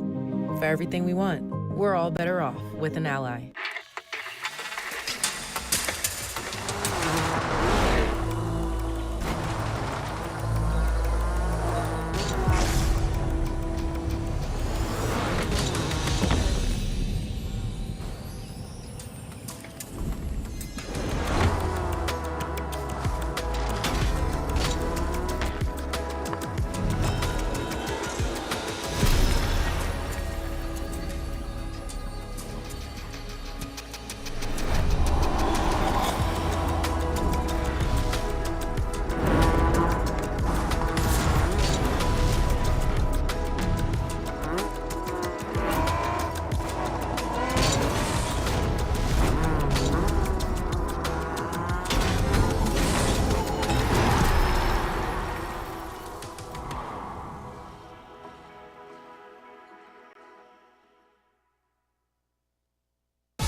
This team. Why are we zooming in? Why are we roasting this haircut? Right? They've got a lot to recover from, right? Because the last time we saw them on land, they kind of had that home field advantage, right? With yours playing in front of the family in Rotterdam, and that crowd was silenced by FaZe Clan. And I have to imagine coming over here now, they've got to have a point of emphasis to start strong and never let off. They don't have the like titanium white psychedelic jerseys anymore either. I don't know if like they maybe were distracted themselves in Rotterdam. Maybe that's the lights were coming off too much. That might be like championship weekend close. Maybe they got to get out Thursday first. Archie earlier we heard him in a breakthrough video, and he said that breaking through for them is winning. And I do believe that his Oxygen team has all the tools necessary. They got two absolute dogs in Rise and Archie. Archie, I don't think has ever had a bad land, no matter what his team has done. He's never played bad. Rise, he does exactly what he does. They didn't even have a bad major at the fall major, and they still made a swap because that's the mentality. That's their perspective on this. If they're not winning the whole thing, it's not a good event for them. And that type of tenacity when you come out here is what is needed to obviously lift that trophy. And Oxygen, they're so good in the group stage. They didn't drop more than one series all split long, and here they come in the group stage to be dominant. Yep, and then Complexity's on the other side of the stage. They, like was said earlier, they basically had they made Sweden and took the whole rest of the year off. Nothing worked out for them. They ended up moving for CRR, and ever since they've looked solid. Finished 6th in an A in the fall. Barely missed out on the major, and now they're here in the winter. I think this team, led by the bull in the middle, can do some damage and potentially even win the event. It's kind of crazy to think about like the year that Furia, when they go top 4 at Worlds, they move regions, and then it's Complexity that gets their feet under them, and they're the team that is the South American transplant that's representing North America here. It doesn't make sense. It simply doesn't make sense, but I'm here for it, okay? I like the drama. I like so many different teams competing against each other and adding fuel to the fire, Stacks. That's what we need. Yeah, and again, with Complexity, I think they learned a valuable lesson throughout the latter part of last year about how important hard work is, and not just kind of resting on, okay, we did this one thing, we achieved one goal, and now we can just rest. No, you've got to bring it every single week. You've got to outwork everybody else in the region, and I think we can finally say that Complexity has finally gotten back to that.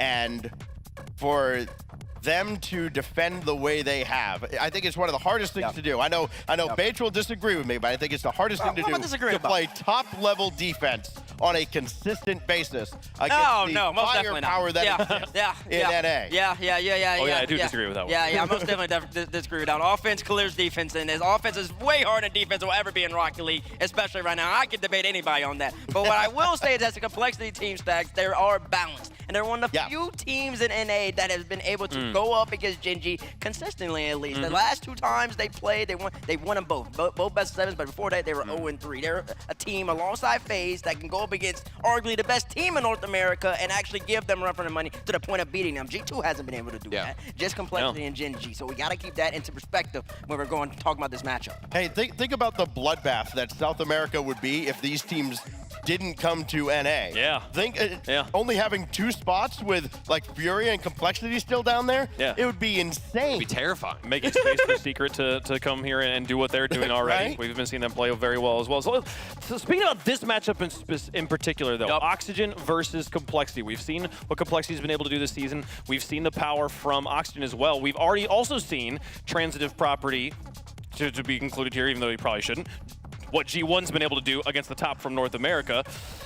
And they're like the bottom of Europe. What was your thoughts about this matchup in particular here? Well, it's going to be important for Oxygen to kind of get double-digit shots per game. They come in averaging... Yeah, they have to. What do they average? Well, they average around 9, but they're going up against a team in Complexity that does not He's asking for 10 shots a game. Yeah, because Complexity does not let you get that many opportunities. They come in, I think, 2nd in shots per game, 1st in goals per game allowed. I think they save 2/3 of the shots they face.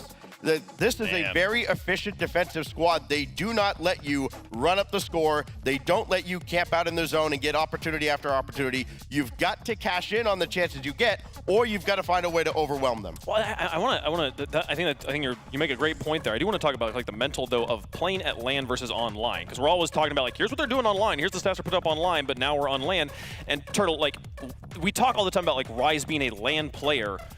Is that just like, we just like bet in statistics, or are there players who genuinely, when they get on the stage, they just unlock something new? There's people, and I'll always believe this since the beginning of time of Rocket League. I've seen it with myself. It's definitely not a characteristic I have, 100%. And I've been roasted on that today. The casters have been talking about me getting reverse swept and all this and all that.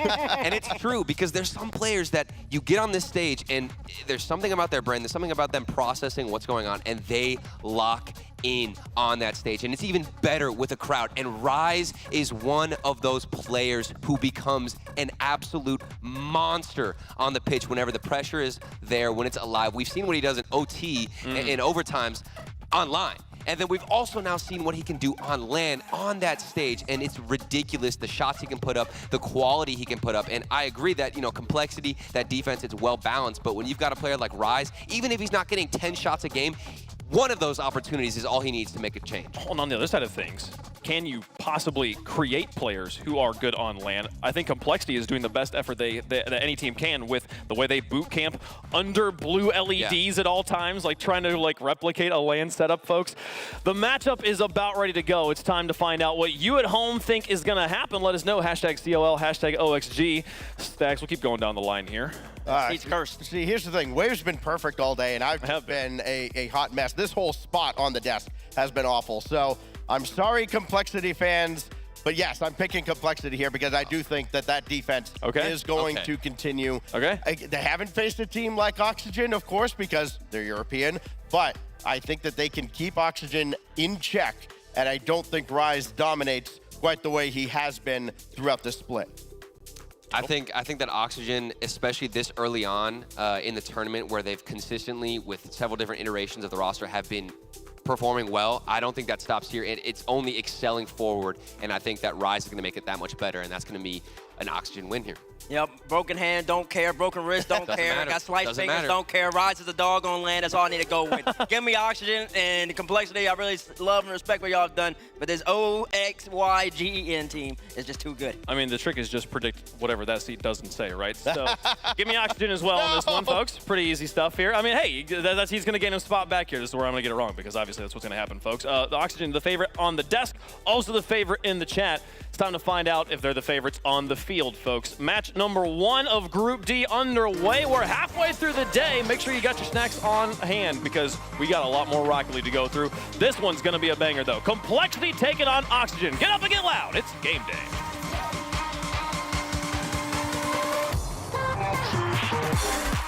The redemption arc begins now for Complexity.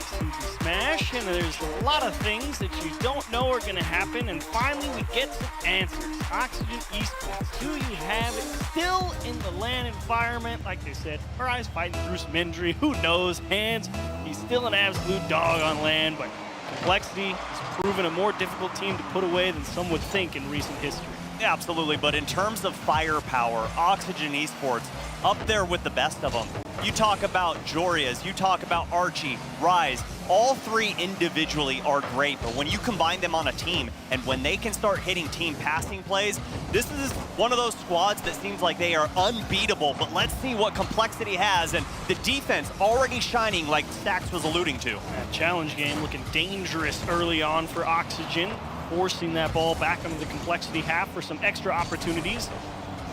Dangerous spot for Raze Bull, needs a lot of help from AJG, but look at him stiff the ball right into the middle, and thankfully Oxygen quick to close the gap. Aggressive start for Oxygen. Interesting play there from Complexity, just left that ball for Archie. Nothing came of it, but I'd like to see a little quicker decision making from Complexity. I get that it's game number 1, still trying to download your opponents, but still, it's been all Oxygen Esports in the first 60 seconds. Nice gap close from Jorias. Tight follow-up from Rise. Oxygen really trying to constrict the amount of space the Complexity have to work with on their own half. HAG, little lead touch forward. Raze Bull off the backboard. A lot of time, but CRR can't handle it. Honestly, I think the shot probably would have been coming from too far away to beat the last man regardless, but Complexity, the right idea, poking and prodding to find the space on that Oxygen defense. It's just a matter of can you put something on target that's dangerous enough. Yeah, I think you're right, Achieves. That was the right call from CRR. He didn't have the angle, didn't have the power to put anything on target. It would just turn that ball immediately over as Archie gets pushed off of that one. CRR's up, Jorias puts a shot back, but HAG able to push it back side and shot on target as Archie able to cover up, play third man well. Nice aggressive challenge there from AJG, preventing the free counterattack. Raise bull to CRR, top left corner, Complexity on the board first. That might be in the list for ally assist of the day. My goodness, great pass from Raise Bull to the top of the box to the new pickup of CRR. He has been absolute money for Complexity. Solid bit of shooting, and Oxygen were close. They almost had a pretty decent counterattack of their own. Just a big key block from AJG to keep that one on the offensive third.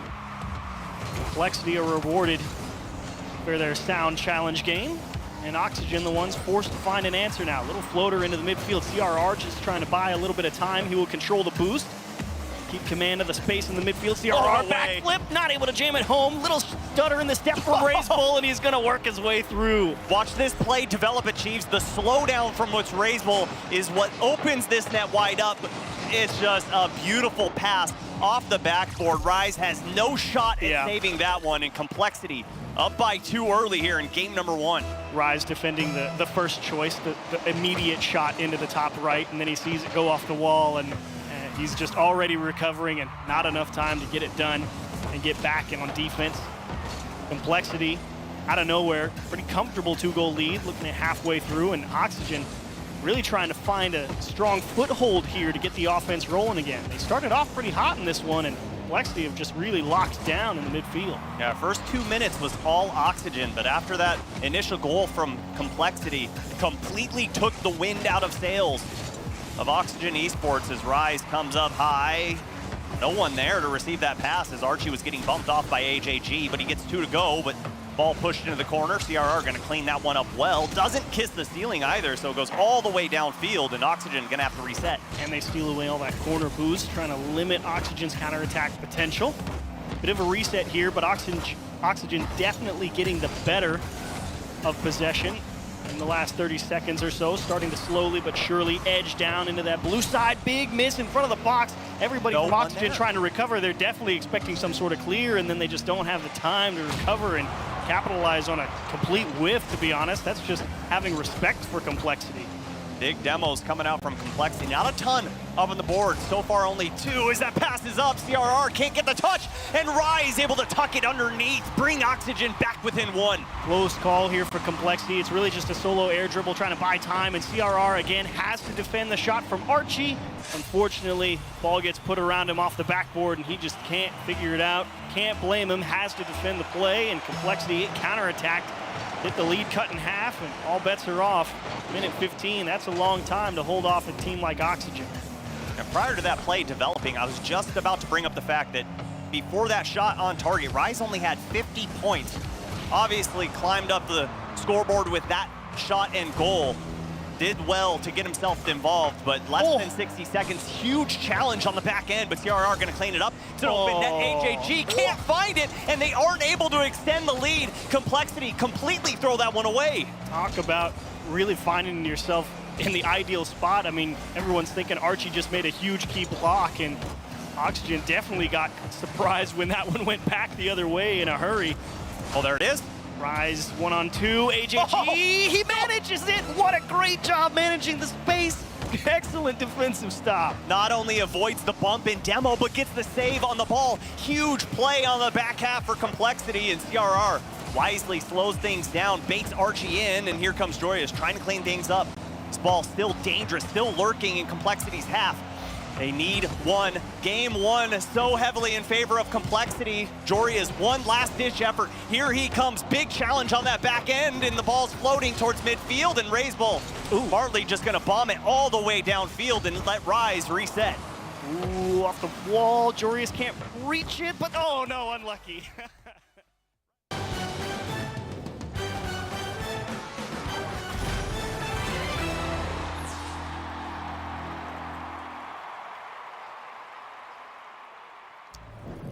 Welcome back from the break. I'm James Bott, joined by Chimako. And Chimako, we have our first matches coming out for Group B. And this is an interesting one because you've got Carmine Corp, who is, you know, maybe the best team in the world by many standards, going up against Dignitas, which is a team from North America who made it in by the skin of their teeth. Yeah, 5th seed for North America versus first one for Europe. And I thought you were going to say this is the first time for us casting together. Oh, so.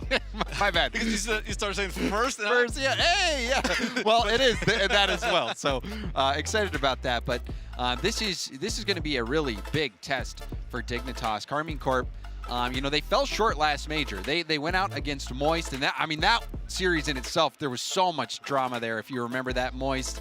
Obviously, Vatira left them for greener pastures, so to speak, and then Moist ended up taking them on and beat them. So that was a huge disappointment for K-Corp. So they're coming into this major very hungry for some wins. Oh, definitely. And they have proven that they are the big dog right now, right? And people were maybe complaining a little bit more, about Vatira, you know, switching sides and whatnot, but he's proven, you know, everyone wrong so far. And it is the time to keep you know, shutting their mouths, you know? Yeah, they've shut people up. But I still think, even though K-Corp has been dominant in the European region, they still need that major result. So they are still hunting for that. Whereas Dignitas, they made it in. They got a top 4, 1 regional, and, you know, they struggled to get more results than that. But because of how tight North America is and how top-heavy it is, they did enough to get in. They took down Space Station in the head-to-head in the final regional and took Space Station down, and that was their biggest competition. So now they find themselves here. This is Andy and Evo's first time playing at a major. We've seen Dre's a couple times on a few different rosters, but this is a young team that is really looking to make their mark. Yeah, Dre's has to really pick them up here because he's a veteran guy. He certainly is, but speaking of veterans, let's talk about Karmine Corp. Itachi has been around in the RLCS for so long. And Exotic, he's been around Rocket League for quite some time, but he was always on the outskirts. Now has thrust himself into the spotlight, and he has been making magic with his time here. He's one of the guys that always makes something happen. You know, every team he touches is a team that performs better, and K-Corp is not exception. And that's how I feel about Itachi. Itachi, I've always been impressed with his consistency, especially defensively, but even offensively, Itachi has been spectacular. Itachi, the heart and soul of this team, I would say. But then you've got Vatira. Vatira, he is, you know, he's the one who gets, I think, most of the attention, especially because of how popular Moist was and how no one imagined Moist breaking up. But then you see Vatira come to Karmine Corp, you know, really paying homage to his French roots, joining a French org, and they haven't really looked back. He has been incredible, and Karmine Corp has been incredible in the European region all season long. But let's go ahead and shift our focus over to Dignitas. We talked a little bit about him, but let's talk more about him. This Dignitas team here, despite many people's predictions, I know I did not expect them to be at the major, but they proved me wrong, and this is a player who continues to prove people wrong. Dre's, he was a stand-in for G2 back in the day after the departure of Rizzo, played at the major, made it back to the major on Optic right after Envy transitioned to Optic. So this is some good experience continuing to get built on for Dre's. Yes, and he better spread that experience into younger guys like Evo here. Evo, he's one of those players that we know he has so much mechanics, he has so much potential, but can he unleash it here in the LAN? That's the question that we have. And Andy is the same way. I mean, you look at Andy playing online, and it's jaw-dropping, but can he perform right now? And, I mean, Andy was as a player, you know, and it's kind of like Dignitas' story.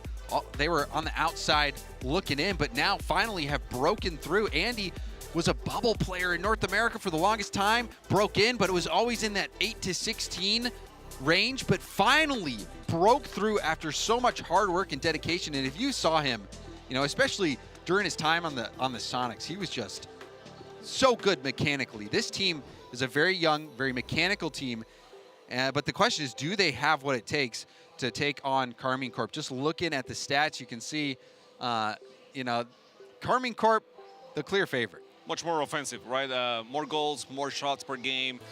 Demo, it's about the same. And the saves, so when you see less saves in K-Corp, that means that they can dominate the game up front and they don't have to be at the net the whole time defending, which is something that, you know, looking at the stats here for Dignitas, they do have to fall back and defend a little bit more. It's true, but, you know, how is it going to shake out on LAN? That's always what you wonder, because once you get to LAN, the whole game changes. But Evo, he's that young gun. You know, he's a ones main. Evo. I had a chance to hang out with him at Turf Wars. He came out to Turf Wars, and I got to observe him in his natural environment. He is, he's stone cold. Like, he doesn't ever say anything. He just goes out there and he plays. And that's a good thing, because if you can do that by yourself, I mean, you expect them to do better when you're in the team environment, when everyone is there to support you as well. Well, Chamaco, I think we all know that Karmine Corp is the favorite. How much of the favorite are they? Everybody at home, feel free to let your voice be heard. Hashtag KC in chat if you think Karmine Corp. Hashtag dig if you're thinking dig. And I mean, I asked Corelli this in the FaZe matchup previously, FaZe crew, and he was pretty accurate. So I'm going to do the same. Chamaco, what do you think the odds are here if you had to? The odds, that's going to be, let's say, 68-32. You think, so I'm thinking we probably will see 75-25. Maybe. It's my guess. Yeah, I'm just going with the fans of NA. They're hardcore. Well, what do you think about this matchup? Which team do you think is going to be coming out on top? It should be K-Corp, based on everything that we have said and seen so far. But I want to see a close matchup. And, we were talking about Evo and Andy. And you said Andy in Sonics, he looks great. But we don't have to go that far to Sonics. We could say, a few weeks ago, Regional 1, when they made it to that top 4, he was unstoppable. He was extremely good carrying the way he controlled the ball, the way he was attacking. It was perfect. It was perfect. He just needed, that his teammates were at the same level. I think they can make it happen this time. But it's K-Corp. Yeah, you have to say K-Corp. I'm also going to say K-Corp as well. They are just too good. And with how good Europe is as a whole, and to see how well Karmine Corp's playing, really Liquid is the only team that's kind of challenged them over there. So, I'm going to have to say K-Corp. Let's go ahead and see what everybody at home thought, looking at the final tally for the fan vote. 73-27. So it's, in between both of ours. We split the difference there. So we got it. Yeah, so Karmine Corp, I think by consensus, is the heavy favorite in this matchup. This is, Dignitas, like you said, the 5th seed from North America. Karmine Corp, I think a lot of people would put them at the #1 seed in the world. And they wouldn't be wrong. I mean, there's little arguments I can do, against that, for them to not be the main on the world. Right now, Liquid. They are. So that could be very close. But regardless, I mean, right now, Karmine, the better seed on EU, and we got a match here to play between these two teams. Yes, we do, and we're just gonna hop right into the gameplay. Who needs the countdown? Just throw us right into it. Karmine Corp and Dignitas. See how it shakes out. Andy trying to take this over. We'll roll it up the sidewall. Drees off the ceiling. The shot is in! Drees with the snipe. I was telling you, this is a guy that looks better on LAN. He's a LAN player, and he does this every time. Even with teams that you don't expect them to go that far in a LAN environment, he picks them up, he carries them, and makes them look much better than they used to online. So right on time, for Drees to start with this first goal.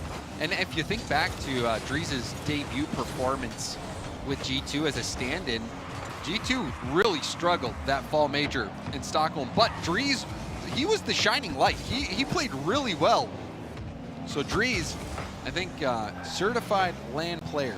There's no doubt about it. Opening up this series with a big goal. We'll see if Dignitas can hold on or if Karmine Corp will battle back. Itachi waiting, no boost for Itachi. Vatira also low boost, so Dignitas doing a good job keeping K-Corp low on boost. I think just taking that opportunity of low boost and going for the pass, and now Evo, I thought he was going for the double, but no, it's only one touch for him. And the way that Dignitas is performing, a very tight rotation, very short now, and they gotta be careful with the clears, but as long as they maintain that defense on the midfield, that's pretty good. You don't want to give the space to K-Corp. Andy going for a double tap off the side, did get a piece of it, but Itachi was there waiting. Exotic over to Vatira. There was a bang, bang, bang. Still, the shot comes out, and it's blocked. The ball movement there for K-Corp, but they weren't able to score. Well defended by Dignitas. like how they integrating every player, you know, not only doing the clear by themselves, but involving more than one player to get the clear and get the ball a little bit faster and a little bit more spicier on the attack. And now Dries once again trying to go for that ball, but this Vatira with a beautiful control from the wall that was able to get the clear. Wow, and Vatira pretty much 1v3ing Dignitas there, a miss, and that's going to be the first goal for Carmine Corp. And this was thanks to the clear play from Vatira. He beat everybody out. Yeah, and then forcing Evo to go for that one. He actually was going for Itachi's touch, not for the ball. That's why he whiffed on that one. So yeah, and Itachi was just trying to prevent the clear there. Yeah, so a bit of a fake from Itachi. It was smart too. Super smart. Itachi, one of the smarter players, been around in the RLCS for quite some time. Dries deep in his own corner, battling, get some help. Evo comes in with the demo. Vatira back to the Dignitas corner. Evo trying to get it down. Nice hit. This one's going to launch back towards the net. Itachi pinching it out, getting the corner boost. Vatira looking for Exotic. Exotic waiting. And there's the pass. It's actually over Exotic. You saw the musty pass. And the problem with those musty passes is that sometimes it's hard to control where the ball is going to land. So that one, as you saw, it was a little bit too high. You couldn't get it to the player that you needed to, and then it was end up being a miss and an opportunity for Dignitas to steal the ball. And sometimes you get too much power on it. But I mean, sometimes that's what they want, is to try to just launch it. But there, Vatira couldn't control the power.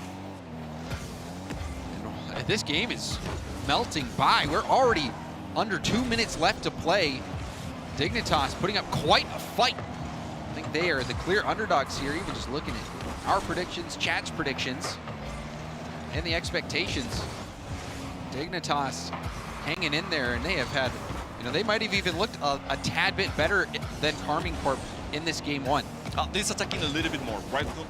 Controlling the ball in the blue zone more so compared than Carmine. At the same time, control is not everything. You gotta make the calls. You gotta go for the attacks, and that's exactly what Itachi was able to do in that play. Oh my goodness, Evo was in the right spot, but Andy, I think, was just surprised. He was trying to force the ball out to the side, and it kicked out so fast and went back into the middle, and Carmine Corp, just like that, take the lead, and now a chance to extend it. Vatira, first touch into a double tap. Picturesque from Vatira. Too much space. Yeah, it was a free play session for him on that one because no one was there to contest him. Andy was trying to get there, but a little bit too late for him. And Vatira is not gonna miss those. He didn't miss them when he was in Moist. He's not gonna miss them now that he's in K-Corp. And that, I mean, this game really turned on a dime, didn't it, Chamako? It seemed like, I mean, I had just said Dignitas was looking better in game one, and then boom, boom, back-to-back goals for K-Corp. It's a two-piece combo for them, so you gotta watch out for those. And now with only 1 minute left, Dignitas got the only goal in the first minute, but after that, they have controlled the ball, but they haven't been attacking too much, so time is ticking for them. Like you said, time ticking away. 2-goal deficit. Andy will have some space here. Will lob it up high, and Dries didn't make contact. I don't know if Dries pre-jumped, but just didn't work out. So Dignitas, despite having a little bit of space and opportunity, will walk away empty-handed. Exotic getting demoed. Andy trying to take his time, but there is no time to be had, almost getting scored on.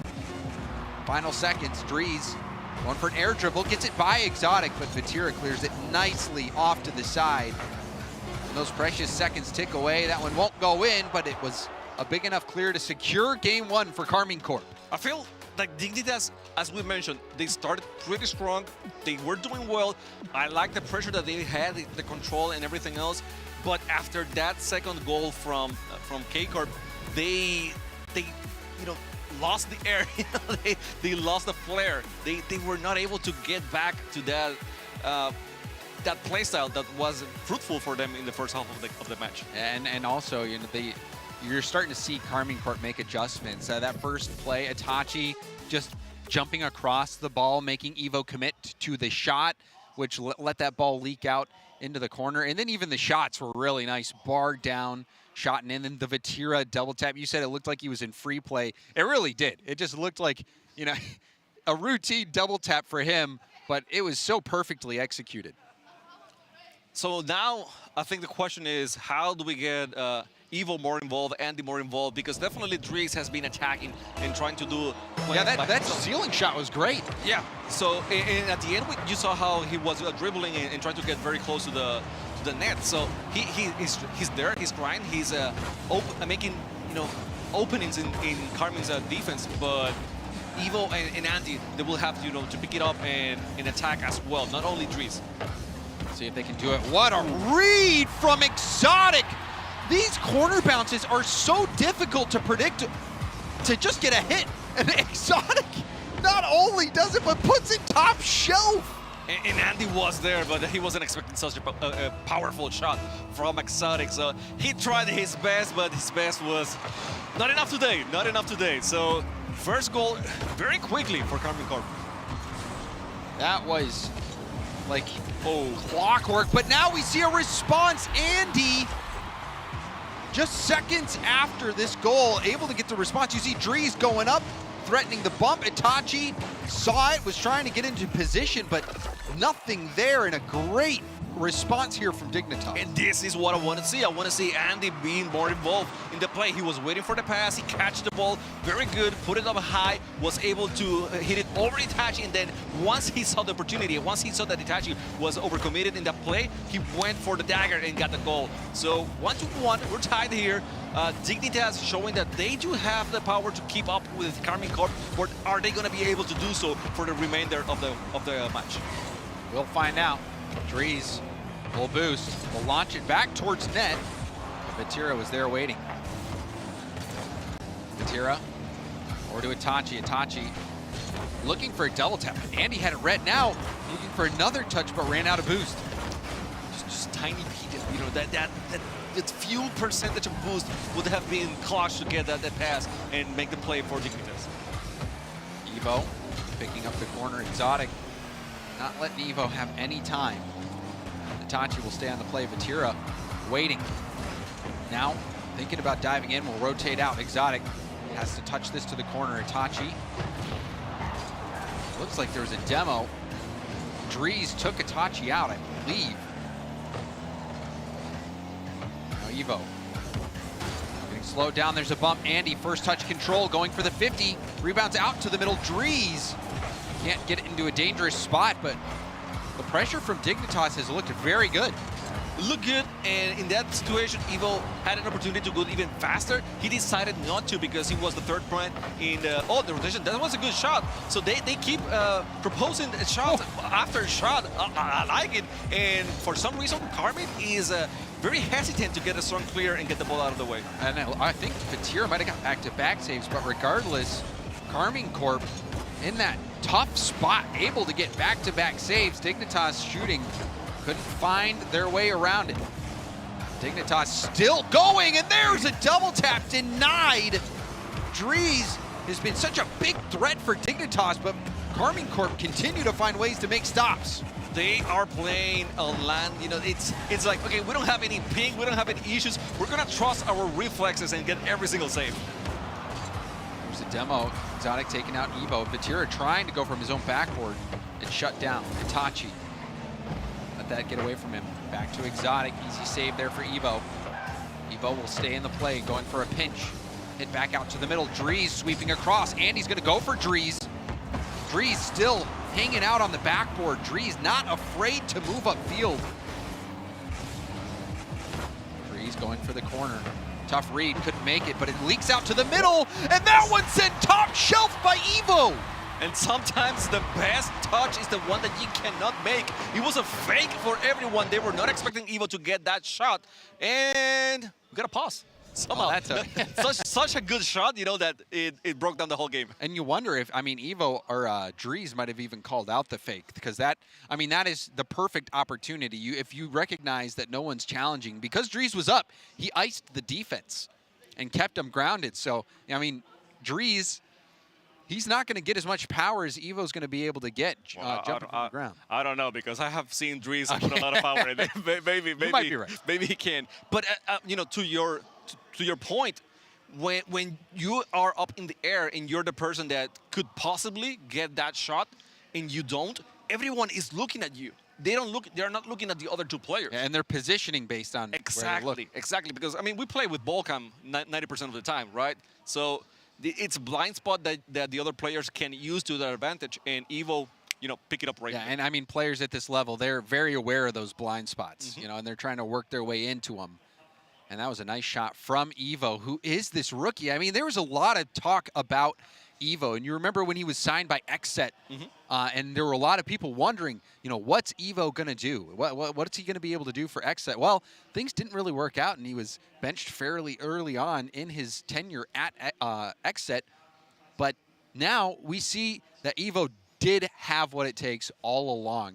He just needed those pieces around him to really allow him to show what he is able to do. Yeah, pieces around him. It's a key word, because it's not about a player being excellent by himself and that's it. It's how everything else complements your playstyle, right? And how the chemistry develops between the team. And talking about chemistry, you see here, Dries is the hot player. Yes. Dries is the guy that everyone is watching out for. So chemistry tells you, okay, so they're gonna, I'm getting the aggro, and I can help you be the one to get the shot afterwards. So it's, you know, pieces around him. They're able to make him look better, or make it perform to his fullest. And it's about, I mean, so much of Rocket League is getting your good players or your mechanical players shooting opportunities. You know, and if you're on a team and you're a highly mechanical player and you're really good at finishing those chances, but those chances never come, then you're just not going to score. You know, and Dries is one of those players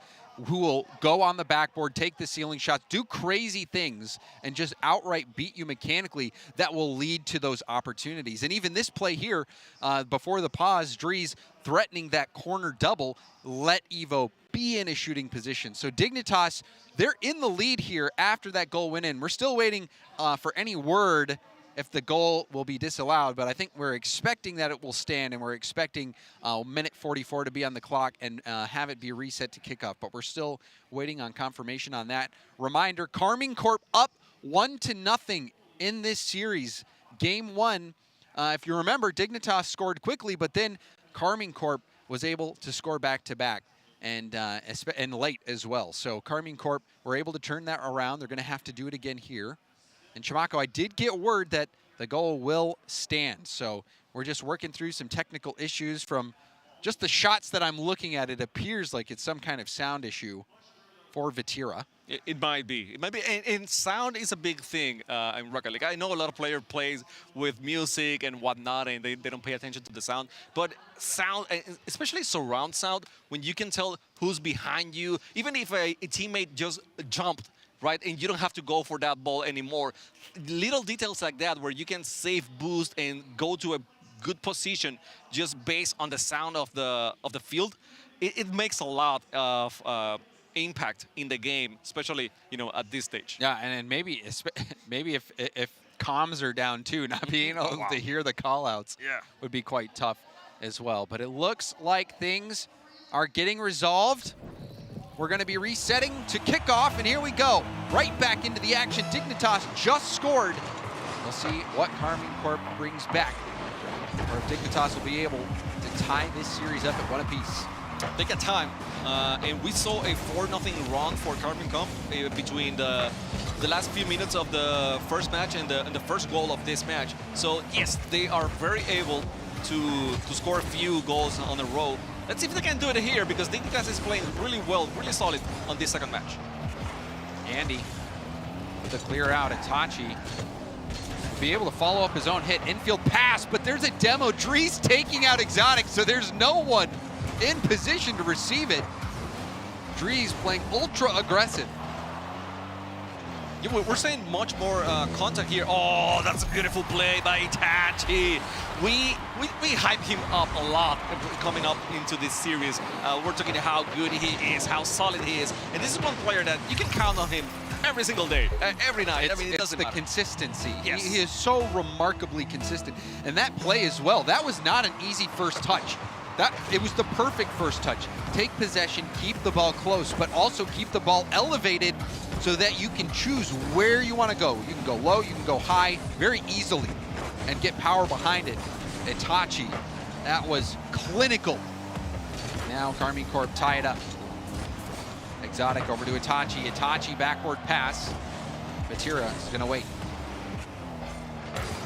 Exotic back to the middle. Andy jumps the lane. See Exotic getting bumped off the back line. Exotic trying to carry it back down into a dribble. Dignitas collapsing on Karmine Corp. And now the shot saved! Where did Vatira come from for that? He was hitting in the shadows, and he was able to make the clutch save. Now with only 10 seconds left to play. It seems like Dignitas is still holding on the blue zone. They're attacking quite well, but the last play, it seems like it's going to be for Karmine Corp. Trees opting to keep it up. Itachi pinch down, it might bounce up, it does. Vatira zoning Evo off the ball, going low, but Evo well read. But can't get that challenge. Itachi stopped by Andy, it's high. Shot opportunity, Vatira on target, but it's saved. And we've got overtime. Imagine, just imagine, right? After all that, if he gets that shot on net, it makes the goal.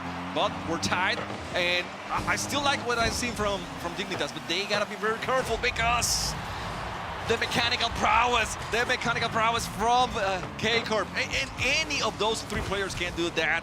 It just happened to be Exotic this time. Oh, Exotic. People say he has a robot play style. He plays so precise, so mechanically, and he's always making the highest percentage play. And that play there was enough to get Karmine Corp the win. And that was a scary game for K-Corp. Dignitas now in both games has looked threatening, but Karmine Corp again finds the answers. Gotta say, the importance of getting that admin pause and fixing the issues before it gets way worse, right? Because if you're Karmine Corp now, you gotta to gain lead, your match point, series point, and you're feeling very good. But had they lost, imagine it will be 1-1 now. Dignitas with all the hype, with all the momentum, it will be a very different story. And this is the man of the game right there, Exotic, putting in that last shot. And Itachi, the one who tied it up, really such a nice play. Itachi, the perfect first touch, setting up the play. And it goes to show you why Karmine Corp is so good. Yes, Vatira is hitting clips, but Itachi and Exotic, so consistent and so reliable in those clutch situations to come out on top. And Vatira seems to be very selfless every single time. Like, yes, if I need to make the touch, and if I need to make the play by myself, I'll do it. This whole play, I can, right? But a lot of times we see how he controls the ball through the wall and backboard and keeps moving around just to give his teammates a little bit more time to cover more ground and to set up and get boosts or whatnot, you know. So he is there for his teammates a lot, and that allows Vatira and Exotic to look even better. They have been looking good, but Dignitas has been a threat. However, they've not been able to convert. Evo going for the double tap, shut down by Vatira. And even in game 2, we saw Vatira and Exotic get some big saves. And those saves, I mean, it saved their game. So far, only 1 goal difference. Oh, no, I'm sorry. No, the first game was a 2 goal difference, right? I believe so. I think it was 3-1. It was a 3-1. But the series has been quite tight. Dignitas keeping it close, haven't been able to find the win yet.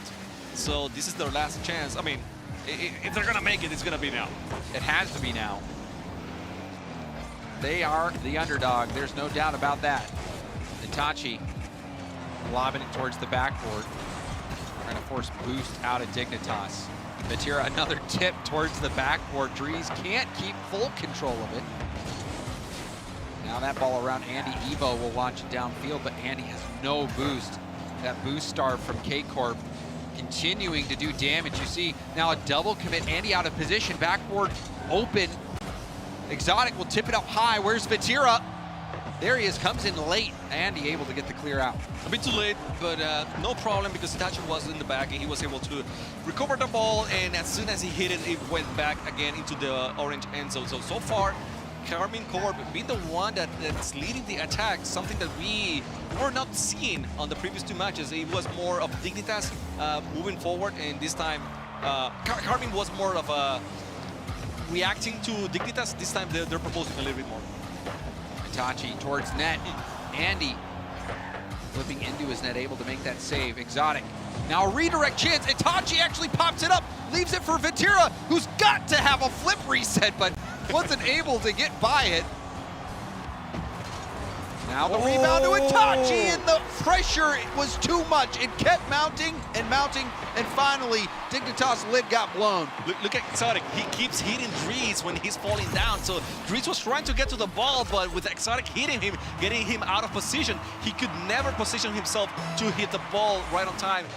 So I mean, it's one thing to do the pass, such a good pass, but another thing to stay on the play and just make things unbearable for Dries. That was a great play by Exotic.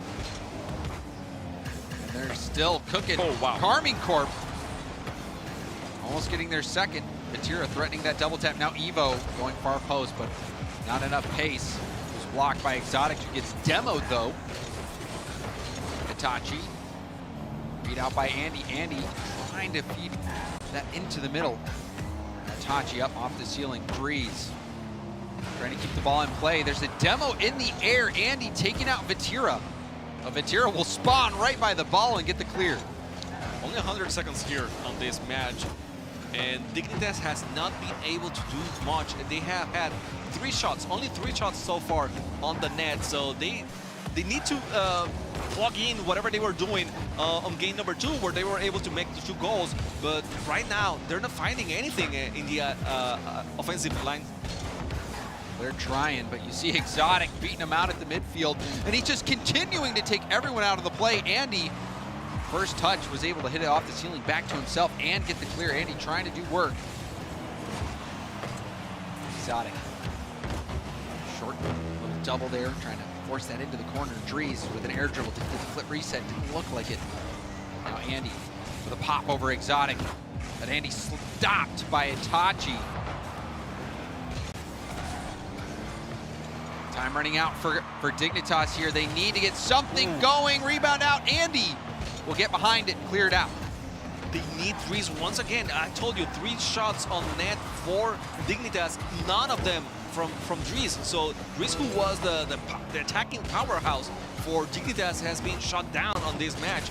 And you can tell, I mean, it really feels like that way in the gameplay. Oh, wide open net. You see Dignitas threw it all at Karmine Corp, who weathered the storm and were able to get that counter. I'm not gonna be mad. They had to. They were down, only 20 seconds left on the clock, so they had to move forward and try to make something happen. And it looked like Evo was trying to get, you know, a tip up and then go for a bump out of the air because, you know, he was just trying to make something happen, but it was read by Karmine Corp, and now they are in full control. Final 10 seconds. Dignitas, and their time runs out. Karmine Corp, despite giving up the lead a few times, were able to roar back and claim 3 straight game victories. They sweep Dignitas, and I think they'll be happy with that result, Chamaco. I think it was no surprise. I don't think anyone is surprised. Karmine Corp, best team in the world, maybe, so far. We'll see this weekend, right? But at the same time, Dignitas didn't make it easy. It wasn't easy for K-Corp. They had their moments. They had the lead, as you mentioned, a couple of times, and they keep it close for the most part.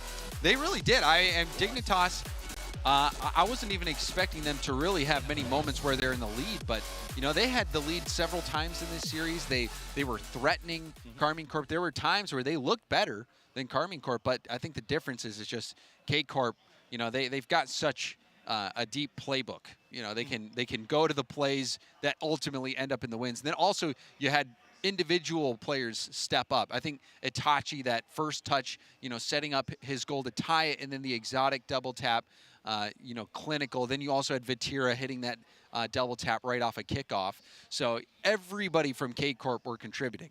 Yeah, it's so many choices of weapons that they can use at any given point for K-Corp, which we didn't see as much variety in Dignitas, to be honest with you. It was Dries trying to make things happen, open up the defense, and then Andy or Evo attacking. Sometimes Andy was able to attack by himself, but in K-Corp, anyone. I'm so excited. K-Corp, they had that extra bit of finesse, you know?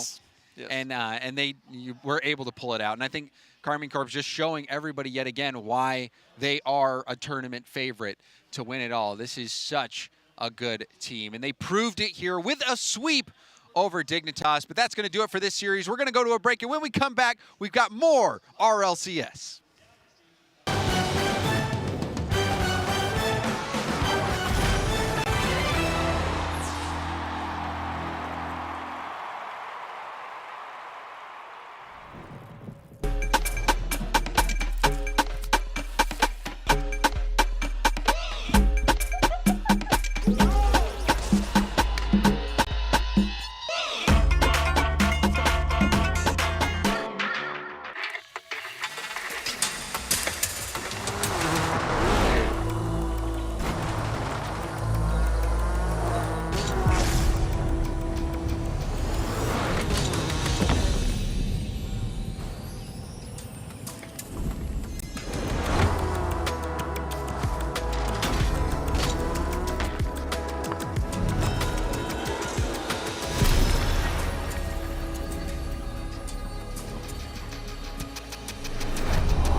seek to find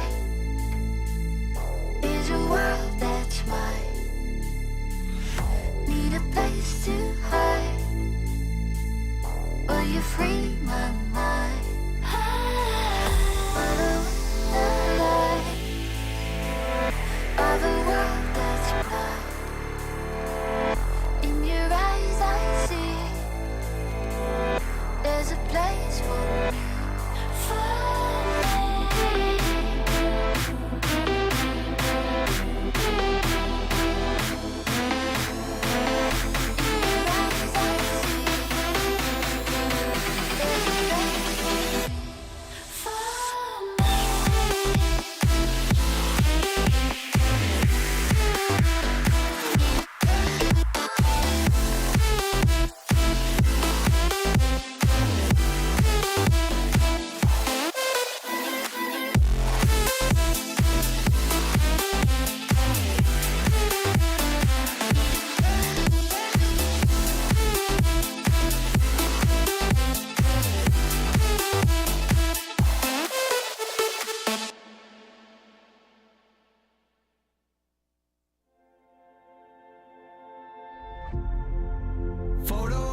but it's been too long. Couple months and I can't seem to move on. I can't seem to move on. I can't seem to. I can't seem to.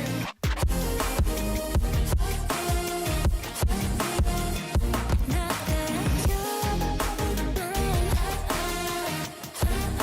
I can't seem to. I can't seem to. Laying on my floor thinking about all the things that we've been through. From 24/7 to pretending like I never met you. No, it's all for the best, cause I know where I'm at every time we're together. Going out of my mind, and I wish I could lie, tell you that it gets better. Not that you're gone. They say time should heal, but it's been too long. Couple months where I can't seem to move on. I can't seem to move on. I can't seem to.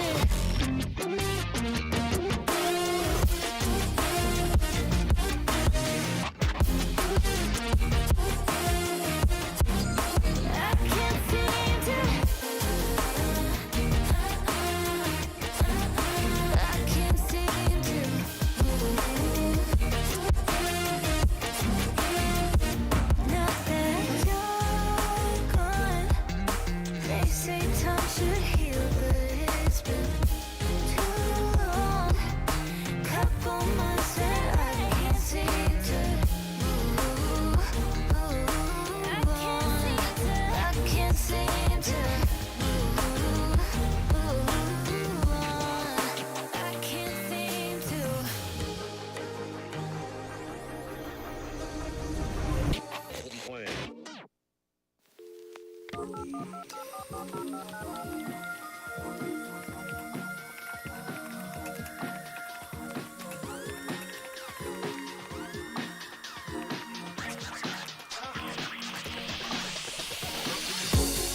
frozen over like I am.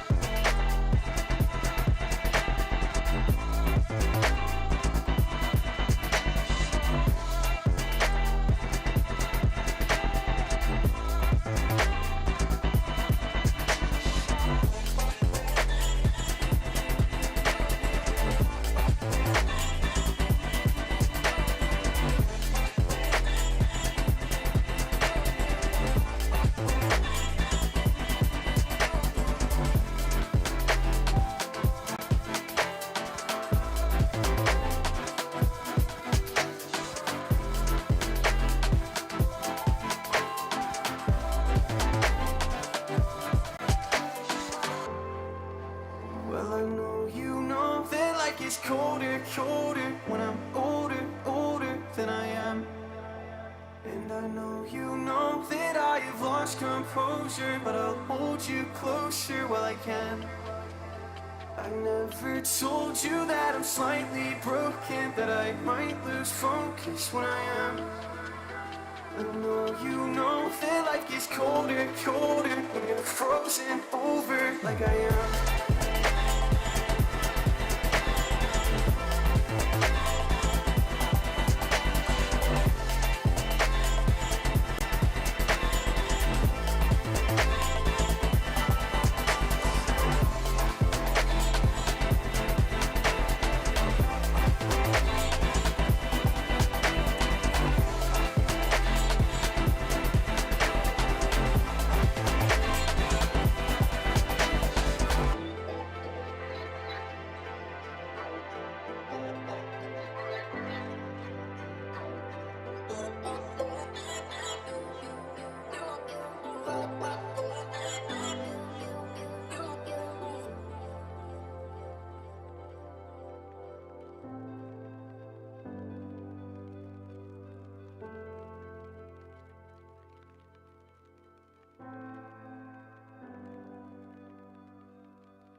Your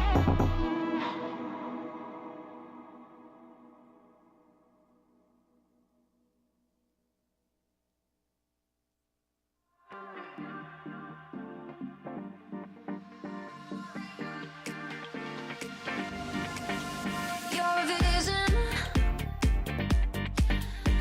One look and my jaw just dropped. Can't catch my breath. They stand in the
Welcome back to the Broom Stream. Nothing but sweeps over here, Turley. Just like, you had to hit him with it. Like I'm sweeping you out, right? Whoop. All right, see you later. KCP versus Oxygen going to be coming up next. And the Oxygen bounce back. Do we see it? That is the question. It was a close 5-game series against Complexity, and Pioneers have not had a good go of it, getting swept by GenG. And there were rumors. There were rumors. Pioneers. You know, the scrims have been looking good. The scrim warriors, Pioneers. You know, every single LAN, I think we get a team that's like, this is the team. The scrims surprising everybody, and I think that they're gonna, take the entire tournament just because of scrims, and then it never happens. I don't think it's ever happened where the team that dominated in scrims has come out and performed, but that is not gonna be the story, I would assume, for this series. I think KCP have definitely a lot of firepower and a lot of heat behind them that could at least bring some momentum up against Oxygen, and they can hit them while they're down because, like you said, it was a tough Game 5 series lost up against Complexity.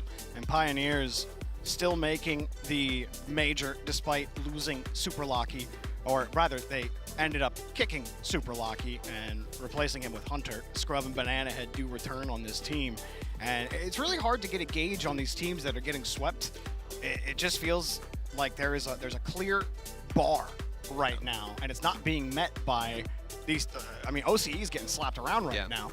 Pioneers, it's a chance here against Oxygen. I don't think Oxygen really. I don't think they looked perfect in that series against Complexity. Pioneers, different level of team. Yeah, I don't think they looked perfect either, but I definitely think there was so much. I don't want to say potential, but the foundation was there to build upon for Oxygen as we take a look now at these three players. Archie, of course, had a lot of standout moments against Complexity. I think off the backboard in particular, he was doing a lot of work.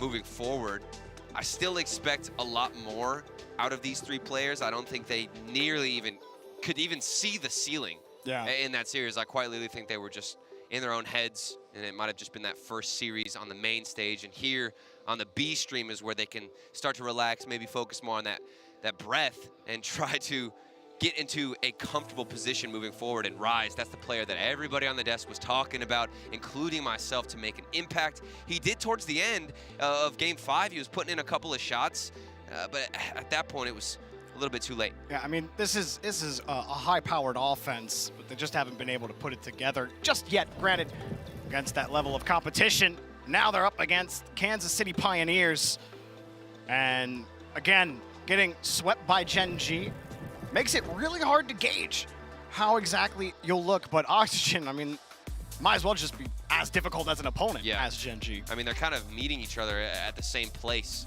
right now.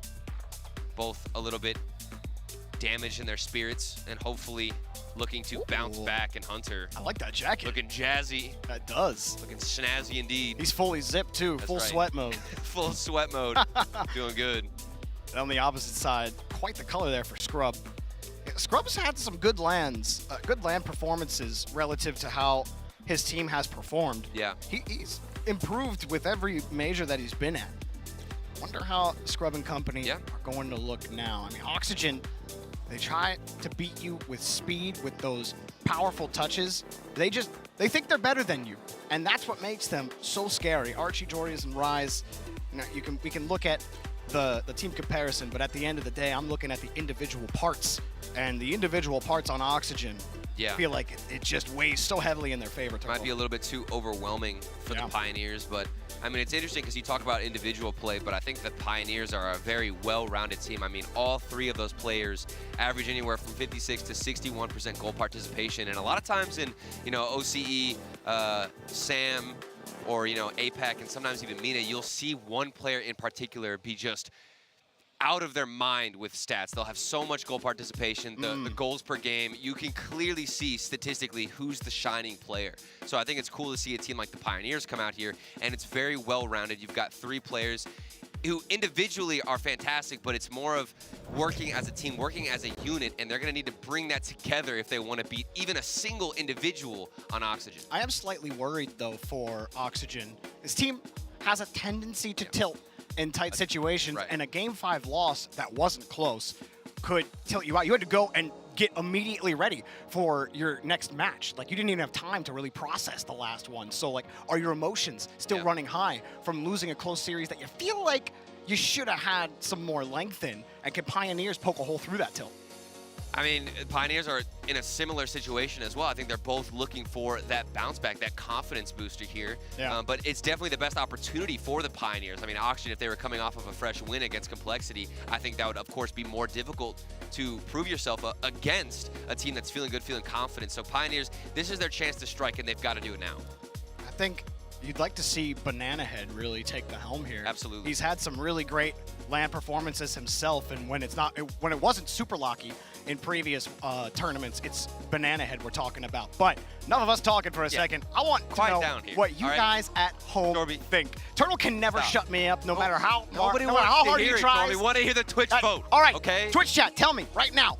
Yell at Turtle in chat. Hashtag OXG if you think Oxygen are going to win. Hashtag KCP if you think KCP are going to win. How you feeling? I'm feeling 73% Oxygen. I'll be impressed if you guess that. I'm going to say... Check this out. I'll say 28% KCP. What?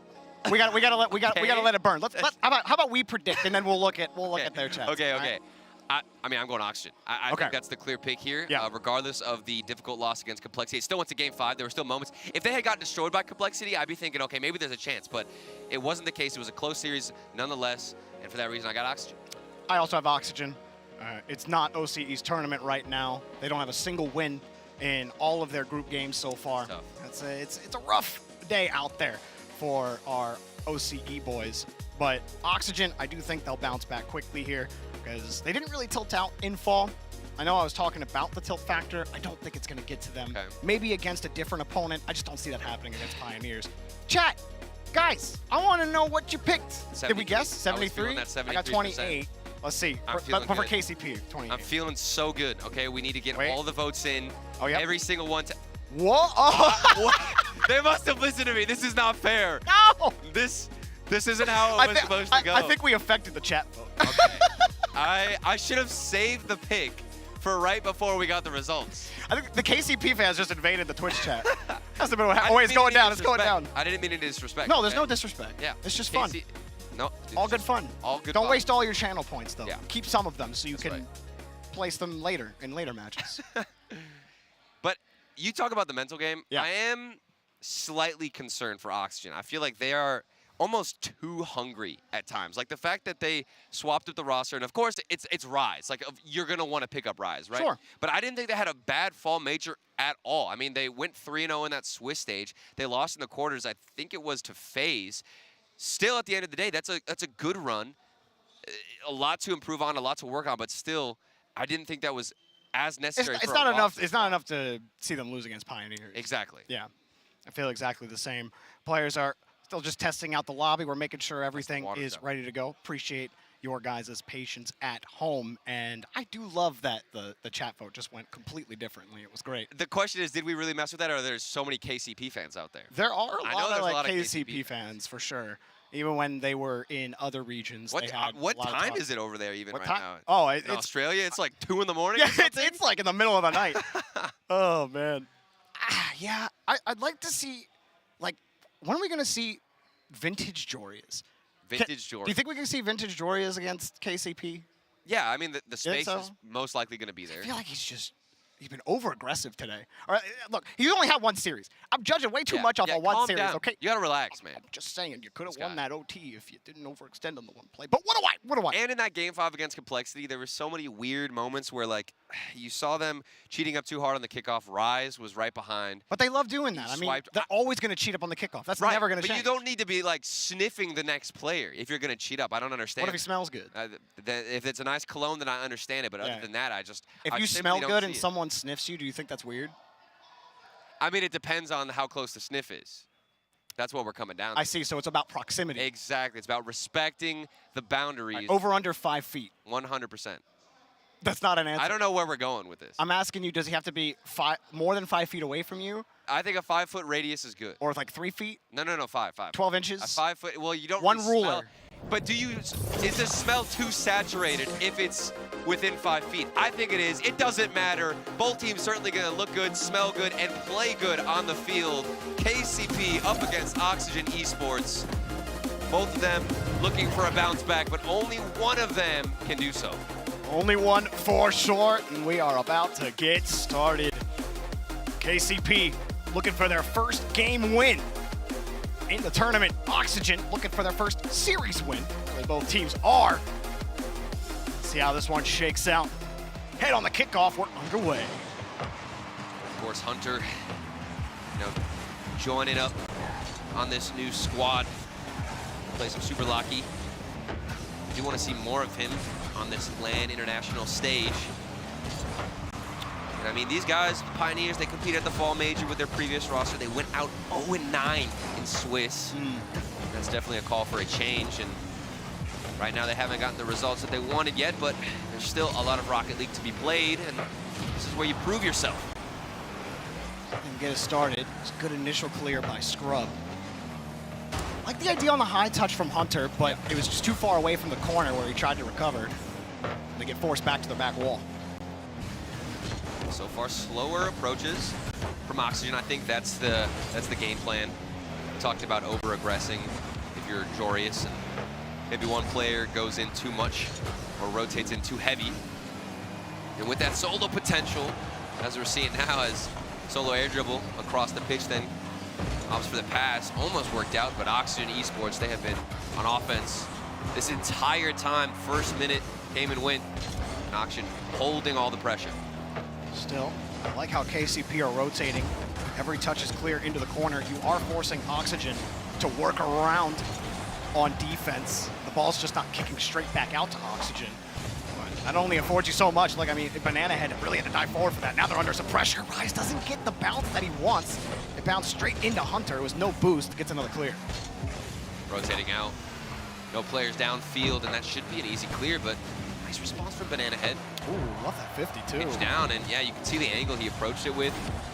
And you love that whenever, you look at 50-50s, you look at challenges, and you think there's no way you can try and force it a certain way, but there certainly is with these cars, the way you approach it. Right there, Pioneers trying to take advantage of it. A lot of that art of the 50-50 really comes down to the look about that.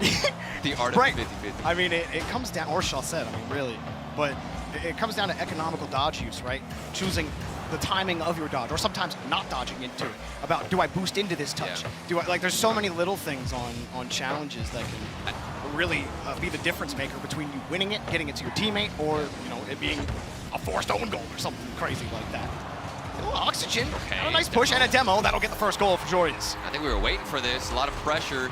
The first half has certainly been all Oxygen. Two players almost committed. Banana Head, you see he wanted to go for that challenge. I think in that situation, you let Banana Head, who's already on the backboard, go for it. He gets there earlier, but instead, a slower one approaches. The defender couldn't catch up. 1-0 for Oxygen. It was a good challenge from Rise as well. Talk about challenges and forcing the opponent to make a bad touch. He gets above it, and Banana Head felt the threat of a dunk, so he hit it straight out, but it came right back out to an Oxygen defender. Now they are getting Boomba stomped in midfield. Pioneers can get down. I actually not too shabby from Pioneers. Do break through. I do think Oxygen created that opportunity more than Pioneers gave it to. Yeah. There just isn't much bite right now to KCP's offense. I mean, I don't expect at all. I mean, the Pioneers are certainly a world-class team, and I don't expect it just to be freebies given out to Oxygen. But with what we've seen in plays like that developing, I think creating chances won't be too difficult for the blue side.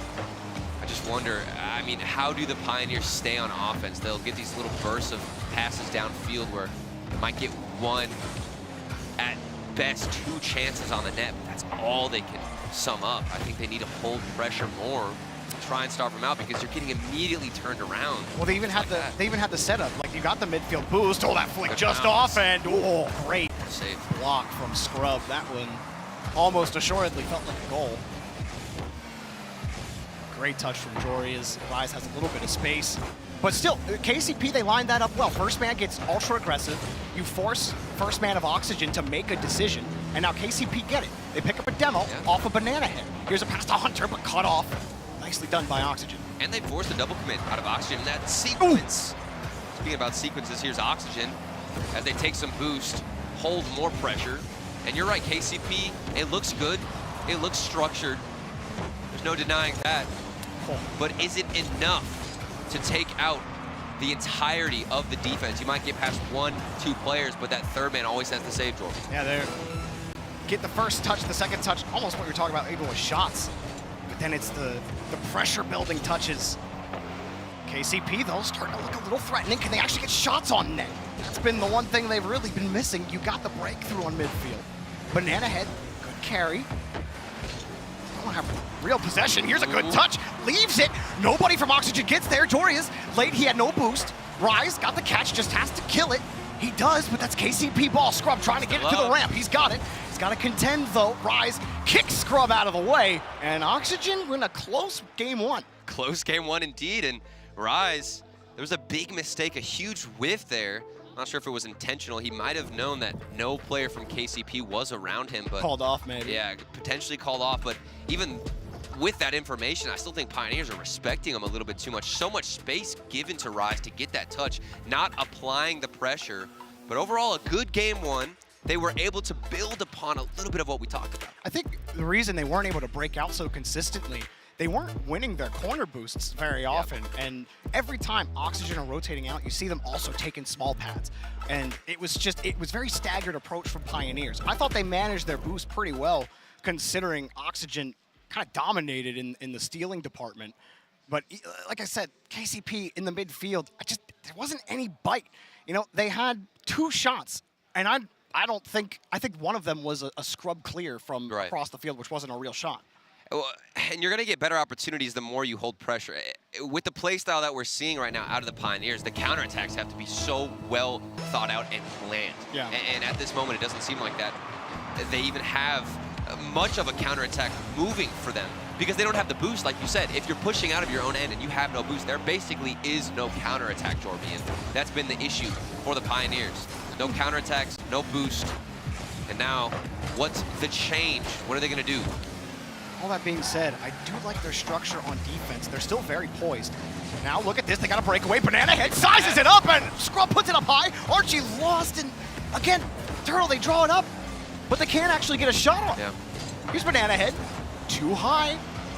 That one, Banana Head, that needed to be on target. You caught Oxygen lower on the ball, and that was gonna be a tough save if you can hit that on the bar. Scrub putting this one up at KCP. Looking threatening here against Oxygen, but they just can't hold on to the ball. Banana Head avoids one, but Scrub is going the whole way back. Hunter has to try to force Jorius off the ball. And really tight. Rise wants the pass. He had to go back. Archie shot to 9. Good read from Banana Head. Infiltrating that lane. Taking the boost now. This could be a good bit of possession where you're starving out Oxygen. But Scrub is so far back. I mean, he can't even go for the challenge. He does lead forward, and Instead of staying up, he gets the demo, but that's not enough to hold possession. And it's still, it's getting drawn up well, Jorby. It looks good, the structure's there, but waiting on that final execution, it's one or two decisions that just end up falling short. Archie stays with that ball. Here we go. Rise really wanted to push, waited to see how Hunter was pushing. He's got the reset by 1. Good chance for KCP to set up. You got Scrub or Hunter in the corner. Banana Head's gonna take it himself though. Drops the reset, but couldn't stay on the ball. Scrub chips Archie here, allows a 50 to come in. He's getting those chips too. That was happening in game 1. This is good. This looks good. A lot more pressure. Midfield boost in possession of Pioneers. Bumped out the way is Oxygen. And they're looking for big booming clears now to relieve themselves of that pressure. Another demo from Scrub. Could be getting more physical, but be careful because it's a double-edged sword. The more you get aggressive, the more vulnerable you are on the defensive side. Banana Head got smoked. He couldn't see Archie, so he flips forward just to be in the area to try to make to try to contest the ball. Excuse me. And then Rise the bounce right off the crossbar as he comes down onto it. But it really comes down to Banana Head through the smoke, and he's got to be the one to buy time for his teammate. That was a tough one. Oxygen demo was big. That's just what's so dangerous about getting more aggressive and trying to push forward more, Jorby, is you leave less and less room to make mistakes when you're rotating back. You have to be picture perfect with your timing if you want to match this play style, and unfortunately couldn't get it solid in that moment, in that sequence of events. But Oxygen Esports, they're holding things down. Last game was a 1-goal game, and this looks like it might just be that. A pass actually given to the Pioneers, and it's a free shot for Hunter. They got a breakout here. Look at this great challenge from Scrub. Archie tried to get back in time, and then he passed it. He thought he could flush the ball to Jorius, but honestly, Archie needed to take that ball himself. He had lead on the ball. He's just got to protect it over to the corner. I don't think that's the touch he wanted. That feels like a mistouch for me, as I don't think he was expecting him to be able to turn there. But credit to Hunter, he still had to make the shot, and he threw a rocket on net. The only thing I could see in that situation would have been, like you said, a potential back pass to Jorius, Banana Head, and that's the picture-perfect timing I was talking about. If you get aggressive, you got to get up for the challenges, find the interceptions, and somehow get involved and in front of those shooting lanes, and he does that. Still all tied up. Capitalize that mistake. Pioneers got their first goal. Can they build on it? Hunter wants to do it right here alone, 1v1 against Archie, but quickly denied. Oxygen not using each other well right now. KCP are benefiting off of it. Last few pushes on offense has been attempted doubles off the corner, solo plays, trying to force their way through the Pioneers rotation. Maybe they get something here. Jorius jumps, he gets down. Archie, no boost. Still a setup. Pumped. Look at that play from Scrub. He's rotating back, wants to get involved, takes out Rise behind the ball. And this is what's creating more pressure. Hunter doesn't have any boost to his name, so he's rotating all the way back. It's going to be a slower challenge and a double commit for the Pioneers, but that actually might have thrown Oxygen for a whirl. Unable to get the proper read, but they're able to speedily go back down the other side. Banana Head, nice 50-50 in the corner, and things have slowed down within the final minute. Both teams don't want to create or even give an opportunity to the other team. Big challenge from Banana Head. But then Rise swipes with his own challenge. Until we see that corner boost on the right side. Receive Rise's attempted clear. It's been a physical game for both squads. Crucial bumps on both sides, preventing high-pressure opportunities. Hunter now getting in front of it, but reset. Kicked the ball too far in front of him. Jorius did kick it out, like you said. Oh, it's tense, Jorby. I'm loving this. He wants to go for it. He's got no boost. This is great. I hope we get an OT. Wait for some drama all day. I feel like we've gotten some good games, of course, but this could be a banger of a series if the Pioneers end up battling back, and they could do so in the midfield, 8 seconds remaining. Pop up for Scrub. Off the wall. Everyone really far back on KCP, not wanting to give up the game-losing goal. And here is overtime, Turtle. A much better game plan for Pioneers in game 2. Absolutely, and punishing with their first goal and also able to hold some possession. Rise doesn't have too many outlets, instead wants to go for a 50-50. Scrub is alone. Good patience to dodge the demo, then set it up for Banana Head, but he gives it right away to Jorius. He will gladly send this one over to Rise. But like better 50-50s. I feel like that's the first connection Oxygen actually had in the third. And they, again, they were immediately challenged. And Look at the speed. They haven't used each other enough. KCP have certainly made it difficult for them to connect. Uh-oh, did they just catch them out? The shot was a little wide. Jorius is clear. And again, it's Scrub barely Hunter barely getting back. Now Archie got the reset off the ceiling, but they're not pulling KCP off this back wall. Not pulling him off the back wall. And just like you mentioned, Jorby, he's up. They don't want to use each other too much. This is one of the first connections we've seen in the OT. A good clear down the other side. It looked opportunistic for Oxygen, and they keep hammering the backboard. Scrub, Rise going for the bump, but Scrub gets the touch first and still gets the kill to the corner. Despite it, I think the last 6 demos have all been Oxygen demoing Pioneers. They even get a double demo there. They have possession, but Rise, the ball just skips so far. He's not controlling the ball well there. Scrub's gotta get a touch. And he couldn't get there. Jorius got the clear out. The soft touch from Hunter. They're not giving the ball up for free to Oxygen. And okay, Banana Head, sure, just go for that. And even when they do give it up for free, Banana Head's getting the dunk of his life, predicting where Oxygen want to go, but it's all for naught if they can't get a play, can't develop something on the offensive side, because as much as we want to talk about Pioneers, Oxygen have been the only team putting on shots and applying pressure. Again, Jorius was waiting, and it's the soft touch to the corner, keeping Pioneers defense alive, but now they've lost it! Rise pushes through, pitches it in the net. 148 into OT, Jorius alone in the corner, puts up a flashy little pass off the top of the dome, rolls in front of the net, and that's one of the easiest finishes we're gonna see for Oxygen, all thanks to the hard work from Jorius. 2-0. Good defensive try from Pioneers. I think the offense, though, died in that overtime. As soon as that reset, Oxygen took control of the game. They just turned on the blinders. Demo, high touches, forced them to overcommit. And they did. They got burned on it. Jorius caught them out in the one hole they found. And to be honest with you, I felt like they were trying to dig themselves out of the hole that they had placed themselves in with that previous mistake from Archie. I mean, he tried to pass to Jorius. I think that alone cut off a lot of confidence with the passing game for Oxygen. As soon as we saw that mistake from them, they stopped passing. They stopped going for defensive touches to each other, and the connection was not there. We even noticed that. But then you get into OT, and this happens a lot with teams. It resets mentally. You go back into old habits, old crutches that you can rely on, and that's the passing game for Oxygen. They trusted each other. You saw clears to each other, and finally able to put things away. And there's a lot of comfort there when you know that your passes are all being cut off to just play ranked Rocket League for a little bit. Next man up, get the 50-50. When Pioneers stop winning 50-50s, their offense completely dies, and now you've taken control of the game again. So they can do exactly what you said and switch it back up, hit those passing plays, and unfortunately don't hit that goal. And it's up to the Pioneers to see what's going on the field, whether or not they need to adjust or whether or not Oxygen are going for more passes. Scrub looking to make a difference. They've got to change things up. This is match point for Oxygen, and a free one for Archie. Doing a little dance in the midfield, getting around a couple of players. Rise, passes one, then Archie sneaks behind him, and Hunter flies by. I don't know what Hunter was doing on that play. He drove forward as second man, despite Oxygen having possession. He had complete possession. I think maybe he thought he could get a demo or something. I think that's what was in his head, but very poorly executed if that's the case, and really cost Pioneers there. Right, and the mentality, the atmosphere does feel kind of tense as I'm looking at the face cams of Pioneers.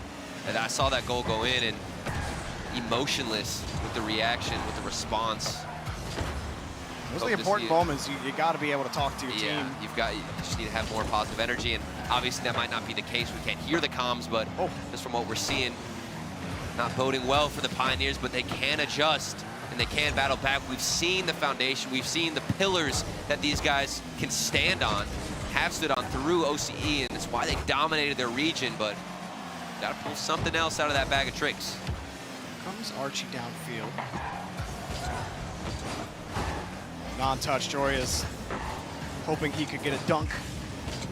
And ahead falls on it, but nothing there for Pioneers. And there, Archie happy to let happy to let him drill himself into that 50, and they get a free transition. And that's 2 back-to-back plays where it's a slow, first touch, keeping it pretty much as patient as possible. One player keeps it to himself, and Scrub is doing a little bit of his own impersonation of that. But in the air, Hunter out to the midfield, And so much space for Oxygen to do what they want with the ball. Hunter had no boost on that play either. He's been lost on the last couple of pushes. So he can find himself. Scrub. Oh. Shot denied. Still a pressure building chance. Second man's a little slow from Banana Head. It kicks out nicely.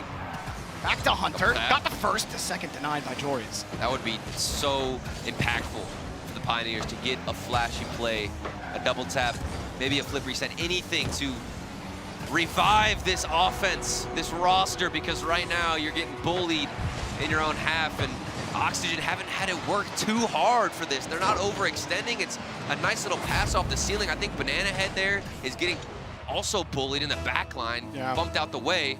2-0. Pioneers, just a couple of positional errors, and then the decisions out of that position just not made too much sense. You know, you can't overcommit against this team. Rise has punished them. What is going on? Rise has punished them every time for it. Like, even when Rise isn't scoring, he's been conducting the match. Just high touches. He knows that Pioneers are playing aggressively. Their first man's diving at that ball. So what has Rise been doing? High touches, soft touches. He's really been changing things up. And I mean, Pioneers are just kind of giving it to him. They're not responding with their own thoughts. Like, you have to slow it down. If you know Rise is going for those soft touches and you see he has possession, you have to let the play develop. It's not all about aggression and getting to every single 50-50. It's about when you challenge the ball, and their risk management has not been good. I do think that last play is definitely going to hurt them. Their confidence. You had that third man coming through, just gave away possession, then both other teammates with ball cam stuck on, following it forward. Banana Head forced to get a goal line save. He does find it. Just under 2 minutes left. Very few signs of life for the Pioneers. And they've got to put something away. Anything special, some kind of tactic, whatever we haven't seen, needs to come out right now. Otherwise, Oxygen are just going to walk away pretty comfortably with this 3-0. See if they can get anything going, but yeah, the shots, they haven't been there. Even that, just what can Hunter do? You got no boost. Best you can do is just kick it. I hope that Oxygen give you something to work with. Good 50 from Hunter. A demo from Banana Head, but it doesn't matter when Rise kills the ball and buys time for his team to respawn. Oh, but that's another good challenge. Slow glimpses, but they still look good for the Pioneers. But it does feel like in game 3, Oxygen have hit the brakes. I'm not seeing them take nearly as much boost, waste nearly as much boost.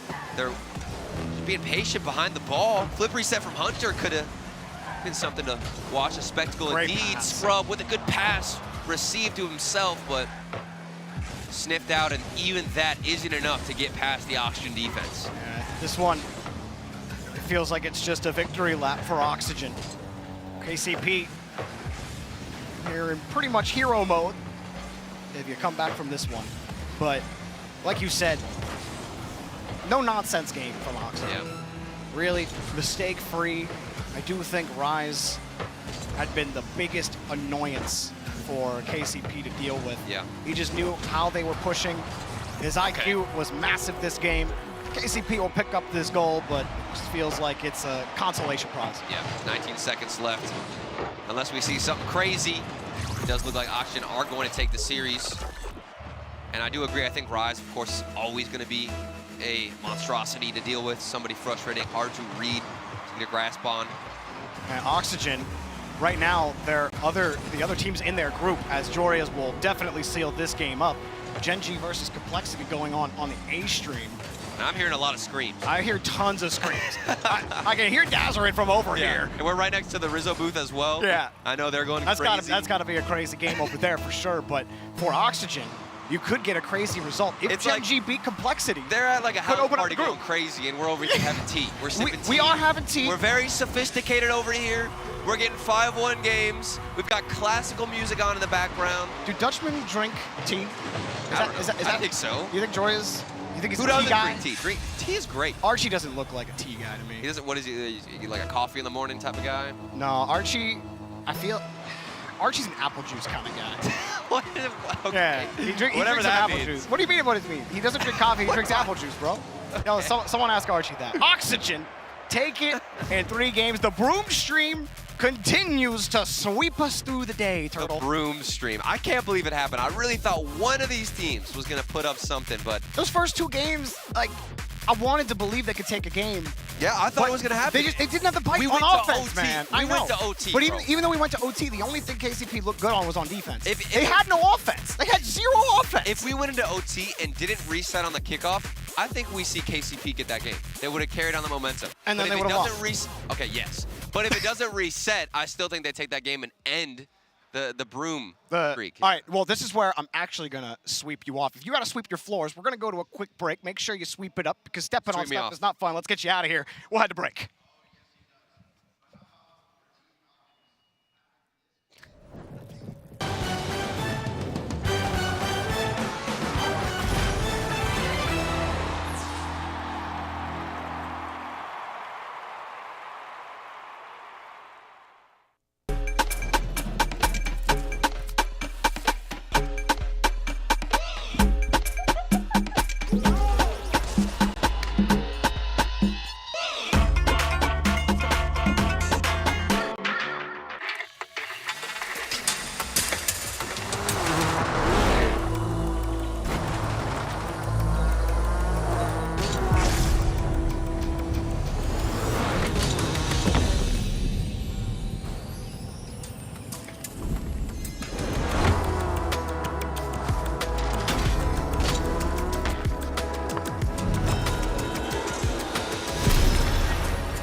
off the ground. Let gravity take me up. As beautiful as it's been, it's time for me to go.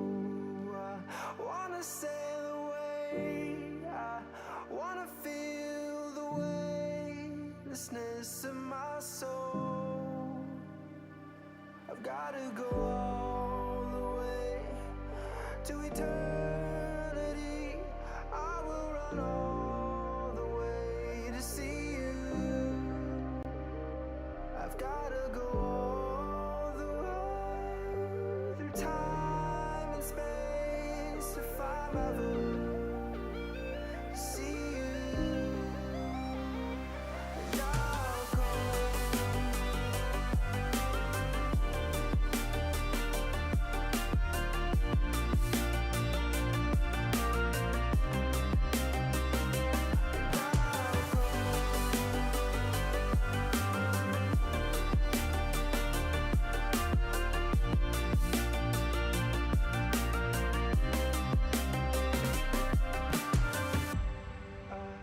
Lift my feet off the ground, let gravity take me up. As beautiful as it's been, it's time for me to go.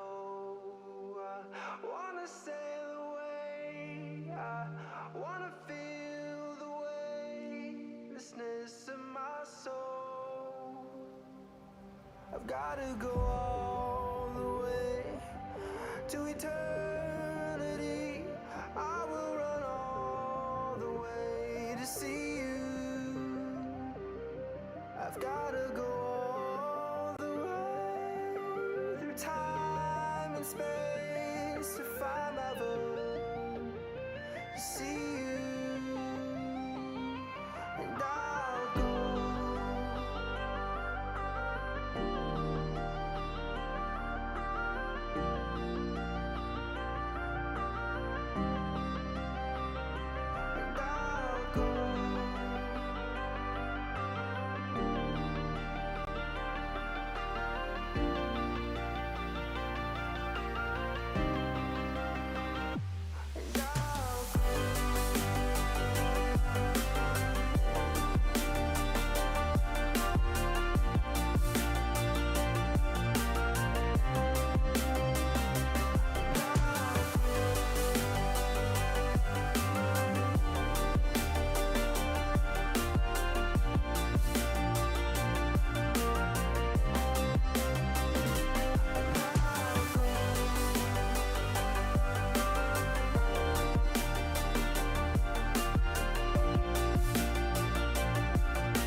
Welcome back to the Winter Major B stream. It's Corelli and Chamaco to close out the final match here on this stream in particular. The A stream still going on. Got a couple more here. And Chamaco, we have an interesting matchup coming here. Vitality and Dignitas facing off. Vitality that just had a crushing loss against Falcons. They were winning that match 2-0. They had the lead and then reverse swept out of their hands. I mean, in the last game was such a such a good game. It was a great series, and for them, a great experience, right? 2 LAN rookies coming in on that team. Of course, Alpha 54, we've seen him a couple times. And on the other side of things, Dignitas had a really close series with K-Corp. They got swept, right? On paper, it looks like they got crushed, but very, very close games throughout. And again, a team that's coming in pretty green there. Of course, Drees has been at a couple lands here, but you feel like Dignitas is a team that could surprise you. They're a team that you don't expect much from, just from how they've played, but I think is a team absolutely that can contend with Vitality right now. They need to improve a little bit on the offense. That's the only thing. I was calling their match previously, and they look good. They look strong at times against K-Corp, but the offense was not clicking the whole time. And that's one thing that never failed Vitality. I thought that Vitality was very offensive, even in their losses. They were able to attack quite a bit, and Dignitas will have to do a little bit more on that end if they want to compete against Vitality. You can see the boys on your screen. Vitality, Alpha 54, Redocent, Sizen, Dignitas' Andy, Drees, and Evo. Dignitas just picking up Evo here over Delta on the previous split, and they have just had a wonderful split here in the North America regionals, and now they make it to a LAN. They had a great one run in their regional, and I think that there's a lot of people who kind of look at Drees now and say, hey, look, this is a guy who's making LANs with multiple different teams. Throw some respect on him. You have to. I mean, how not, right? And every time that he gets into the LAN, he plays very, very well. Like, he feels he's the veteran here. He's the guy that has the LAN experience, and he has to show his teammates that it's possible. You know, it could be done. This is how we do it here. So he's taking that role and actually looking pretty good in it. I think so too. Let's go ahead and take a look at Vitality, see what they got in store for us here. And we've been saying, I mean, this is a team. We expect the unexpected from these guys. We saw that in their first regional, going the distance, finishing second, losing only to K-Corp, and Alpha 54, the veteran experience, and of course, a storied career so far, but not one that really has branched off into the international stage that much. He's had a ton of domestic success, now trying to find it on the international stage. Well, he's teaming up here, and his teammates are, rising up to the occasion. Yeah. So Dawson has been a very solid player, right? Like a role player. Okay, so what do you need, Alpha? Let me know, okay? I'll be there to give it to you so you can perform extremely well. See Redocent on your screen there. You also saw Farah in the background, of course, their coach. And to round it off at the end, Sizen. And for Vitality, I feel like, I don't know. You look back at the previous series and you say, does that really help them going into this? It's a crushing loss, but it was a very tight series, and you get a lot of experience out of that. It was Falcons. I mean, at the same time, it's a team that can hang with the best of the best. They have made it to finals at LAN events in the past. So yeah, very experienced team in Falcons. I don't think there's any shame losing to them. No, definitely not. Let's take a look at Dignitas. Evo, Andy, and Drees coming out from North America, trying to make waves here in this group. You can see Andy on your screen right off the bat. He has been a wonderful player to watch, and I think he's been a little muted so far on their trip here in the Major, but boy, has he led them some great wins, and of course, locking it down defensively. He's a really smart player, too. The comms from him are really, really strong, and I think that's what makes him so special. He definitely is, and I think he just have to plug into the online version of Andy and be able to make it. The one guy that has no problem doing that, Drees, right? We have said it over and over again.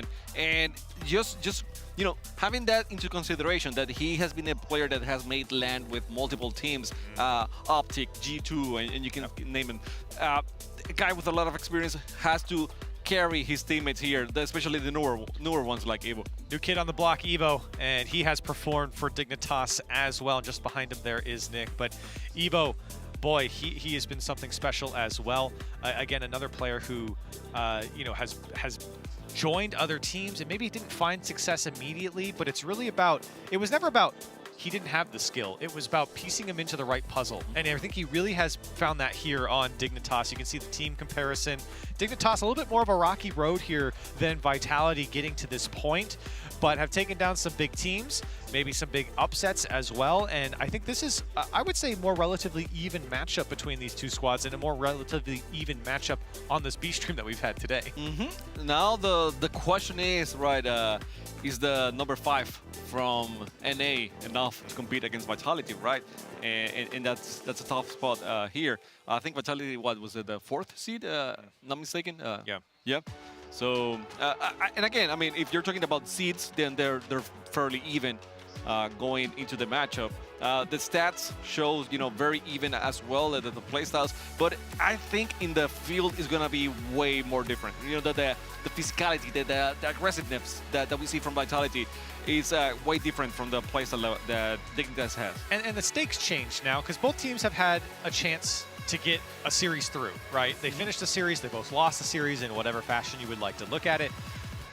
The stakes go higher every single time in group play, and I think now both teams are kind of looking at it, especially Dignitas, who got swept in their previous series.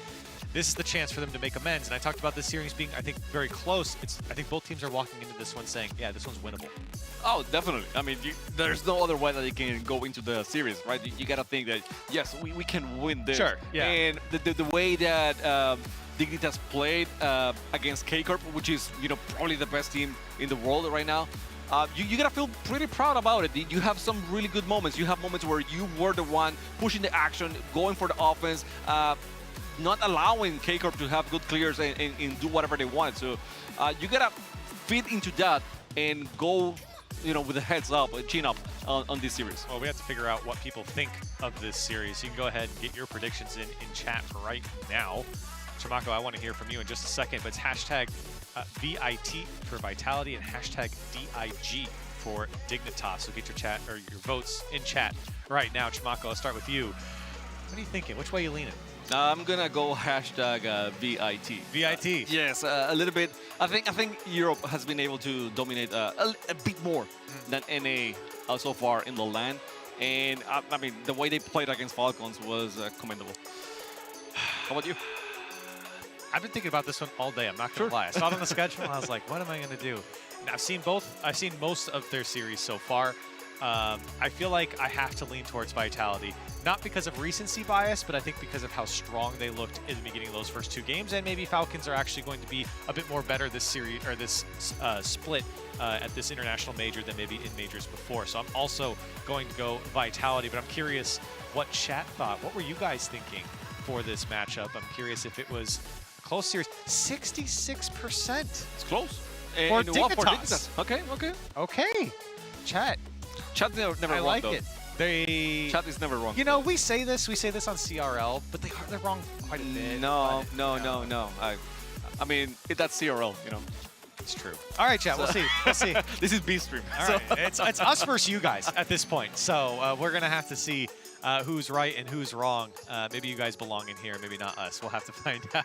We're here to call the action, okay? Not make predictions. Not make predictions. If we were able to make predictions, we will be making money somewhere else. We're not fortune tellers. That's right. It's a good way to put it. That's fine.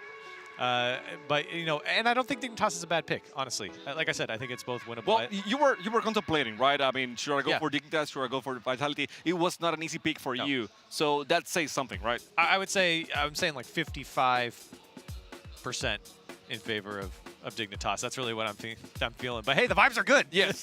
Clearly. Love it. The vibes are good from Andy. And for Dignitas, I mean, again, this is such a big deal for them and for Vitality. They have to bounce back. Both teams experiencing loss here in the group stage. You know how detrimental that is, especially in your first series of the day. You have to bounce back. And both these teams have to fight for that at the same exact time. And one thing we saw in your cup, in Corelli Cup, right? When we had Dignitas playing against Crew, they were down 3-0 on the series, right? And even on that 4th game, they actually, you know, found ways to get the wins and stay alive for a little bit longer. So these are guys that they don't they don't put their gloves down. Right. They're going to fight. They're going to continue until the end. Definitely. And even in that tournament, you know, you didn't really see a lot of the Andy impact. He was missing that night for Dignitas, and you can see what happens when they don't have him. He's such a crucial part for this Dignitas squad, and I think offensively and defensively as well. And for Vitality on the other side of things, I mean, boy, that previous series really shows you how important Alpha 54 was to this squad, what he means to this squad on both sides of the field, but especially offensively.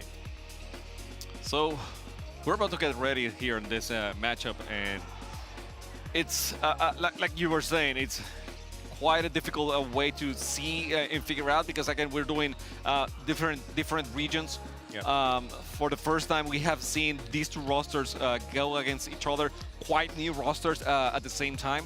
And rookies, a lot of rookies here as well. Yeah, so and that's a good thing, right? You're not going like against a veteran. You don't have that pressure of, okay, I'm going with this guy has done this several times. That's what makes it against fun. me, which is I'm the new guy. So yeah, that's what makes it fun though, right? Is you have a matchup where, you know, most of the players here we haven't seen them on LAN, at least not in RLCS LAN. So it's kind of fun to see that. And I mean, neither of these teams, I think anyone was saying, hey, these guys are going to come out and win the tournament. Not that they can't, but they certainly aren't favorites here either side.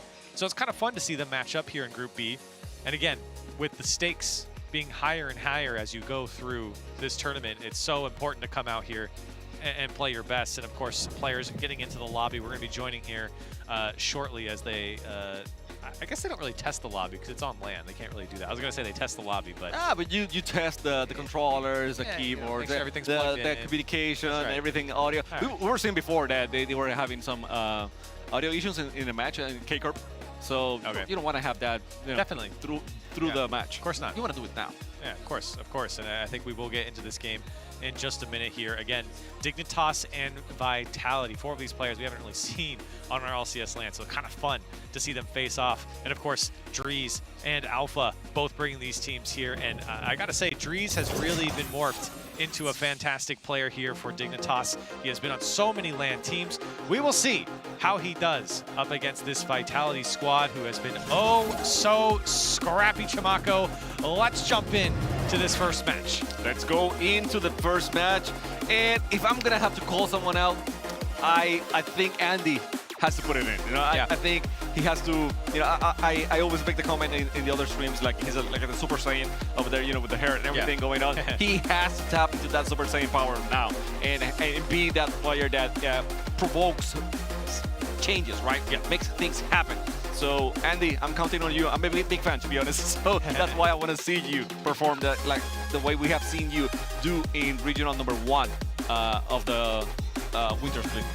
Needs an impact, I think is what you're saying. He needs to make an impact, and that's definitely true, because I think you're going to be going up against a very hot Vitality here. They just came off their A-Stream match. They're hyped up. They got to play on stage, right? They lost, but tight series there against Falcons, and I think one of the players had a little bit of an issue, so we're going to have to see if we get everyone back. It looks like we got them. They're here. Game 1 between Team Vitality and Dignitas, the final match on the B-Stream here tonight. We see how this one wraps up Group B. As we get things started and on board with Evo. See if Vitality can push this one downfield. They do, but it's Evo once again to receive. First goal so crucial here in this best of 5 in this short series. You have to get momentum going your way. You have to set the tone for not only your team, but against the other side as well. The more uncomfortable you can make the other side, the better things will be for you. Here comes Alpha, so you can't get a second touch. I like that Radosinho. Now it's Radosinho, right? There you go with the goal. Alpha, I thought he didn't have any boost for that. It still surprises me because he places his card perfectly to, you know, get the 50 or just be there, you know, and get the ball, touch the ball, and somehow makes the perfect pass for Radosin, who ends up getting the goals. I mean, I probably can never doubt Alpha, even when he has only 24 boosts. And just slipping that one in there on the top shelf. Here comes Vitality again, right off the kickoff. First 50 seconds have gone to Vitality. Dignitas looking for some control here, but it's Alpha to deny. Vitality looking to pack on. A great clear comes out from Dignitas. And here's a chance for them to kind of stabilize, get themselves into game 1. And hey, why not a goal? That shot went high. Alpha undisturbed there on the goal line, but another chance here for Dignitas to get a hold of themselves. Sizen with a great touch to deny Dries the control. Alpha on the challenge. Radosin can't get around. Here comes Evo, drops it down to himself. Let's this one pass through. How did he make that work? That's a once play right there. And the fake, keep it very close to himself, and then just oversize it. Oh my God. Evo, take it easy, dude. I mean, no, don't take it easy. Keep doing that. That was beautiful. Keep doing that because it's looking good. And he makes the defense look silly. 1-1 as Dignitas responds here in the first minute and a half. And good looks from both sides. Quality shot from Vitality. Evo with a great play. Alpha wanting to dunk that one down. So important there for Dignitas to get that response. You never want to allow an early goal to lead to the next one and the next one without a response. There's a demo from Radosin, but not enough to put a shot on target. Andy was taken out. He's back in the play. That was a great demo, actually, by the way. Alpha didn't have the shot, which was a shame, but the demo opened the net beautifully, quite well. So if you're going to start doing that, you better watch out if you're Dignitas, right? You don't want to be caught into a demo and then leaving the net wide open. And I mean, Andy's the right guy. If you're going to be demoing Dignitas, he's usually that last man either on the backboard or on the goal line. Here comes Alpha threatening the net. Top shelf! In it goes again. Vitality are making it tough for Dignitas to make saves. And this is the guy that went toe-to-toe with TRK, with O'Callid, against Falcons. You know, he was going against everyone, and now it's not the exception. He went in with a lot of power. I mean, it's tough. It's tough to go against Andy when he's so precise. It's tough. I'm sorry, Alpha, yeah. It is tough to go against Andy defensively, but they have cut through him twice now. Through the top shelf, and Sizen will put that one wide. Now Dignitas, knowing those shots took quite the precision from Vitality to put through, have to be a bit more careful defensively. This one, a little miscue coming out from Vitality, but they're able to get it away. And Alpha under one, almost through Andy, but this time making the save. Andy was there, and you mentioned it, right? He's the guy that's last in defense, and he's going to be taking care of that net. So you got, I mean, best take him out with the bump, with the demo, if possible. But if it doesn't, I mean, he's going to be doing his work, which is defending the net. Under 2 minutes to play. Vitality looking to threaten once again. Some time, some space. Dangerous here, but Alpha's touch got away from him, and Dries chain dashes to catch up. Andy. A foray from the defensive posture that he normally holds, but it's over to Alpha. Flip reset, off to the back wall, needs one more. Radosin was there, but it's turned away by Dries. And Dignitas feeling a lot of pressure. They're not cracking here. At least not since the second goal. Maybe an opportunity as Sizen plays that one off the back wall, but no follow-up from Dignitas. Exactly. I was waiting for someone and kept waiting and never happened, right? No follow-up. Oh. No, there's a chance, and Andy will respond. They actually had someone in this situation, so they are picking their moments to have more than one people attacking. I'm not going to blame him for that. We saw it since early morning with Secret doing a similar thing, and they actually won their match. So yeah, I mean, Dignitas choosing wisely when to go for the second shot, and this time it paid off. And very calm. I'm looking at, you know, Dignitas, they're hyped, they're excited to score that goal, but they know they got to go to work again. And meanwhile, I mean, Vitality has just spent so much time here on the Dignitas side. It's 9 shots for Vitality to the 4 of Dignitas. And yet we're tied up. Radosin to the midfield. No one there from Vitality. Everyone was out of boost, rotating back. Evo taking his back left boost as Sizen approaches. Pass over to Alpha. Alpha tries to get through Evo. Not going to happen. Dries. His own back wall. Vitality doing well to break up the push downfield. What a flip reset. Alpha's there. Oh my goodness, Vitality. The pass. The pass, because you think at that time it's gonna be a shot, right? That's what you're thinking. Sizen, I mean, he doesn't have any other options but to go for the pass, for the shot, and out of nowhere, Alpha is there. And when you're that high, there's no one to see you. Yeah. I mean, it's a blind spot completely. So Alpha sneak in and get that shot. Yeah, he came from behind the defense there from Alpha, and just no one could see him, and it happened so quick.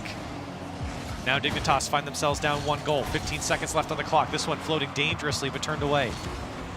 Andy trying to force it, but he has no boost. It's up to Dries.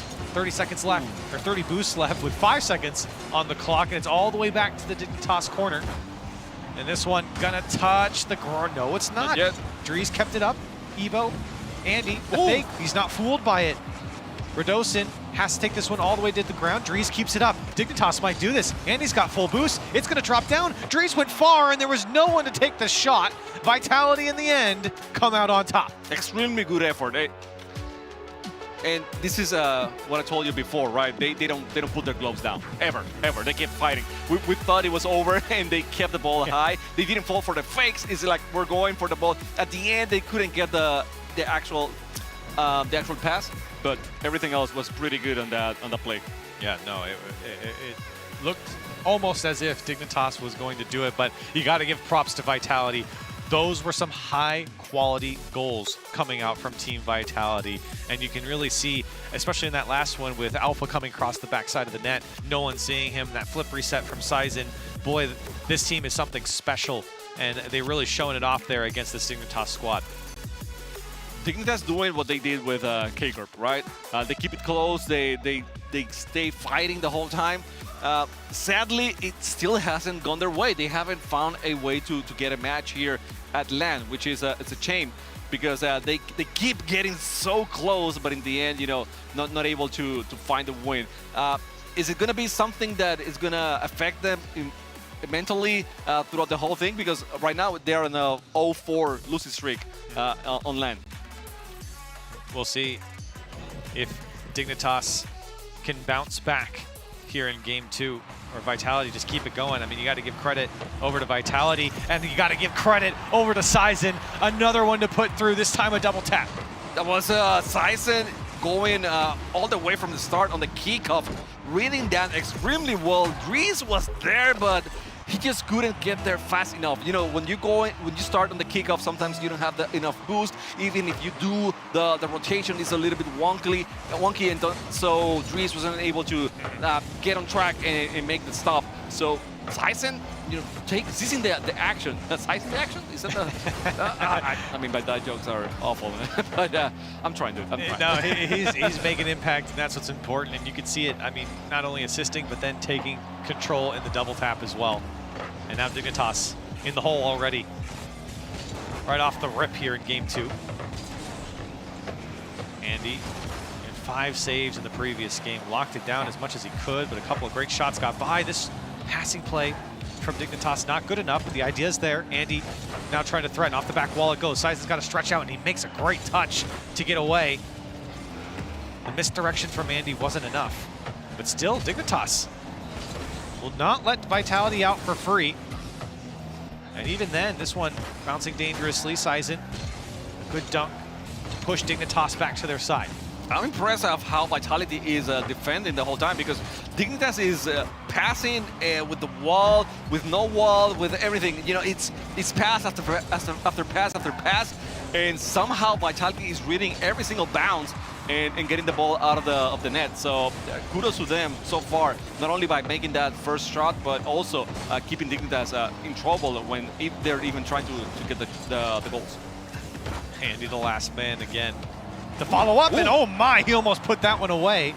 Vitality were a little slow to get after that one. Little pot shot from Radosin. Dries over to Evo, looking for a double tap. Trying to drop the hammer on Vitality. Andy, a setup pass over to Dries, but this one well wide of the net. Dries looking for 2 just to slow down Vitality, but Alpha almost snuck away with an air dribble. 2 minutes come and gone here in game 2. And it feels like Dignitas, Chamaco, are really knocking on the door here all of a sudden. They are. They're keeping the control of the ball. There we my go. God. Okay, I was not expecting that. That was a pinch. That was a 50 that went into the net. But again, no, it wasn't. Was it?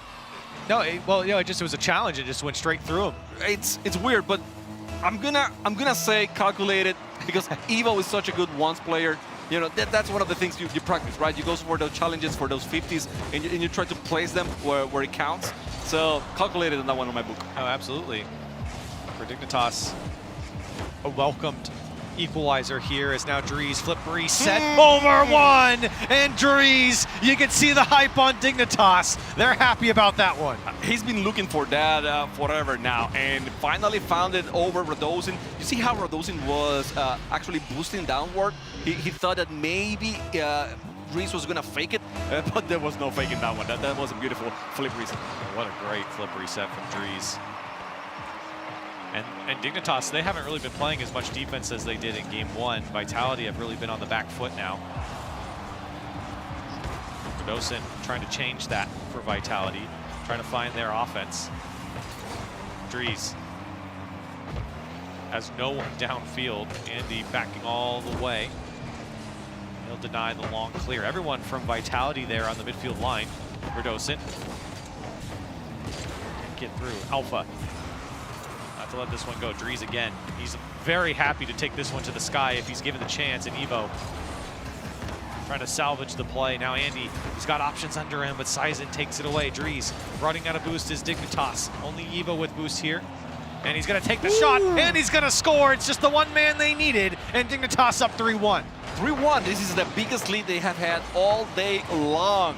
Even with K-Core, and the placement, the pathing, the everything was so great. I was thinking to my head, Dignitas keep passing, but it's rolling over the wall. They need to keep it away from the wall somehow and be able to beat Team Vitality. And all of a sudden, you know, Evo's right there, beating everyone to the ball. I was just saying how everyone was kind of expending their boost for Dignitas, and that's fine. The man who had the boost took the shot and was there for it. Vitality now, you start to worry about them a little bit. They're not showing the same amount of offense. They're not showing the same amount of urgency as you've seen in previous game, I suppose, as we're in game 2. And that's not a good sign for Vitality. The clears just aren't there. The challenge game not in their favor. And Dignitas have really been able to move up their line. Here comes Evo again, wants to take on Radosin. Radosin on the in-and-out save, and it's perfect to make the stop. Okay, so Vitality's offense, tough one. I'm not gonna say anything because I was gonna say that their defense was okay, but that was a wide open net. That was wide open. And maybe Vitality can punish. 40 seconds left. Sizen in a tough spot here. Got to come up with a psycho, and he almost got after it. Zevo is trying to run out the clock, and hey, if he scores, that's fine too. This one getting by Alpha. Oh, what is happening to Vitality's defense? Everybody couldn't get a touch on it, and Dignitas says thank you very much. This is one of the few moments where I wish there was like a admin's pause, a referee pause or something, and they say, no, it was a controller, it wasn't me. You know, that's one of the few moments where I want to see that happen. That was such a weird play. Communication. I don't even know if you could say that. Radosin like backflipped 2 seconds after the ball passed him. I'm not sure what happened there. They're still dead. They were down 3-1, and now they're down 5-1. This one certainly out of reach for Vitality at the very least, and Dignitas happy to see it. Every time I look over there, Andy's just hyped, and he's smiling, he's laughing, and Dignitas happy to see game 2 go this way. Okay, they're finally going to have a win here at LAN, which makes me so happy for Dignitas.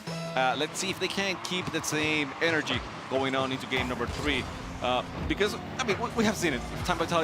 Team Vitality having a rough one, maybe here and there, and then, you know, saying, okay, that's it.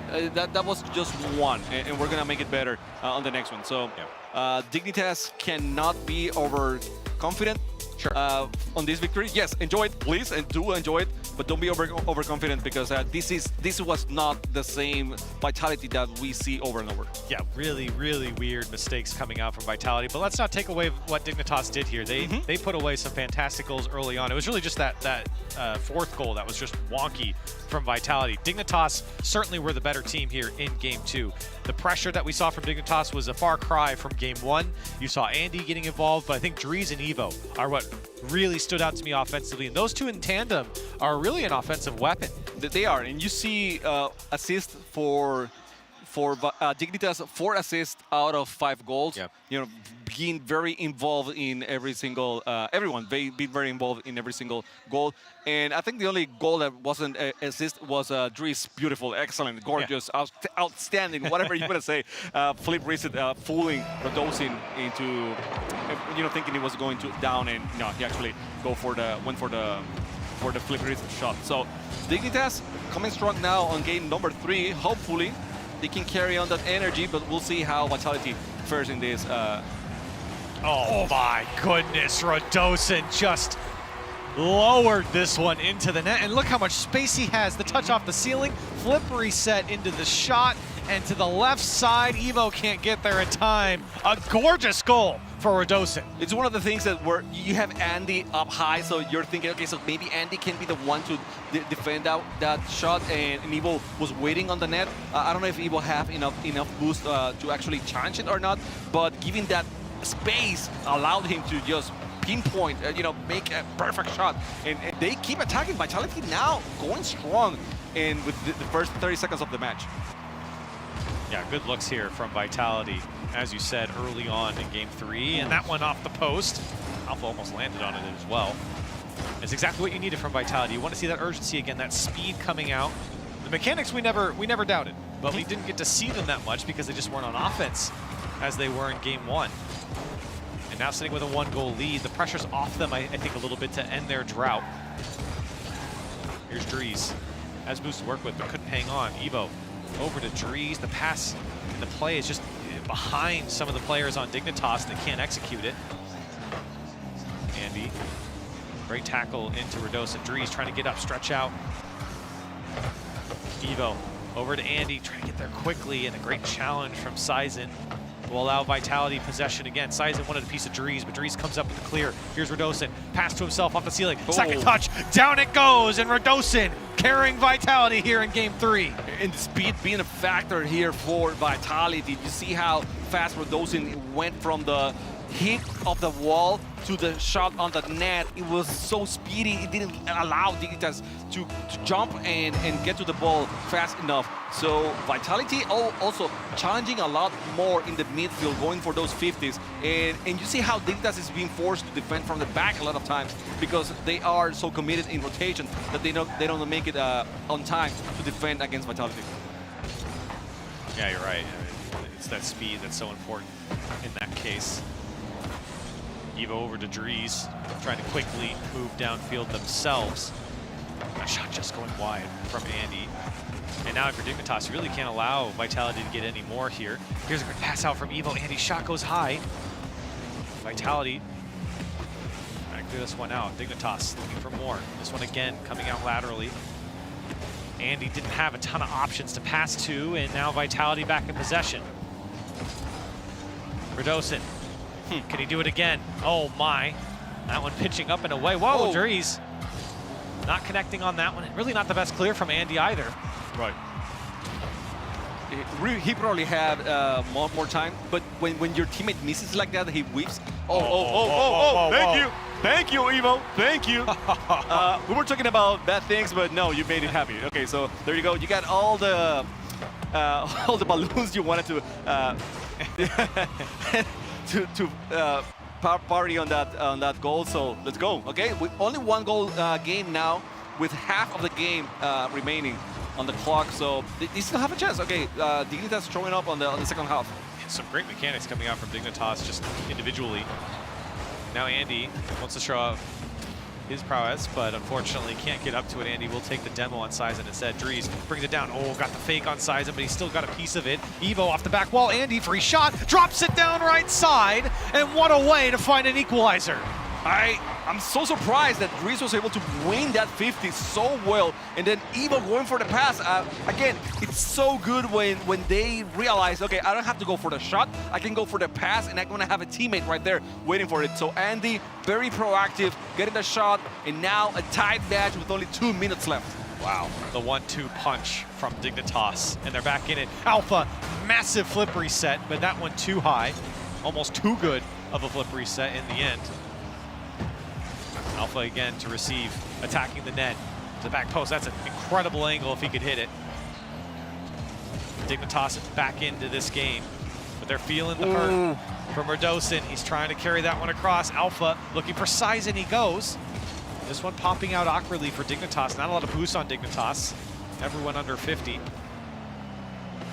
now Vitality trying to shape up their offense. Radosin, a couple of touches here just to keep it awkward. The challenge across the box, but a big clear from Andy, and that will relieve some of the pressure and allow Dignitas to collect boosts. And Radosin is the only one attacking for Team Vitality. I don't feel like Alpha or Sizen have been very active on this game, which is a shame, right? Because they really needed all the offense they could get. The previous match was not in the favor in offense, and now on this one they're relying too much on Radosin, so they need to step up. Less than a minute, we'll see if they do. Andy, can he make some magic happen? Oh my, he got to the backboard, and awkward there for Vitality. And now Dries with no boost lets this one go all the way across, or all the way back, excuse me. A side flip from Radosin allows Evo to get a dunk. Can he keep going? Takes away some of the boost.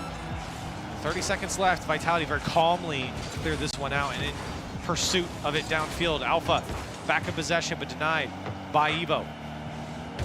20 seconds left. Sizen gets up quickly for this one, and Dries will cut to the left side, but here comes Alpha to the backboard.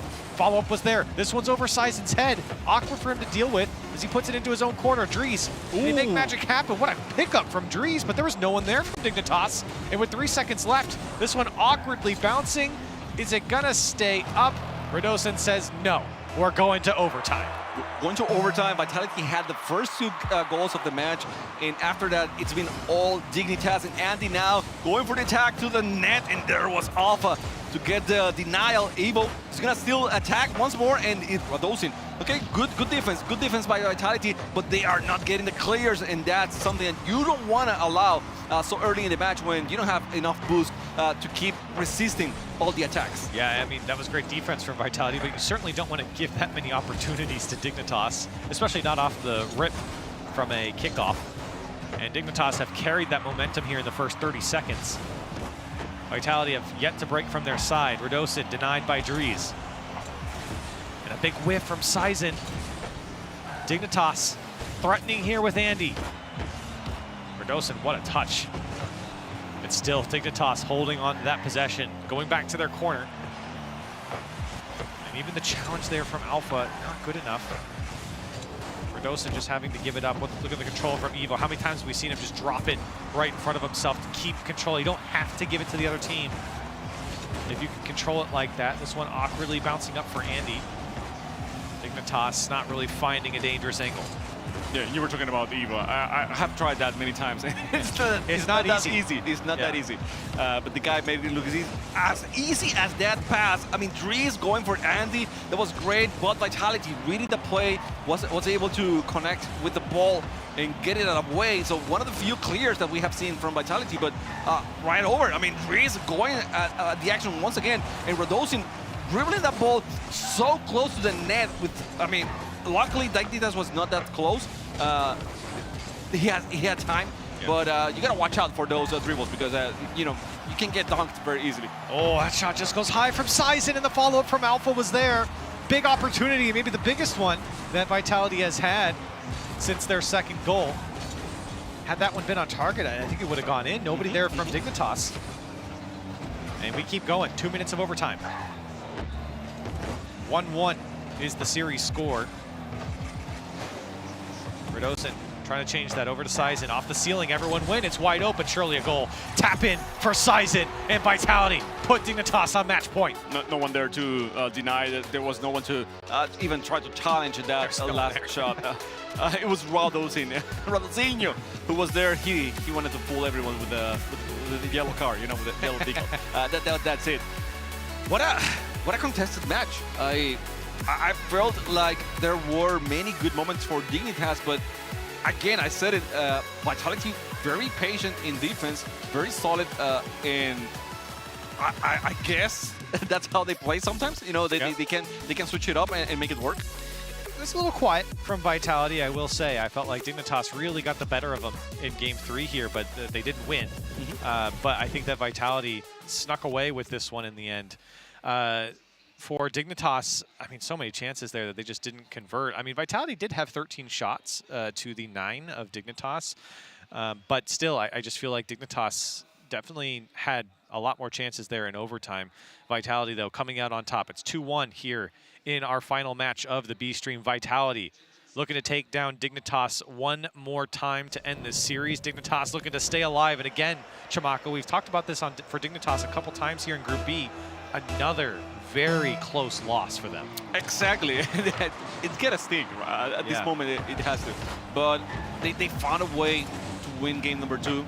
So they know how it feels. They know they can do it against Vitality. They keep it close every single time. That was a overtime that could have gone either way.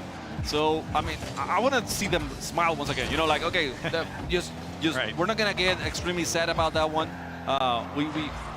We have to look at the positives here. Well, if you weren't watching the mainstream, there's what happened over there. Complexity 3-1 over GenG, and Andy putting Dignitas 1-0 here in Game 4. That's a great dribble over Radosin. Calculated, just time it perfectly, right? Just waiting until Radosin was gonna attack, and he just flipped it over to get it on the net. Great start for Andy here. Maybe not as good as Complexity over GenG, because and I said they could do it, and people said, no, you're crazy. Complexity, there you go. Oh, I've seen it before. If I was on that desk, I would have picked Complexity. I was supposed to. Jorby took my spot. Hopefully he did. Hopefully I'm sure he did. It's Jorby. Okay, come on now. And so Complexity takes down GenG 3-1. Dignitas looking to stay alive here, as it will be Vitality taking Dignitas down 3-1. We'll have to find out. Radosin. That shot was weak. Size in. Has to go under the defender, but he gets the bump and a big save. Can Radosin put it away off the post? Oh whoa. It's going to get out from Evo. And somehow Dignitas turned this one away, but maybe only for a moment. Drees trying to slow this one down. Pre-jump from Alpha won't let him out easily. But I think the danger's gone. Vitality, oh, so close to scoring. I guess I see those type of plays and I say, okay, so the pressure is getting to you, you know? It is getting to you a little bit, because that was supposed to be a goal and you were supposed to make it. But Dignitas is doing things right then if they're making you that nervous. I mean, so close for Vitality. Especially when they're down a goal as well. That one would have really helped. Here's Radosin, flip reset. Gets by one, uses the flip and keeps going, but it was too low, wasn't fast enough. A good demo there from Andy. You're taking out Alpha 54. But here comes Radosin. Denied by all of Dignitas. Evo trying to get the read on it. Radosin returns the favor on Drees. Here comes Radosin himself. Can he do it again? Can he put it away? Oh, surely he does. This guy's a magician. How many cards do you have to put in net so that... Not enough. All of them, right? All of them. Andy was there, Drees was getting there, and he still finds a way to put it on the net. He's a magician right now. He has 6 shots so far. I mean, he's attacking. It's volume. It's volume at this moment. But I mean, don't get me wrong. It's a volume with a lot of quality shots at the same time. Yeah, oh, definitely. Especially when you go back to game 3 as well. Here he comes again. He has been playing phenomenally for Team Vitality. Alpha, what a first touch. Unfortunately, a bit too heavy in the end. And now a tied game. Dignitas looking for the offense. They haven't had that much here in game 4. Vitality returned to form for them. Now Alpha off the ceiling. Lets this one go all the way down. Drees is not fooled.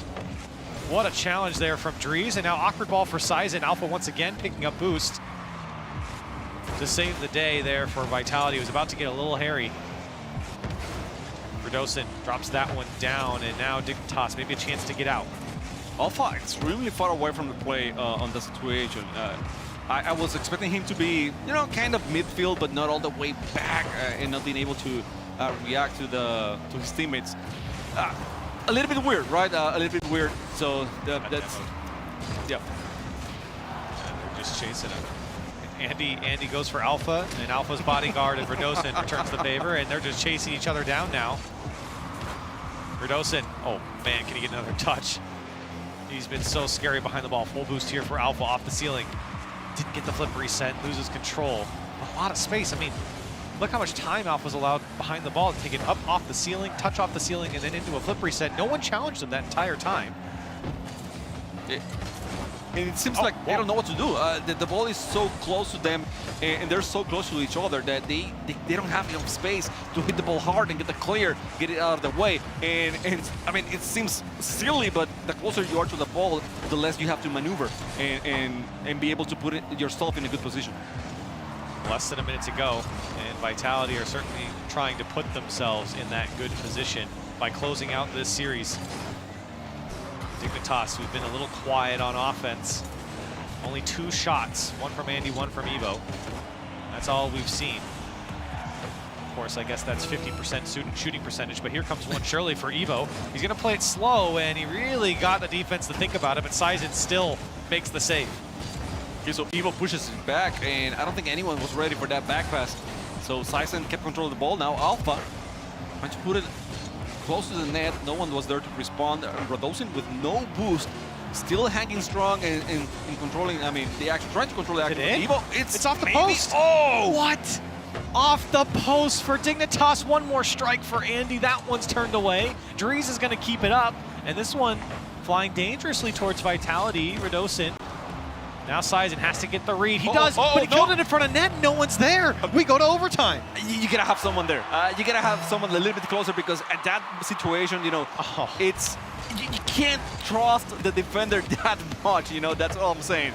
But wasted opportunity a little bit.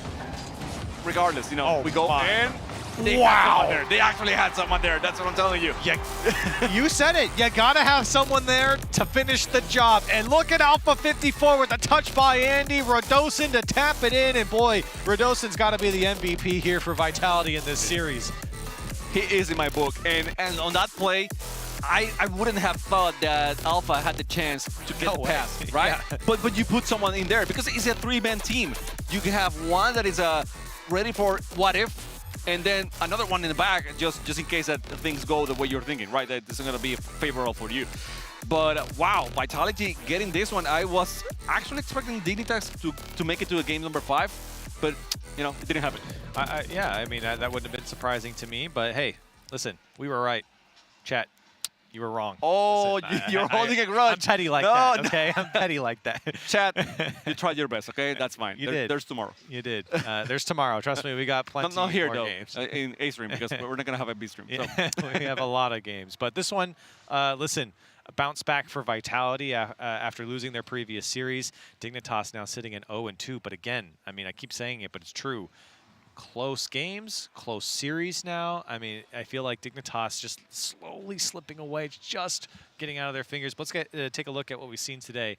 And of course, what we've been just watching here with Dignitas and Vitality. This was the B stream schedule, and hey, we at least broke the curse of sweeps. Yeah, finally, right?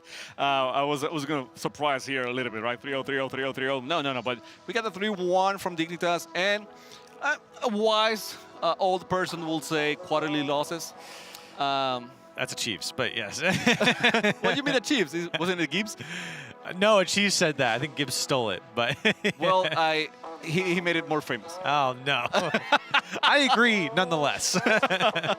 Oh, and more annoying as well. Yeah, definitely. But yeah, it was a crazy day here. Sweeps all around until our last matchup here. Let's take a look at the groups so far. You can see G2 sitting there at the top, K-Corp as well. Some interesting matchups as you see in Group C. Team Secret sitting 2-0, Liquid 2-0. That's not necessarily surprising for that group, I would say. No, yeah, I'm with you.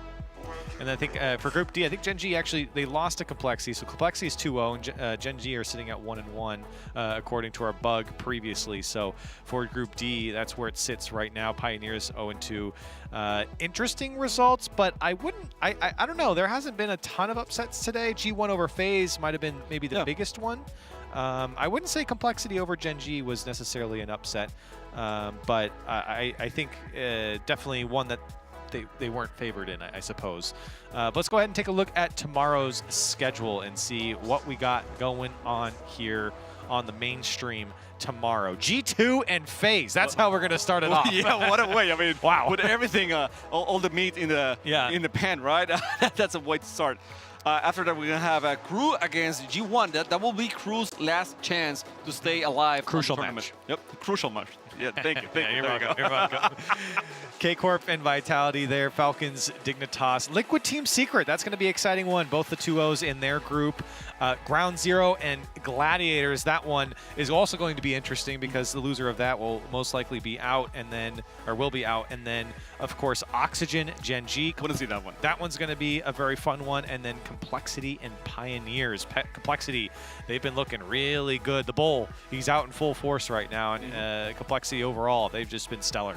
Oh, they're looking great. They're feeling like the team that they knew they could have been. You know, that time when they switched from South America all the way to NA, and now, you know, they are actually showing the people what Complexity is all about. Yeah, it wasn't that North America was weak. It was that Complexity was good. Yeah. I stand by that. Yeah. Complexity was a very good team, and they are a very good team. That CRR pickup, boy, they've just taken off. I gotta say it. I love Shad, but you know, CRR, it's a real deal. Yeah, yeah. So, Chimako, I appreciate you joining me here on this final matchups. Anything you want to say to the people before we head off? Thank you. I mean, thanks everyone. I hope you enjoyed.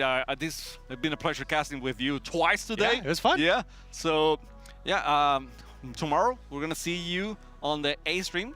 So yeah, check it out. I mean, here or the other place or whatever, but you know, check it out, okay? You can do it. You can do it. We trust you. I think they will. If they came today, they'll be here tomorrow. We appreciate that. Thank you guys so much. It's been a lot of fun. We'll see you tomorrow. Under my umbrella, shelter from the cold.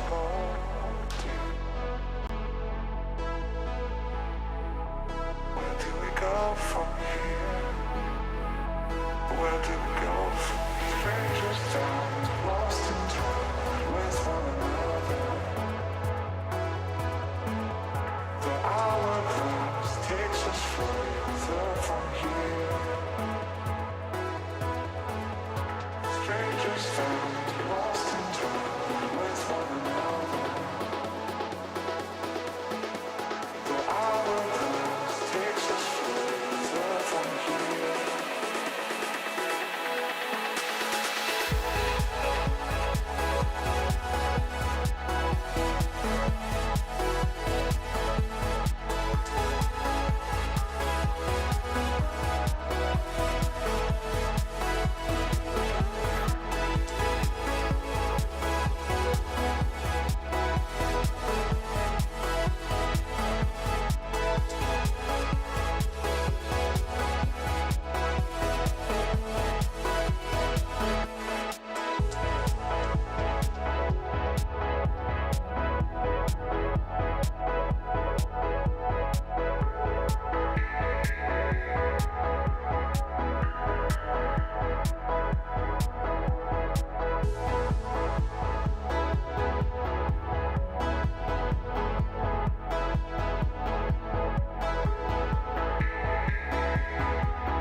My feet off the ground, let gravity take me up. As beautiful as it's been, it's time for me to go.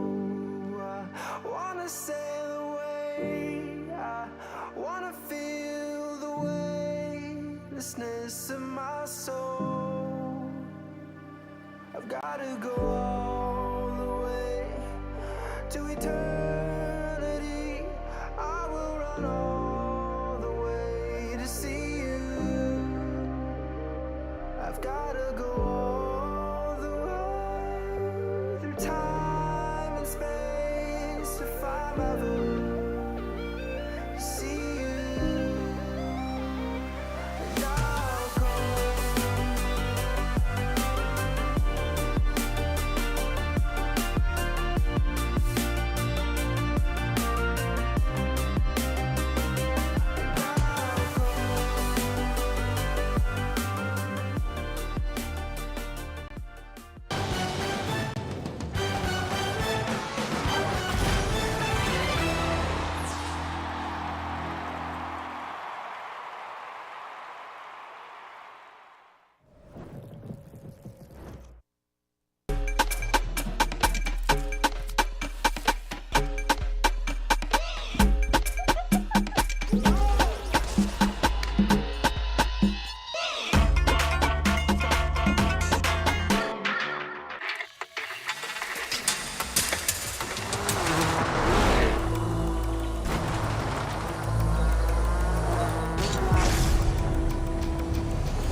love, but baby.